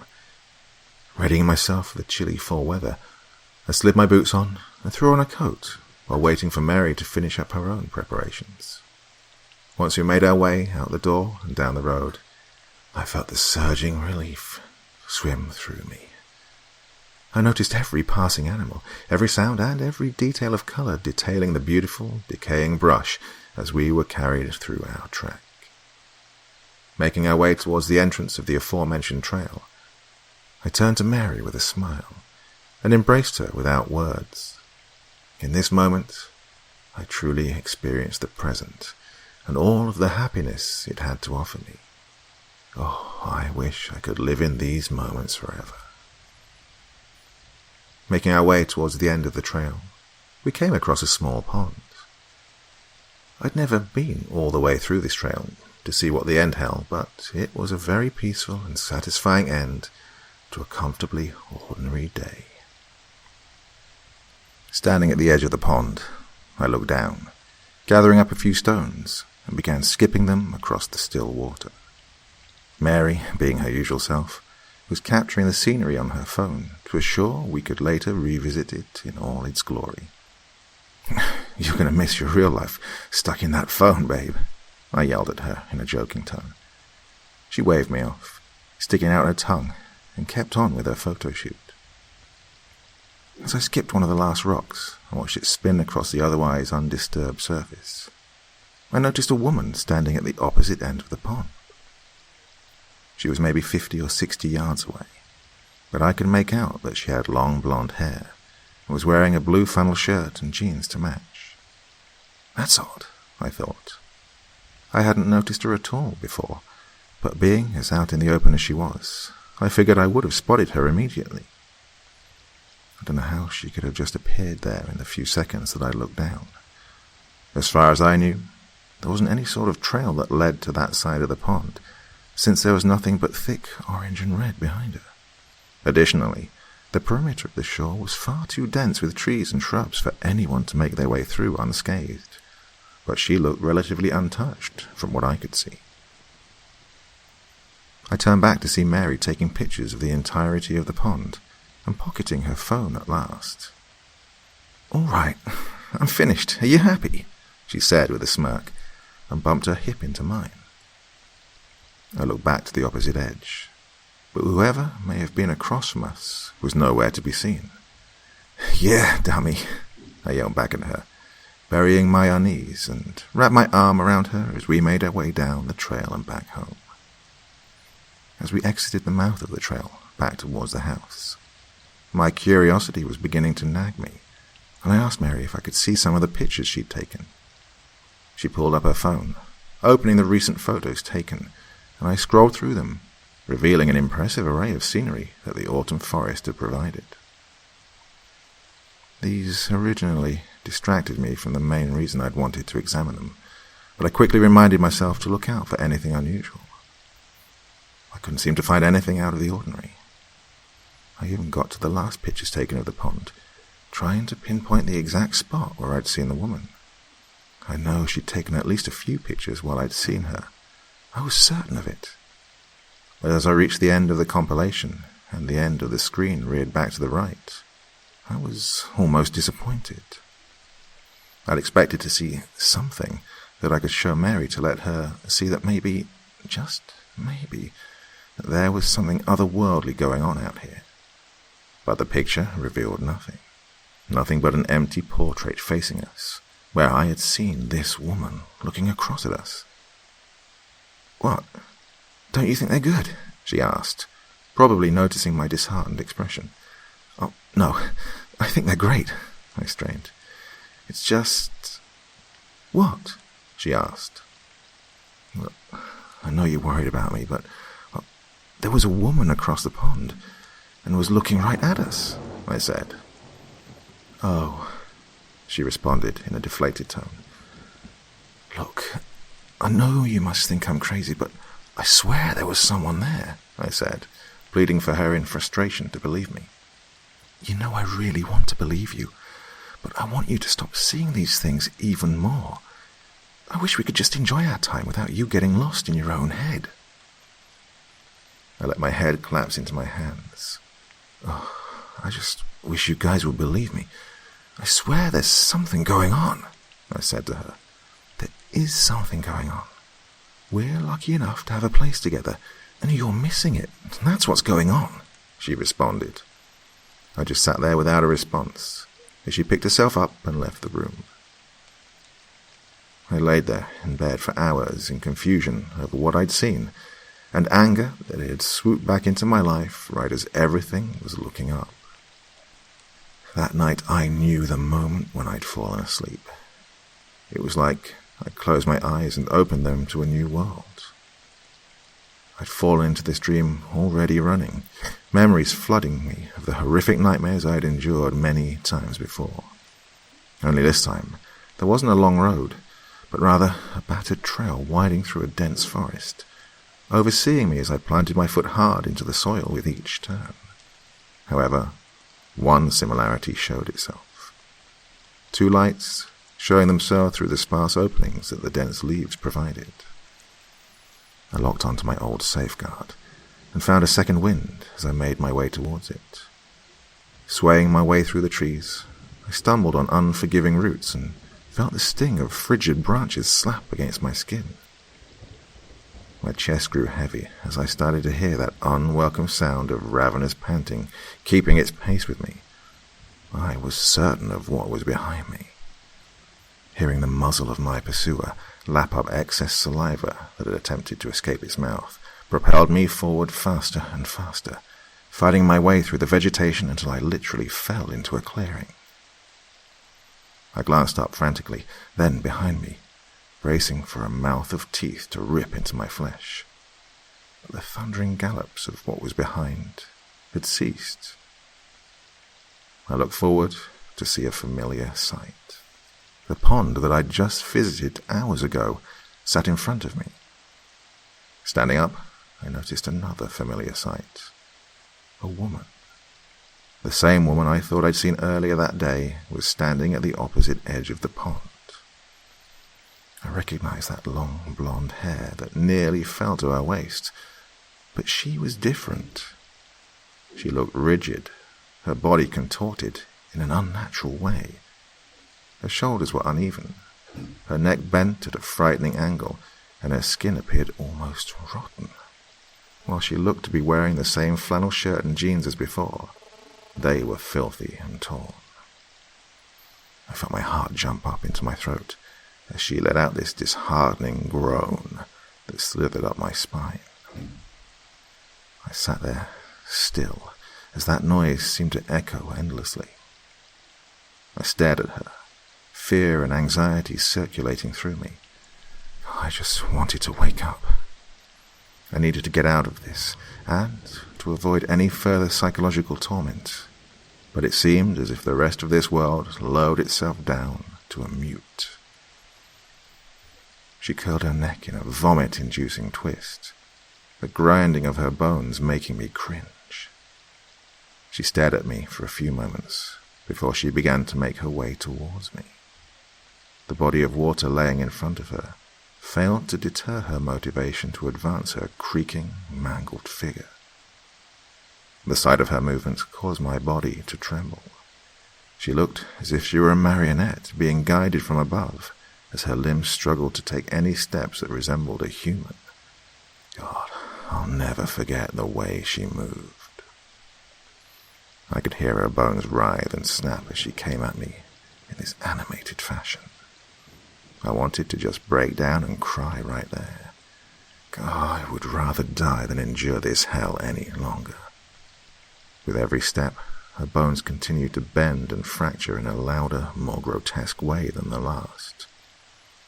She slowly waded through the water, never rising anywhere past waist deep, failing to free me from the horror that was amplifying with each passing second.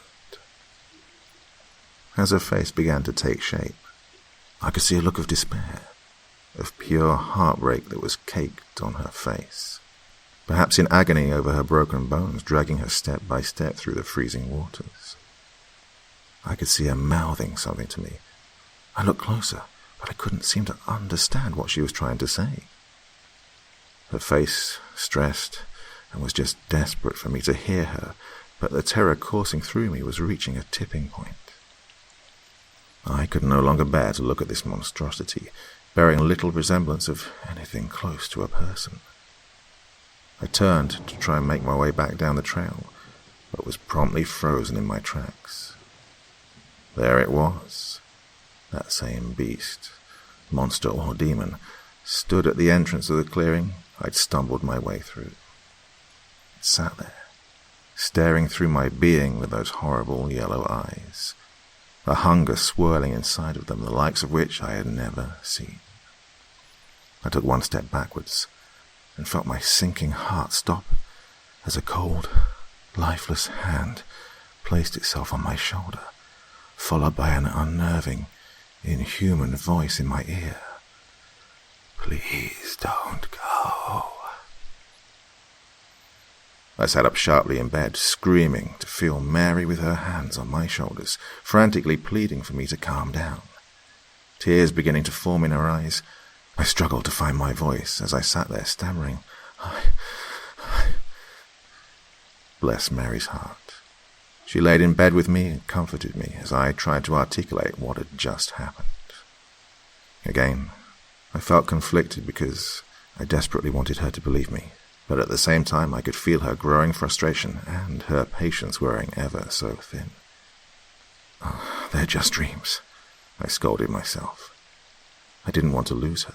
She'd been a bright spot amid all of this chaos going on, but what can I do when the truth just exacerbates those struggles?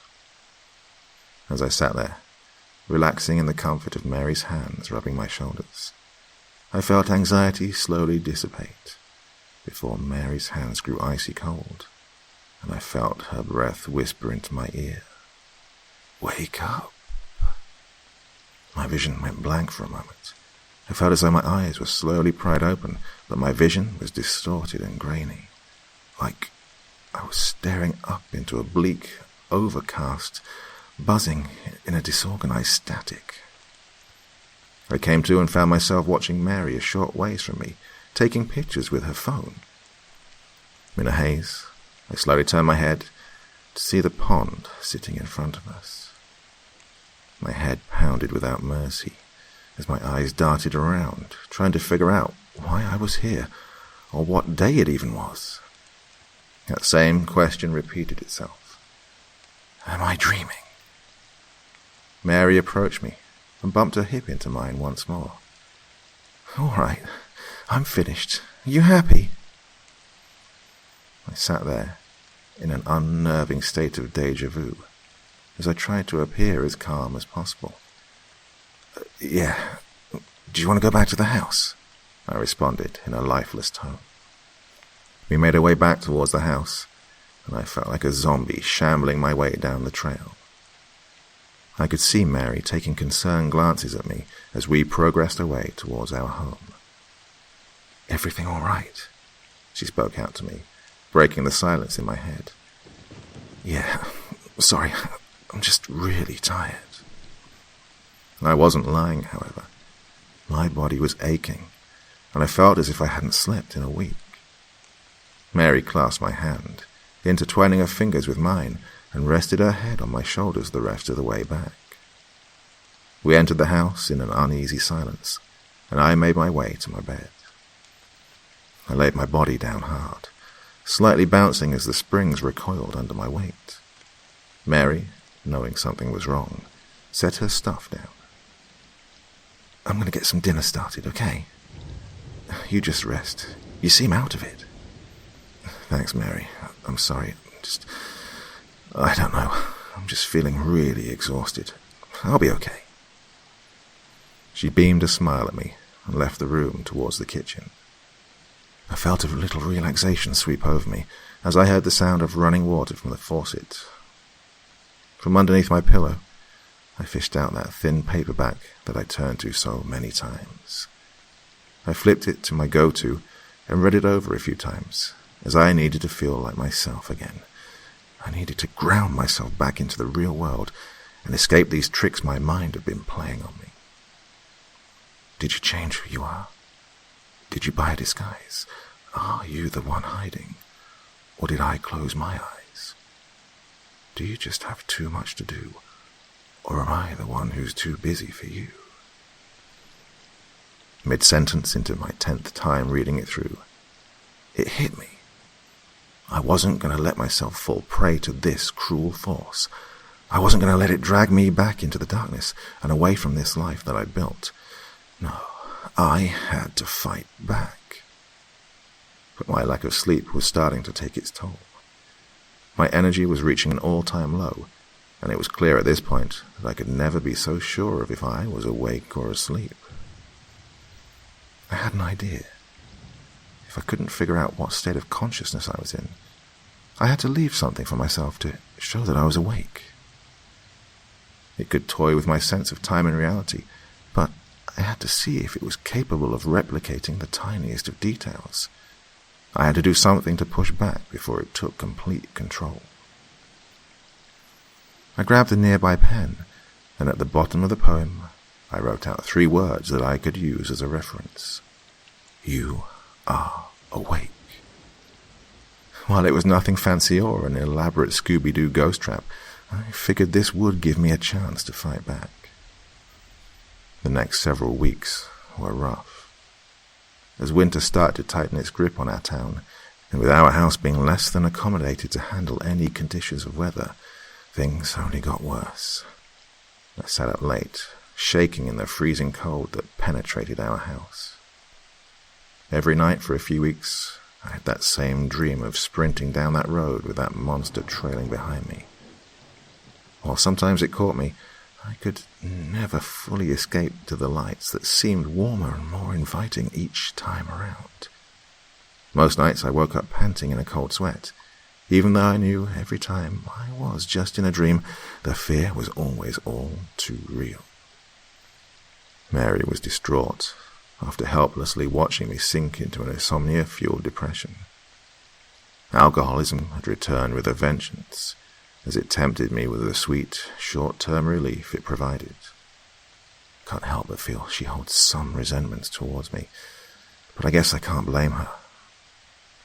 Her sunny disposition was replaced by a cloudy aura, as she tried her best to believe my ridiculous stories. She really was a saint for sticking around with me. She comforted me every night, would make me tea and rub my neck until I fell asleep. I tried telling her daily how much I appreciated her and how much she meant to me, but I felt as though I was putting her on a roller coaster, having her hear those words only to be woken up by my constant night terrors. I still feel guilty to this day about inadvertently dragging her into my situation. I had never felt so helpless in all my life. With winter being in full swing and having a few weeks off work, I found myself alone in our house often. With me usually being busy enough to be out of the house for most of the day, I'd never really been by myself for long periods of time at home. Mary had recently been promoted to manager of the restaurant she worked at and had to work very long hours, while I did everything I could to keep my mind occupied. But throughout this time alone, I would hear frequent movement throughout the house. I tried to occupy my time with reading, or maybe playing some video games, but several times a day, I would hear movement in the vacant rooms. Sometimes, in my peripherals, I thought I would see a flash of blonde hair sliding just out of my vision. I would always feel relief seeing Mary pulling into the driveway after her long shifts, knowing that at least I wouldn't be alone for a period of time. A few days passed, and one day, while Mary was away at work, I decided I needed to try and get out of the house, but Mary had borrowed my car after hers had broken down. So I decided to take a walk around the neighborhood.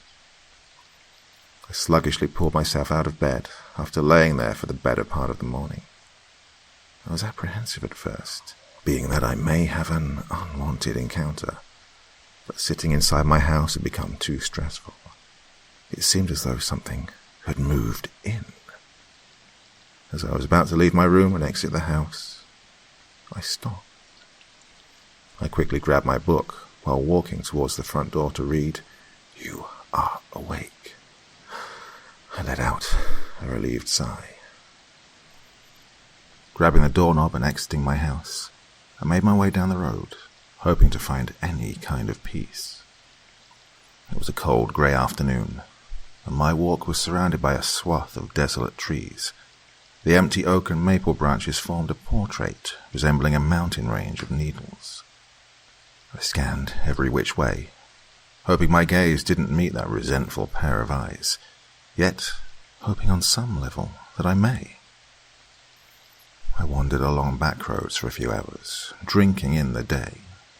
It felt good to get some endorphins flowing and to do something aside from sit on my butt. My coat wrapped tightly around my body, which provided a sense of security that I desperately needed. I reached a dead end on a road maybe a few miles away from my home and decided it was a good sign to return. I turned around and started my way back home, trying to shake off harsh gales of frigid wind blowing through me. I made turn after turn while scrolling through my phone and playing music, but when I looked up, I noticed something. My surroundings weren't the same as before. While the basic scenery seemed similar enough, the minute details were lacking. The houses of my sparsely placed neighbors were nowhere in sight, and the roads had lost the rising and falling hills that it rolled over. The fear gripped me. I just tried to calmly make my way home. I didn't know if I'd just taken a wrong turn and had gotten myself lost, but I seemed to take the same turns over and over again, just trying to find the right way. Each road seemed longer and more ominous than the last. I tried pulling out my phone in order to pinpoint my location, but I was irritated to see that I was apparently just down the road from my house. I headed towards where my phone was telling me I needed to go, but nothing seemed to come of it. There was nothing but endless trees and a fading road ahead of me. I searched and searched, feeling tears rolling down my face as the frustration concerning my crumbling life was boiling over yet again. I couldn't have been dreaming, but the same futile chase that haunted my dreams had found its way into my consciousness. I began to run out of sheer desperation, punching my legs and biting my hands in intervals, just hoping I might wake up to Mary beside me, comforting me once again. Finding my way around a bend, tears choking my throat, I saw my home just at the end of the road. I let out a sigh of elation as my tears of sadness quickly switched to those of happiness. My head tilted down in relief, and I laughed at myself for freaking out over getting myself lost. I'm such a melodramatic idiot, I thought, a smile plastered on my face. I made my way down the driveway, but the consistent crunch of gravel beneath my steps was interrupted by a harsh crack. I stepped back and looked down to see the carcass of a small rabbit. The overwhelming stench of rot flooded my nostrils as I covered my nose with my hands to see I'd stepped on the protruding ribcage of the poor animal. Its body was torn to shreds, an expression of terror and desperation still lingering in its lifeless eyes. Looking up from it, I saw a myriad of animals strewn about the yard, dozens and dozens of them. So many birds, raccoons, squirrels, and rabbits laid on the cold ground, emitting a staggering stench of decay. The odor was so great that I turned and vomited. Hands clenched on my face, I sprinted past the carnage, through my front door, and frantically scrambled to turn the locks and bolt it shut. But when I ran into my room, I saw hundreds of paw prints painted along the floors, coated in a disgusting brownish-red paste that extended onto my bedspread and my dressers, accompanied by deep claw marks running down the walls. I scrambled to find my book, my one answer to where I really was right now. I yanked out dressers, tossing clothing carelessly across the floor. I ripped the blankets and sheets off my bed. "Where is it?" I screamed. I started to hear aggressive clawing on the front door and an ungodly sound that was a mix of whimpering, snarling, desperate crying, and screaming. I frantically tore through my possessions as the sound increased to a deafening wail that was nearly bursting my eardrums. I fell to my knees, pulling on my hair, and began to pray for this unholy spawn to leave me be. I pleaded and pleaded, rocking back and forth on the floor, begging to be set free. Shortly after my plea ended, I shot up in bed, trying to slow my hyperventilating breaths. Sweat drained down my neck and back as I looked around in confusion. Was I just dreaming? I thought to myself. When did I fall asleep? How? It was then that I heard an abrupt knock on the door, accompanied with Mary's voice yelling, "Hey! Can you let me inside?" I shot up, so happy to finally see her. I unbolted the door and opened it to see her carrying a large bag of food and sporting her usual room-brightening smile. I gave her a kiss on the cheek. I turned back into the house to let her enter and asked how her shift was as I started to light a candle in the living room, eager to spend the rest of my evening with some good company. However, I was greeted with silence, an unwelcome, haunting silence that I knew was the harbinger to exactly what I didn't want to see. I reluctantly turned to see that horrible monstrosity standing in the doorway to my house, its menacing figure seeming to tower over my existence. I immediately covered my face and screamed for it to leave. I sat there, sobbing in my palms, and during frequent breaks of choke cries, I could hear its slow, forced breaths and could feel those all too familiar eyes slicing through me.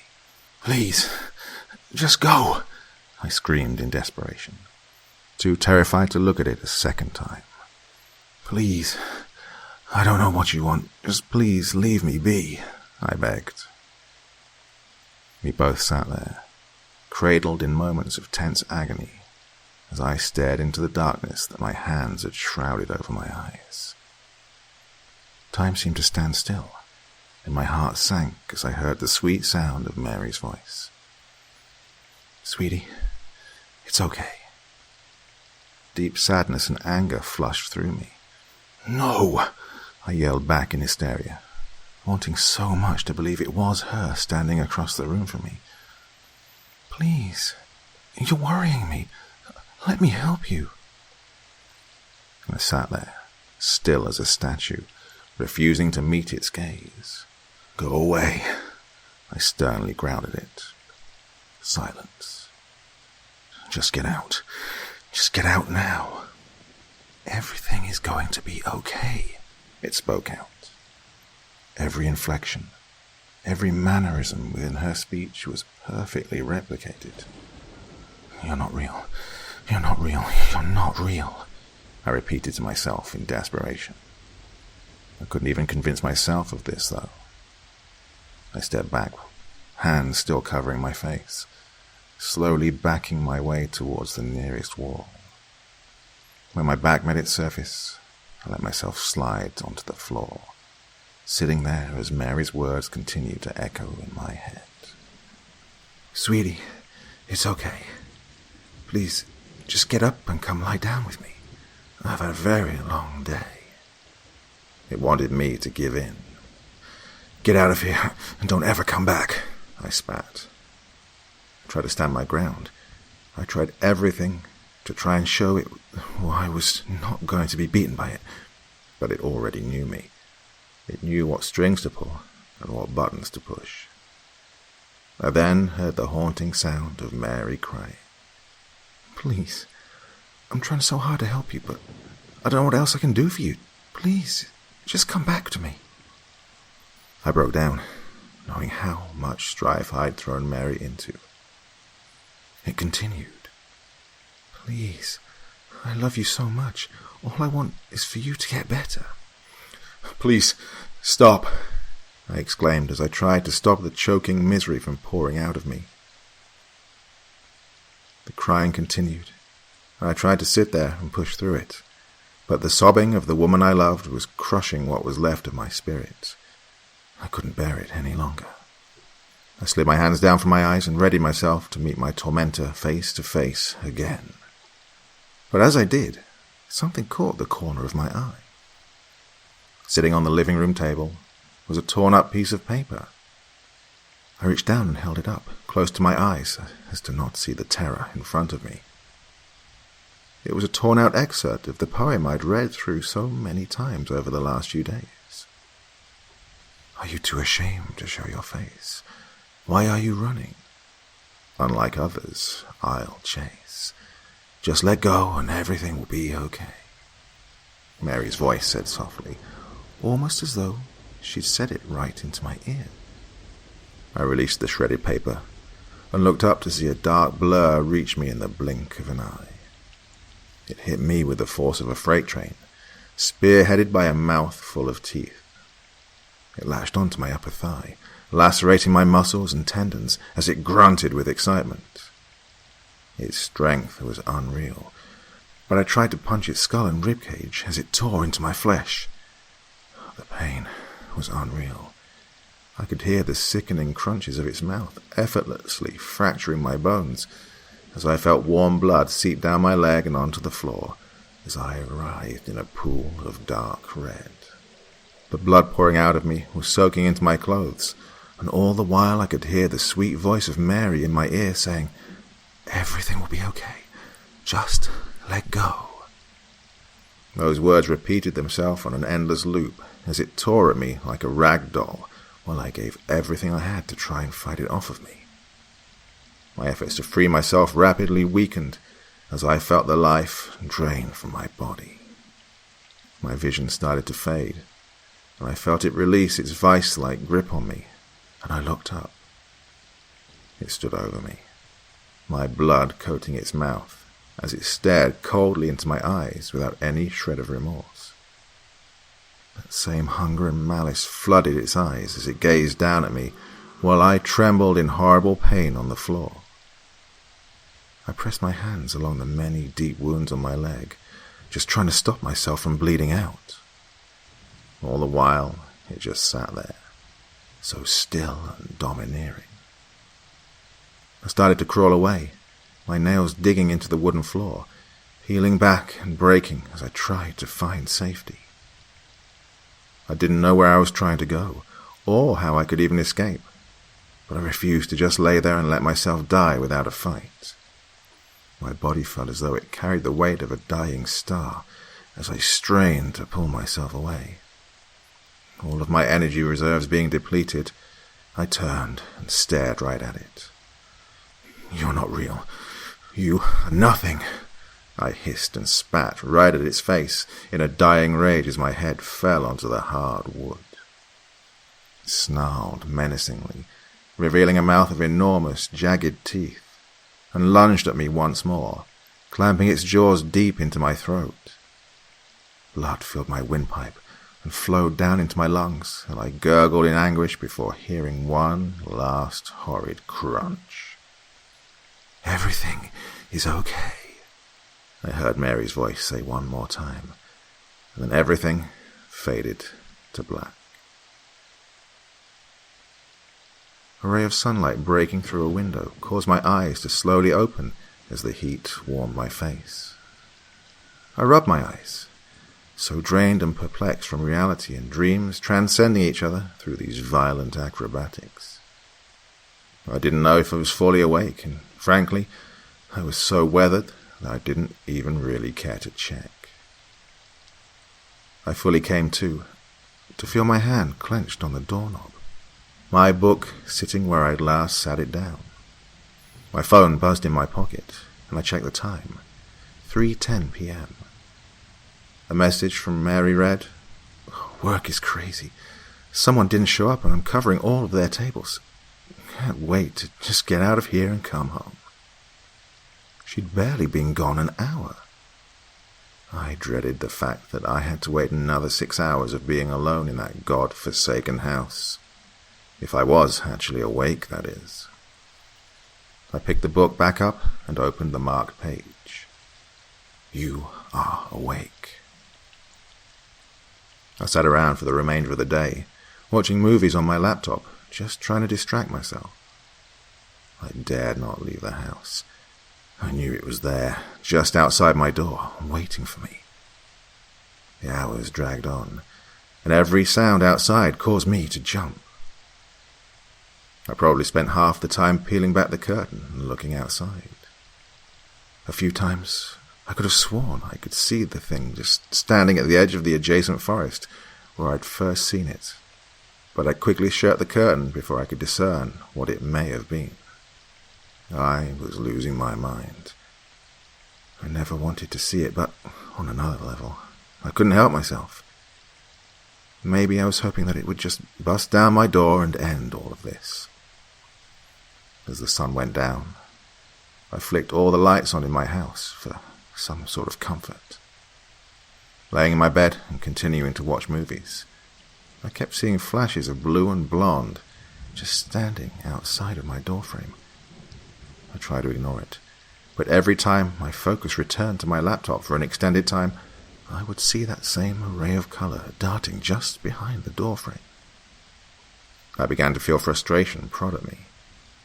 I couldn't leave the house at risk of running into that evil, but staying in the house, well, it would just relentlessly toy with me. I couldn't even just go to sleep to try and erase the time I had to wait through, as it had all but taken over my life outside of my consciousness. Every time I would catch that in the corner of my eyes, I would fling my book open. "You are awake," it read, time after time. I tried switching to watching something more cheerful and turned on The Office. I hoped that seeing my favorite Scranton residents would bring a little joy to my day as I waited endlessly for Mary to come home. As an episode ended and I got up to make myself some food, I heard the shower turn on over on the other side of the house. The initial sound made me jump, as I was already tightly wound. I slowly made my way across the house towards the bathroom.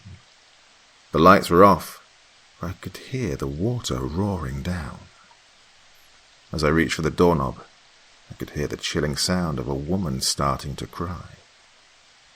I froze, not sure if I wanted to see what was on the other side, but I couldn't just sit there and let the water blast full force without shutting it off. The crying continued, Oh, it was an awful sound. I sat there with my hand on the knob, trying to force myself to open the door, but I was just stuck in place. I started to turn away after letting go of the knob, but a familiar voice sent chills down my back. "Please, don't go," I heard from the other side of the door.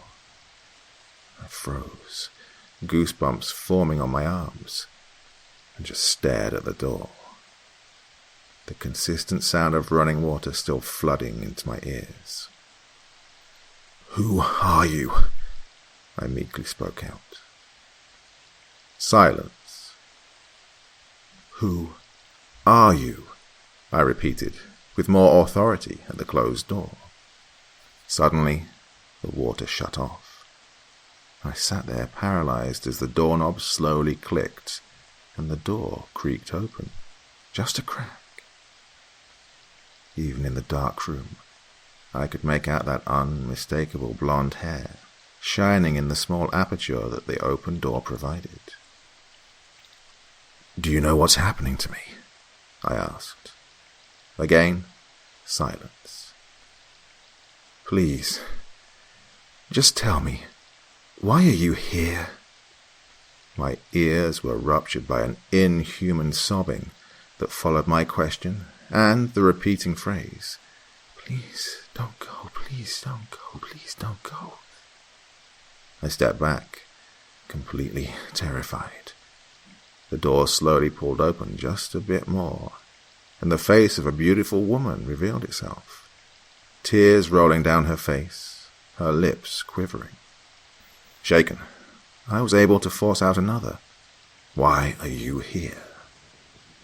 She brushed the hair away from her face and looked right at me with bright turquoise eyes. "Please," I uttered. She looked down to the floor and continued to sob uncontrollably. "What were you doing at the pond?" She continued to cry. "I don't know what you're trying to say," I said to whoever or whatever was standing just in front of me. Her neck snapped up to show that horrific, rotted face I had seen at the pond.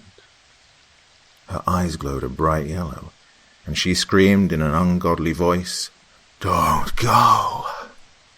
And the door slammed shut with such great force that it shook the whole house and caused nearby hanging pictures to fall down. I sat there on the floor, bewildered, as minutes passed by and I just stared at the bathroom door. I picked myself up and was able to force myself forward and slowly turn the handle to push open the door.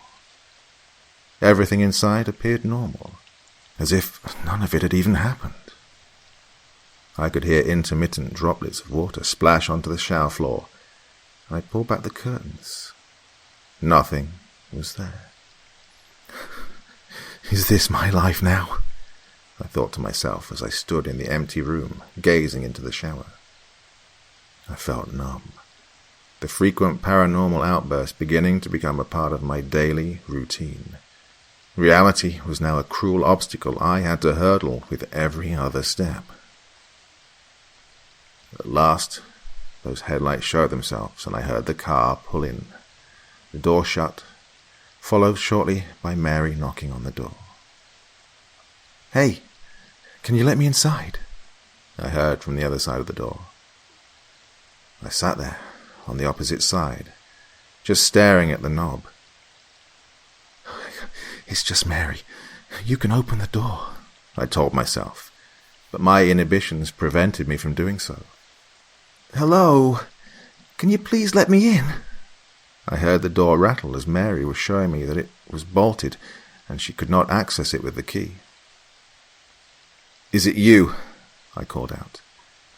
"What do you mean? Of course it's me. Just open the door. I'm freezing," she responded.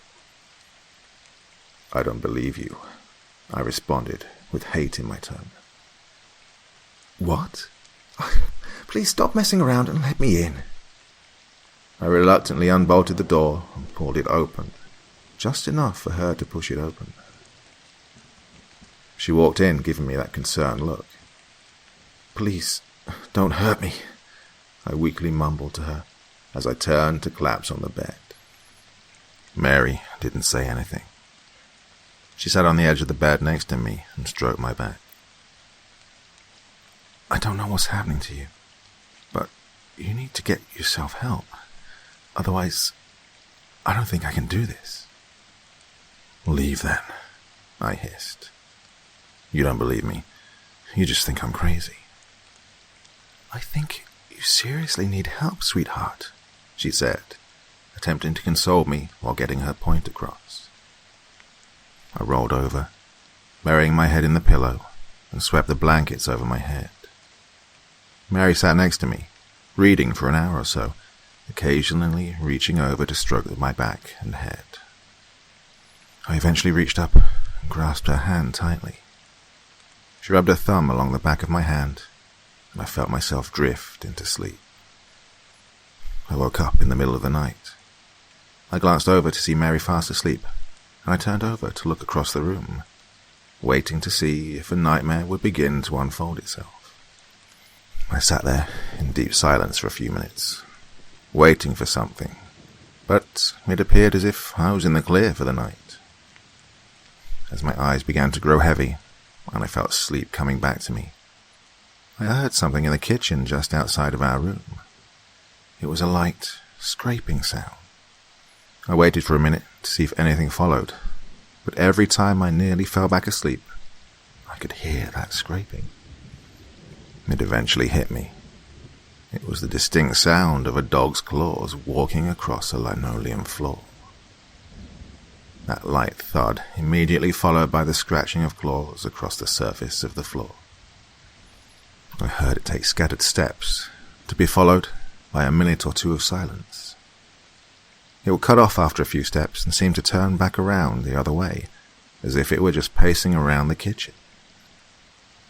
I pulled out of my book and read, "You are awake." Against my better judgment, I pulled myself out of the bed and pressed my ear to the bedroom door.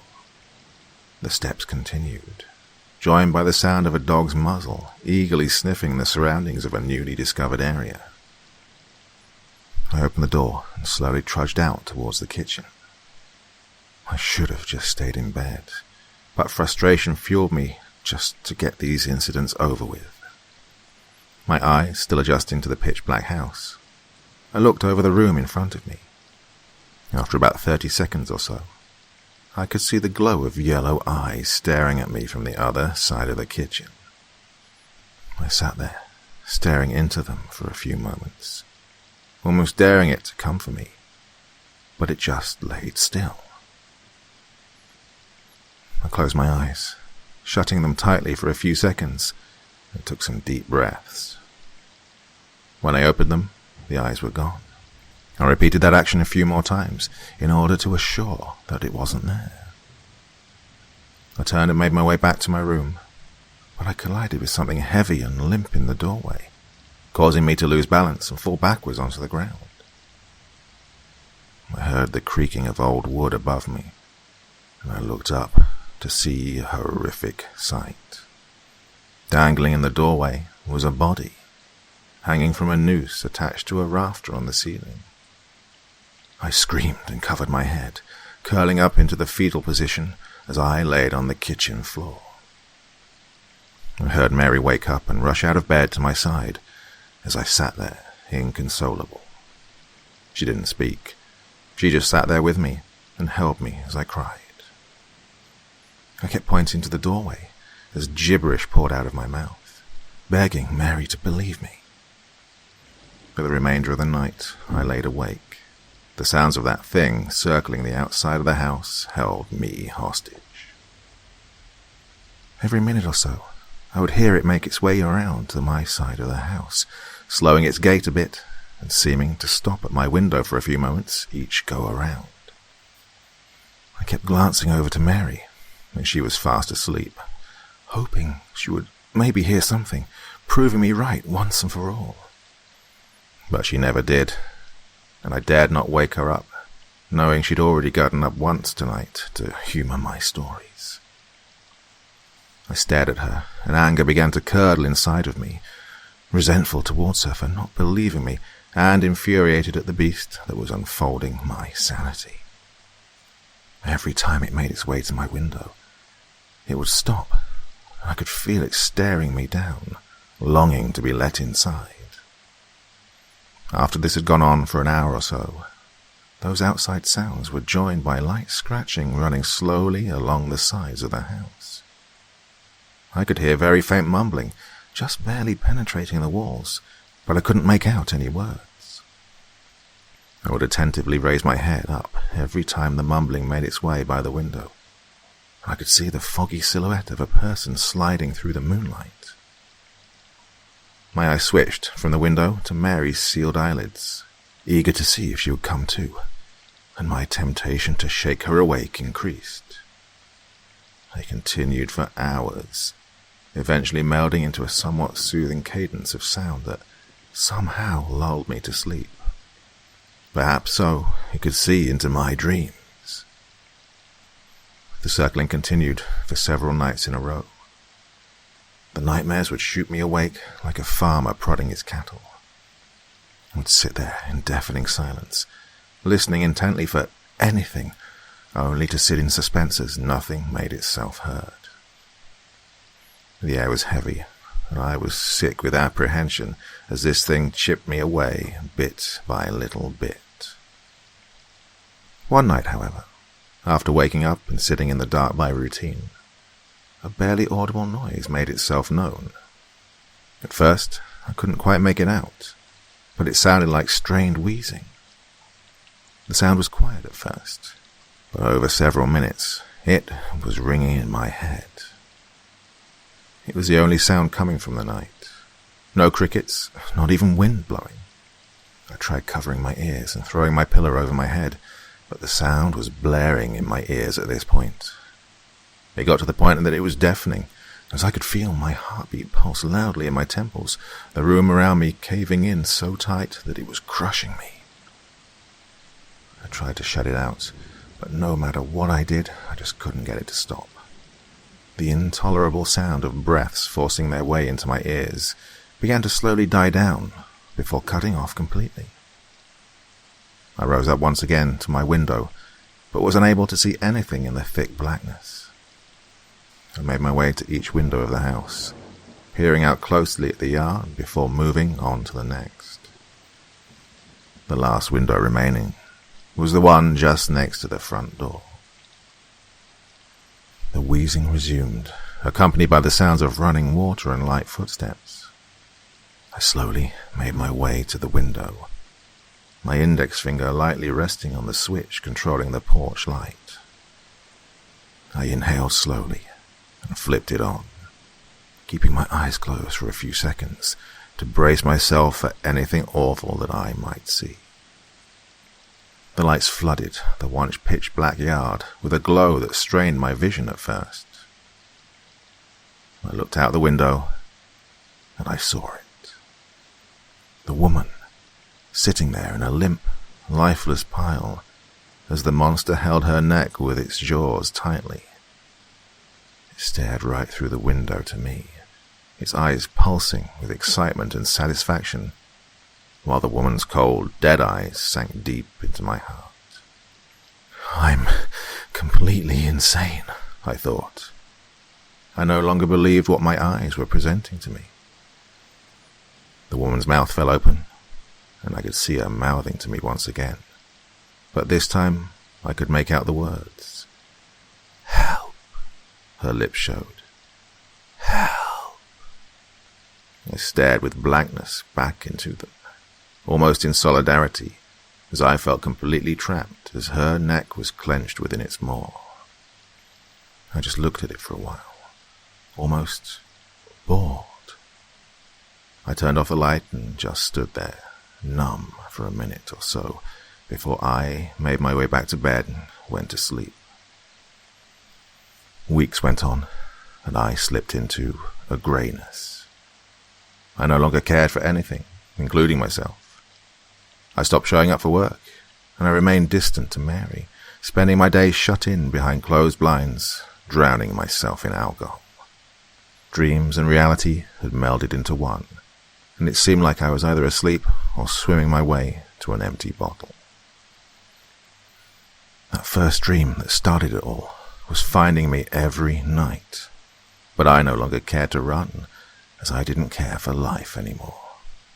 I would just stand up, turn around and scowl at the dark until I was consumed alive, every morsel of pain erupting through my cells. Sometimes I would be greeted by Mary, staring down at me as I laid in bed in a drunken stupor. Every time she would pull out part of the few reserve she had left to make me feel better, as I aggressively shrugged off her patronage to try and find sleep once more. But no matter what world I fell into, sleeping or conscious, there was no exit. There was no exit. Mary had had enough. She sat on the end of the bed as I downed the remainder of my comfort. She gave me the usual speech about how I had a lot of problems that I needed to sort out, and that she could no longer be the one to try and fix them. I polished off my bottle as she finished her speech, and I don't remember exactly what she said, but I do remember saying, "Well, what are you waiting for?" with a cold grin on my face. Oh, I wish I hadn't sent her off that way. Mary, she was the sweetest soul I'd ever come across, but I'd allowed the darkness to force its way into me and to flow outward to her, and I bullied her away. As she briskly walked to her car with a box of her possessions, I trailed her and laughed out my misery. She slammed the car door, and I threw my empty bottle on the gravel, glass disintegrating into my shins and ankles as I walked to her car window screaming, "Leave then!" She floored it in reverse and sped away. God, I wish that wasn't the last I'd seen of her. I miss her so much. The night after Mary left, I drank myself into unconsciousness. I found myself on that same road journey into the same dream. I looked up, and the lights seemed closer than they ever had before. I stood up, but felt no fear. No presence laying behind me, or overwhelming fear boiling over. I walked towards them with ease as they sat there, dangling their open arms. I needed the comfort and warmth more than ever. My walk transitioned into a slow, awkward jog as they moved closer while I did as well. Jogging turned into a sprint as I raised my hand up, hoping it would maybe reach out and pull me into bliss. I got closer and closer, certain that I would finally find out what was just ahead of me all this time. I was nearly there, arms stretched out to let sweet relief in. But as my fingertips were inches away, I felt the rip of unforgiving teeth sink into my leg, followed by a violent force dragging me back down the road I'd run down so many times. Gravel buried into my skin, and painful scrapes screamed as I flew backwards. I felt my body form into thousands of shapes and unfold as I tumbled along the road, jaws clenched tightly on me. I flew back into the darkness, and those lights dimmed and dimmed and dimmed, until they were but a speck of light poking through a hole in my curtains as morning carried me back into the world. Even though Mary was gone, I did not find myself without company. Shuffling noises throughout the house, and images of blonde hair flying by my peripherals, kept me from complete loneliness. Not to mention, I had a dog just outside my home to greet me whenever I desired. Truly the American dream. Spending my days in a haze, I neglected to clean up any of my messes or even pay any of my bills. My water and electricity were cut off, and I spent some time sitting in a dark, unventilated house as I was buried in my own filth. I had to watch myself suffer to fill myself with a jaded sense of justice. After a week or so of sitting in an empty house, trying my best to ignore the presence in my house, and charging my phone at local diners, My landlord came by.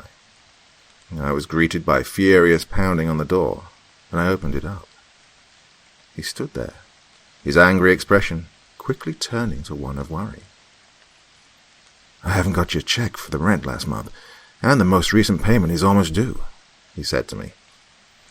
"I'm sorry, sir," I said in an empty tone, and invited him inside. He followed me in, and I could feel his eyes sweeping over the heaps of garbage kept there by my neglect. I brushed off some trash and found my checkbook, promptly writing him out a check for the last few months, with a little extra for his trouble. "Is everything okay?" he asked me, his genuine concern showing. "Everything is great," I spat back.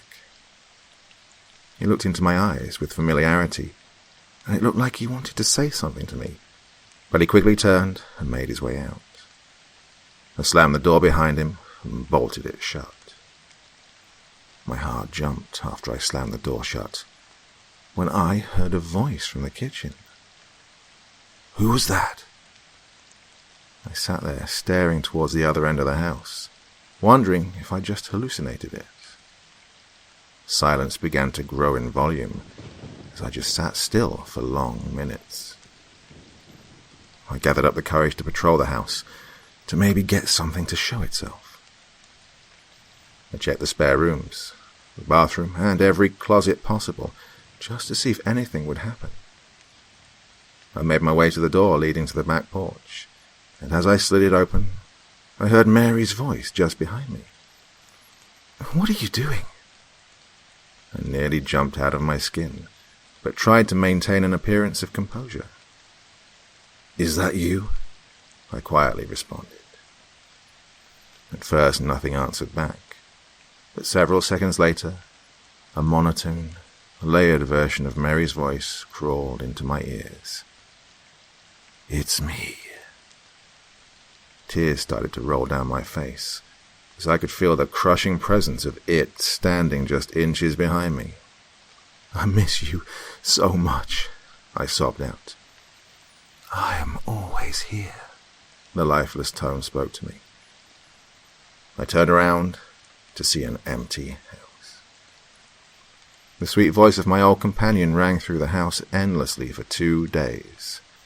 They always brought me to a place of serenity, before slamming me back onto the hard floor to look up to an empty home. Her voice was music to my ears, even though I knew none of it was real, at least real outside of my own head. If I couldn't feel her touch, then maybe I could take advantage of it not being able to tell my own state of consciousness. I needed her, and it knew this. It had taken her away. I tried my best for days to reach out to Mary. I would send her messages expressing my regret and apologizing profusely. But I was only ever greeted with an empty inbox, in between times of waking up after prolonged periods of sleep. "Please, I need you more than ever. Just answer me," I said to her one morning after waking up from the endless nightmares I was enduring. I sat there, staring at my phone for what turned out to be several hours, only to see nothing but my sent message was delivered. I stared into my phone screen as the battery reached 1% and then died. I am alone. All alone. I'd had enough and couldn't stand the constant pricks and prods at my insecurities. I left my house early the next morning, heading to the nearest gun shop to find something that could provide some comfort, whether it served as protection or as an exit. After a brief conversation with a store tenant, I paid and went home. I waited the time needed before being able to receive my goods. After receiving it, I just sat it on my nightstand and just looked at it for a while, the bright silver color sticking out in my dark room like a sore thumb. I reached for it a few times, but would pull back as the small part of me that held self-preservation screamed at me. As I held the box of bullets in my hand, turning them over, procrastinating, I heard a sudden knock at the door. Startled, I sat up and opened the door to see the landlord standing there. Not sure what he was doing on my porch, I blurted out, "Did my check not go through?" "No, it went through just fine," he responded, motioning for me to let him inside, and I obliged. He walked in, taking in the disarray that the house had fallen into. He sat at my kitchen table, seeming to go over what to say in his head. Things were starting to feel tense as he sat at the kitchen table, tapping his fingers nervously on the surface. "So, I used to live in this house," his voice breaking the heavy silence. His frankness caught me a bit off guard. He looked at me, but I couldn't seem to formulate an appropriate response. "About 10 years ago, me and my wife bought this house." He paused, as if to collect himself, looking out the window with a look of reflection on his face. I sat there waiting to hear the rest of what he had to say, but he just turned and looked at me. His eyes shot down quickly, and he rubbed his hand down his face as he let out a deep, raspy exhale. I didn't know if I should say anything, but he wasn't really giving me much to go off of. He sat there, looking down, his eyes occasionally darting around the house. His eyes stopped on the doorway to my room, and stuck there for what felt like minutes. Right as I was about to speak up to break the silence, he finally continued. "We moved in here shortly after marrying. Lucille was an amazing woman. She was about the only bright spot in my life," he said, as his closing words were choking up. "Was?" I asked, not really knowing where this was going. His mouth opened like he was going to say something, but he just sat there, not able to pull out any words. I stared at him as he stared into nothingness. A long silence ensued, and I felt a deep sadness overtake the air. I stood there, uncomfortable, watching this grown man seeming to hold back tears as I noticed his gaze had shifted back to my bedroom doorway. "If you don't mind, could I see your bedroom?" he inquired. Normally I would treat this as an imposition, or at least an invasion of my privacy, but I really wanted to escape this awkward scene. Sure," I said, with a bit of uncertainty in my voice. He picked himself up and walked by me. He reached for the door, turned it, and watched it slowly open. I looked at him as he stood in the doorway, his height nearly reaching the bottom of the frame. He reached his hand out and ran it down the rugged wood. I sat there for several minutes as my landlord laid still, swimming in what I assumed to be old memories of when he had lived here. "What happened to Lucille?" I blurted out without thinking, regretting it immediately, as it was clear that something tragic had occurred. He turned back and made eye contact. "She died," he said without hesitation. I was about to apologize before he said, "Thank you," and briskly walked out of the house.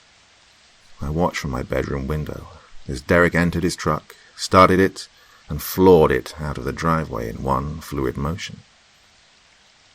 I looked back at my only companions as they glowed in the unlit room and proceeded to slither my way under the dirty sheets. I didn't really know what to think at first of this visit. It was obvious that there was something I wasn't being told.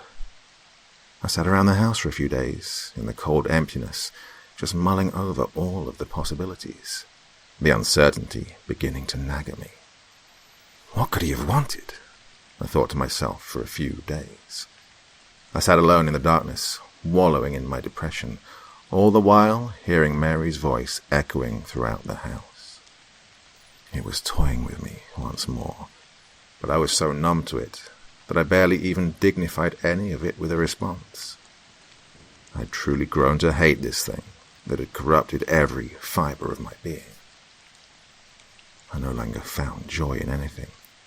The last of my optimism had been thoroughly snuffed out, and I was waking up angry that I was still alive. Desperate for some kind of answer, I decided to make my way to my landlord's house. I pulled into his driveway, right behind his blue Ford pickup, and made my way up his driveway.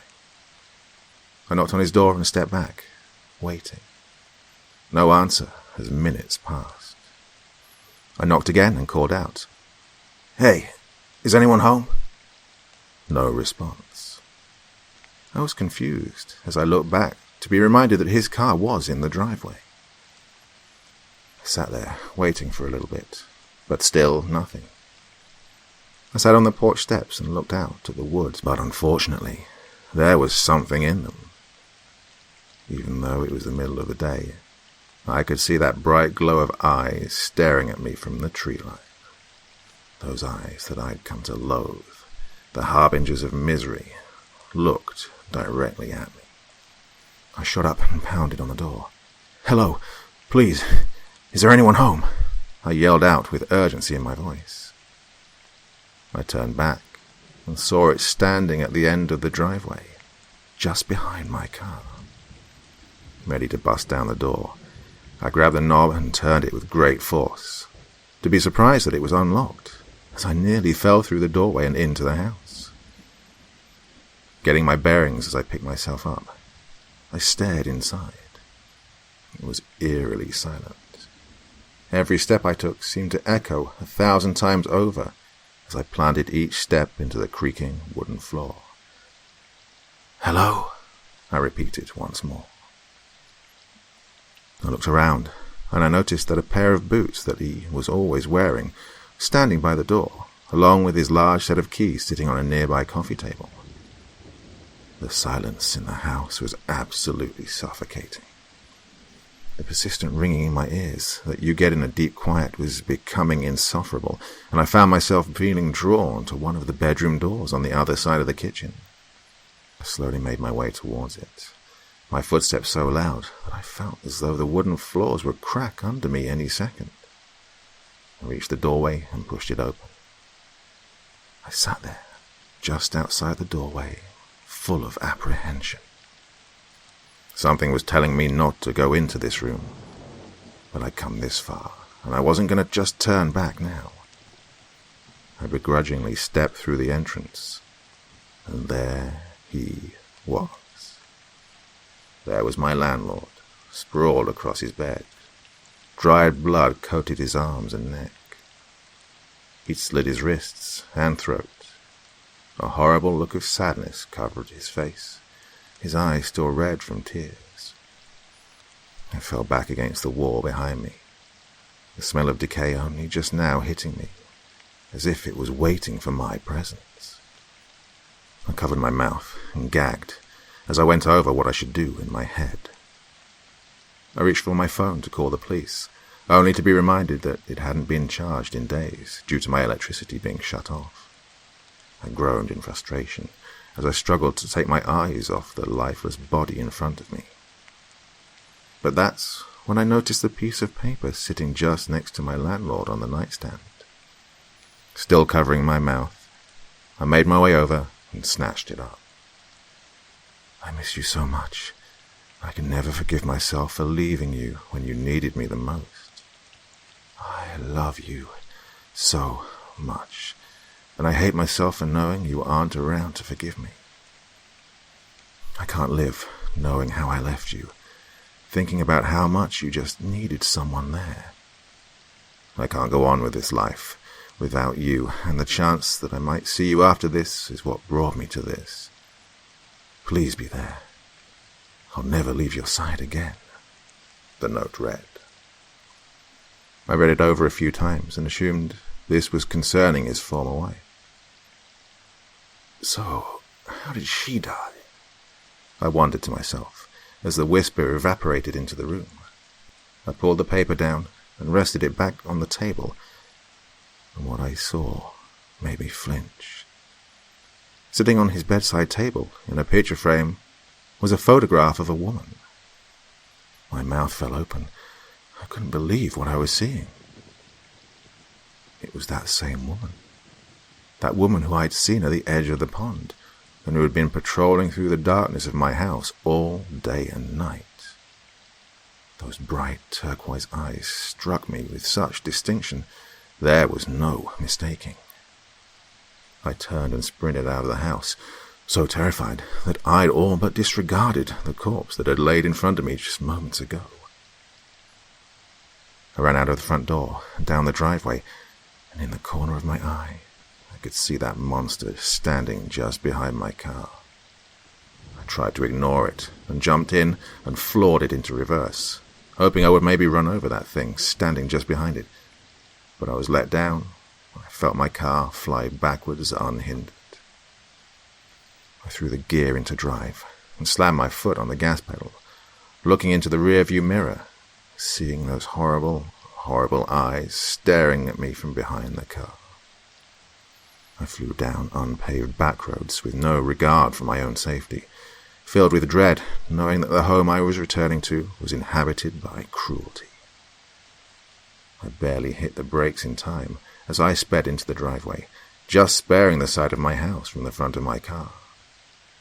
I ran out of the car, but there, in the window, just beside the front door, stood the woman. Her blonde hair was draped over her face as she stood motionless. "Lucille?" I muttered, and the figure quickly turned and shifted out of view. I stood there for a moment before hearing the crunch of gravel behind me. I didn't turn around at first. I knew what was behind me. I heard a few more slow steps, and then I turned around. It stood there, not even 10 feet from me. There I was again, stuck between a rock and a hard place. Right then, I heard the front door open, and it creaked as if it were releasing decades of neglect. The beast stared while taking slow, deliberate steps towards me, as I matched them with my own steps backwards. I turned and sprinted through the open door and slammed it shut behind me. I looked out the window to see that it was gone. But right then, I felt that familiar cold hand rest on my shoulder. Only sharp nails dug deep into me, puncturing my skin. Terror and exhaustion overtook me, and I lost consciousness. Those same nightmares infested my dreams, and I woke up every hour, more tired than the last time I'd fallen asleep. I was, eventually, able to force myself off of the hard floor and into my bed, though it would do little to help my sleep. Dreams of the pond and of that road presented themselves every time I fell back into a slumber. But the more I ran towards the lights in my dreams, the more I felt myself straying away from reality as I stewed in a puddle of my own delusion when I woke. My new friend, laying on the nightstand, was tempting me with more comfort as the time passed, and I had to pull my hand back several times from reaching for its help. I poured my way through another bottle as I laid in the accumulated filth I'd neglected to discard. As I felt the last of my reserve swirl in my mouth and down my throat, I heard another knock at the door. In a haze, I stood up from my pile and made my way towards the door. But as I approached, I stopped. "Hey, it's me. Can you let me inside?" I heard from just outside the front door. I just stood there. The same phrase repeated itself, but followed by, "It's freezing out here. Can you open the door?" Of course I recognized that voice. I'd recognize that sweet voice anywhere. "Leave," I hissed. The voice repeated itself again and again and again. "Leave," I repeatedly shouted at the door over and over. Every now and then it would change it up a bit with a "please," and I would change things up with a "fuck off." I grew tired of this and just went back to laying in bed, covering my ears with dirty pillows, but the knocking persisted, occasionally growing louder and more urgent over a course of several hours. After it appeared to finally give up for a few minutes, I was sitting in a comfortable silence for once, before I heard my sweet Mary's voice from the door whimper out, "Don't you love me?" I'd had enough. I grabbed the revolver from my nightstand and fired off all 6 shots right at the door in quick succession. I lay there as hot smoke billowed in front of my face and felt instant regret. I'd shot holes clear through my front door at some imaginary force. I paced around my living room with my hands on my head, still wrapped around the handle of my magnum. "Oh, I screamed out, as if I'd finally woken up to all the insanity I'd conjured. My ears were still ringing, and I made my way to the front door to see the damage. I didn't really know what I was expecting, since I'd shot a full clip of my gun through it, but there was definitely some serious damage. I slammed my hand on the door, still clenching the gun, and let my head rest against the wood. Light poured through the newly made openings, and my eye happened to catch something out of place through the nearest hole. I stared through and tried to discern the palette of colors meshed into a distorted cluster. I swung the door open, and the sunlight all but disintegrated my eyes. As they adjusted, I glanced down, and everything in my world crashed. Mary laid there, riddled with bullet holes, as she wheezed and gurgled on the front porch. "Mary!" I exclaimed, tears already pouring down my face. She reached up and caressed my face and smiled. "It's okay," she said. "No, Mary, no, please, don't leave like this. I'm so sorry. Please, we can fix this. Please, don't go. Please, don't go," I yelled. "Everything will be okay," she repeated to me. "Don't go," I screamed again. I sat there and cried on her, just holding her and praying to God that she wasn't about to die right here in front of me.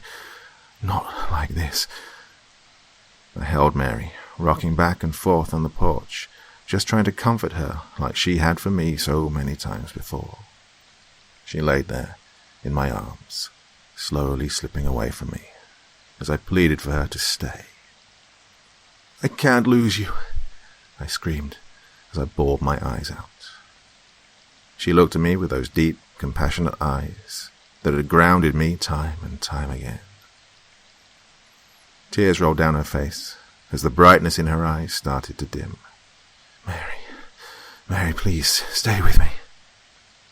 But it was too late. I felt the last of her life slip out of her, and she slumped in my arms.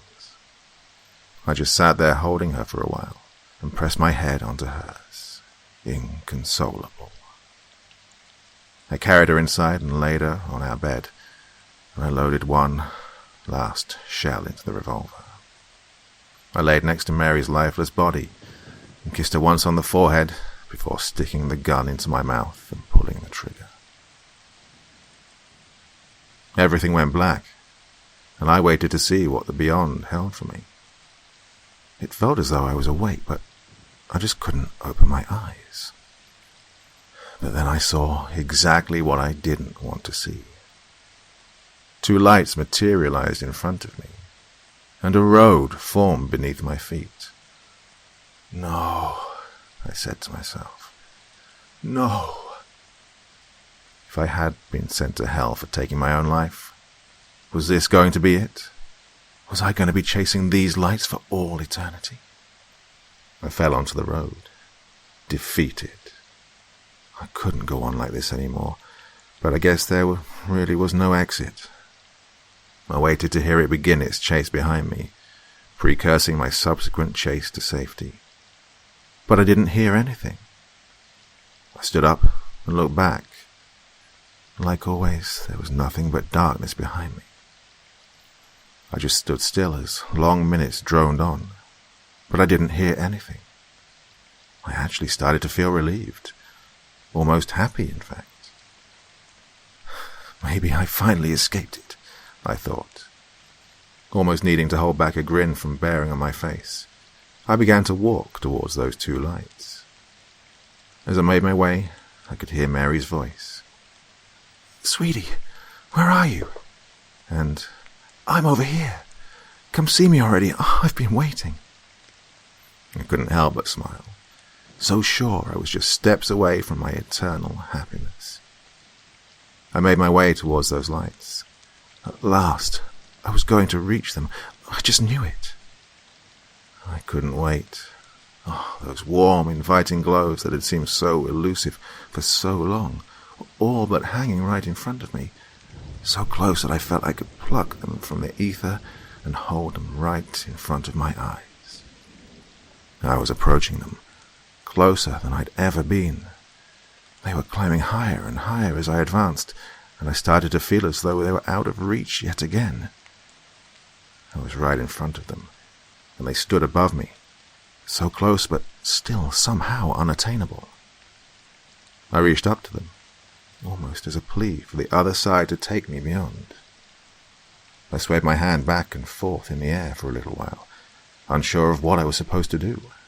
However, I felt my hand run across something broad and rugged. I was surprised and took a step back, but only to be greeted by a sudden rush of air. I stared up at the lights inquisitively, and I heard a deep exhale as I felt another rush of air blow through me. I turned around, heartbroken to see if it was behind me yet again, but there was nothing. Again, I felt that rush of air, accompanied by another deep exhale. And then it hit me. It hit me like a ton of bricks. I didn't want to recognize it, but I turned back to where the wind originated from, and I looked up to those glows. My heart sunk. All the hope that had built up after pulling the trigger was pulled out from under me. Those two lights hanging above me were now glowing that putrid shade of yellow. That unrelenting hunger that preyed upon my mind for months towered above me, mocking me. I saw a colossal mouth bear enormous, disgusting teeth, each one as big as me, while the enormity of the beast imposed itself onto my soul. I swear it was smiling at me. The mouth shot towards me and crushed every bone in my body, my blood exploding into a fine mist in every direction before it swung me around and threw me onto the road, my body bloody and broken, and mind weathered down to grains of sand. All I could think of was Mary, how much love she'd given me, and how she was the greatest thing that had ever happened. I felt as though hell had found me. It lowered its open mouth back down and scooped me up with ease, and my body rolled and turned, bouncing off its rancid gums and rotting teeth, as it pulverized every last bit of me until I felt myself slide down into the darkness. The darkness slowly deteriorated away as I began to slip back into consciousness. I stood there in my room, gun clenched in one hand with the other on the doorknob. No more holes in the door. Mary no longer laying lifeless in my bed. I grabbed my book and flipped to the page I'd left my clue on. "You are awake." And with that, I hastily stuffed my clothes into trash bags, along with the other essentials, and I made my way to the door to hopefully just leave this misery behind me. An ear-splitting voice screaming, "Don't go!" repeated itself from behind me, nearly shaking the house with its immense volume. I fumbled for the doorknob, dropping my trash bags in the process, and swung the door open. All of this time I could still hear that voice screaming in my head. But when I exited the house, that nightmare was sitting just beyond the porch, staring at me. I pulled out the gun from the depths of my bags, flipped the safety off, and fired that one bullet that it still had left in it, trying to take the life that had all but taken mine. It connected, hitting it almost right between the eyes. I heard it whimper for a second before slumping to the ground.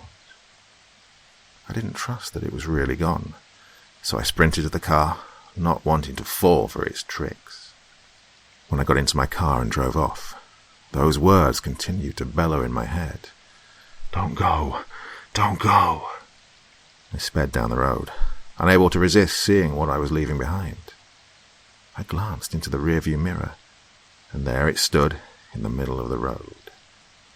Still as a statue, as always, hulking and intimidating.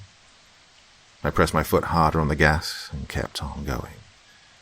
I didn't know where I was going, but as long as it was away from that god-forsaken place, it didn't matter.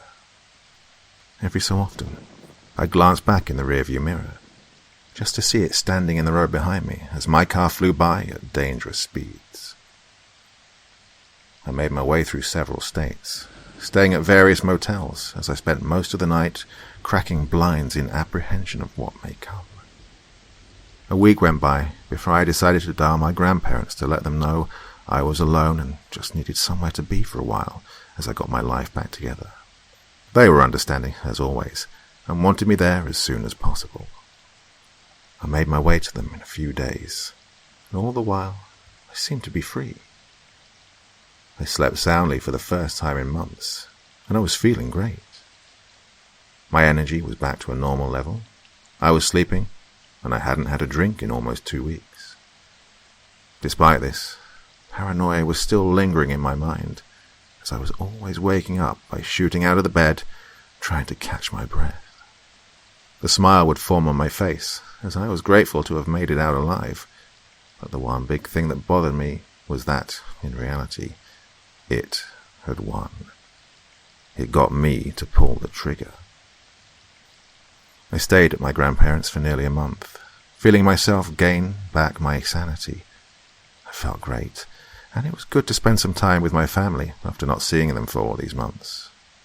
It also felt good to finally leave behind my persistent attachments that were so deeply rooted. I even started talking to Mary again, and while she was wary at first, I was able to slowly earn back her trust. I was feeling like my old self again. I was just lucky that she was such a forgiving soul to give me another chance. I was sitting in my grandparents' living room, watching some TV, when I heard a faint knock at the front door. I muted the TV, not sure if I'd actually heard it. I waited a second, and again, a very faint knock emanated from the opposite side of the door. Must be one of their neighbors, I thought, as it may have been an older woman weakly tapping her knuckles on the door. I opened the door, but only to see nothing in front of me. I poked my head out and looked around to see if there was anyone nearby, but nothing showed itself. I slowly closed the door and made my way back to the couch to continue watching TV. After watching for several minutes, I heard a similar light knocking on the door again. This time I quickly picked myself up to swing the door open. At first, I saw nothing, just my grandparents' front yard. But as I swept my eyes over the area, I saw someone at the end of the long driveway that connected to the walkway. It was a woman, long dark hair blanketing her face as she stood painfully still facing me. I knew, the second I looked at her, that it was Mary. I slowly made my way towards her. "Mary!" I called out. Her body slightly twitched with my words. Feeling a little uneasy, I stopped about 20 feet from her, her face focused downward as her hair dangled over. "Mary, what are you doing here?" I pressed. "I came to see you." Her voice rang out, music to my ears to hear that sweet sound once again. I advanced towards her, but as I did, her appearance started to deteriorate. With each step, her face weathered and her hair grayed. I gazed upon her, and her clothes were now tattered and ripped apart. Mud and blood caked across her skin.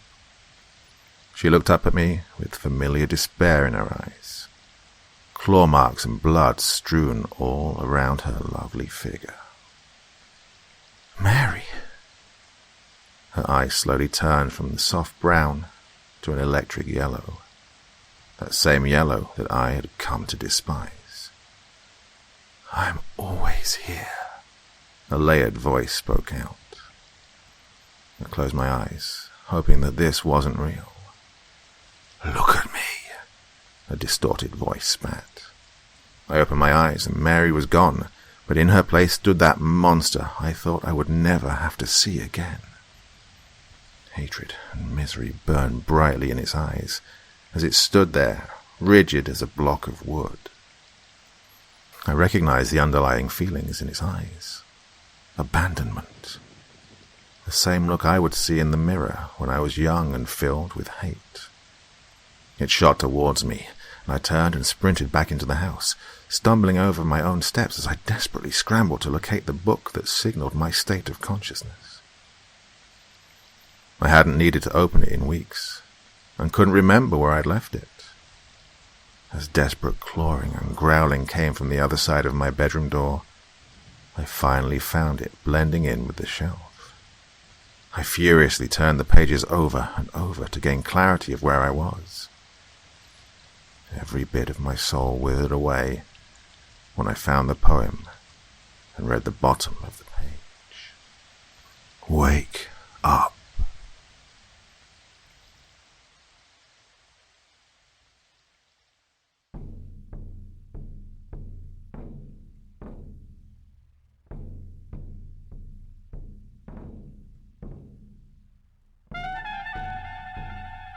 And so once again, we reach the end of tonight's podcast. My thanks as always to the authors of those wonderful stories, and to you for taking the time to listen. Now, I'd ask one small favor of you. Wherever you get your podcast from, please write a few nice words and leave a 5-star review, as it really helps the podcast. That's it for this week, but I'll be back again same time, same place, and I do so hope you'll join me once more. Until next time, sweet dreams and bye-bye.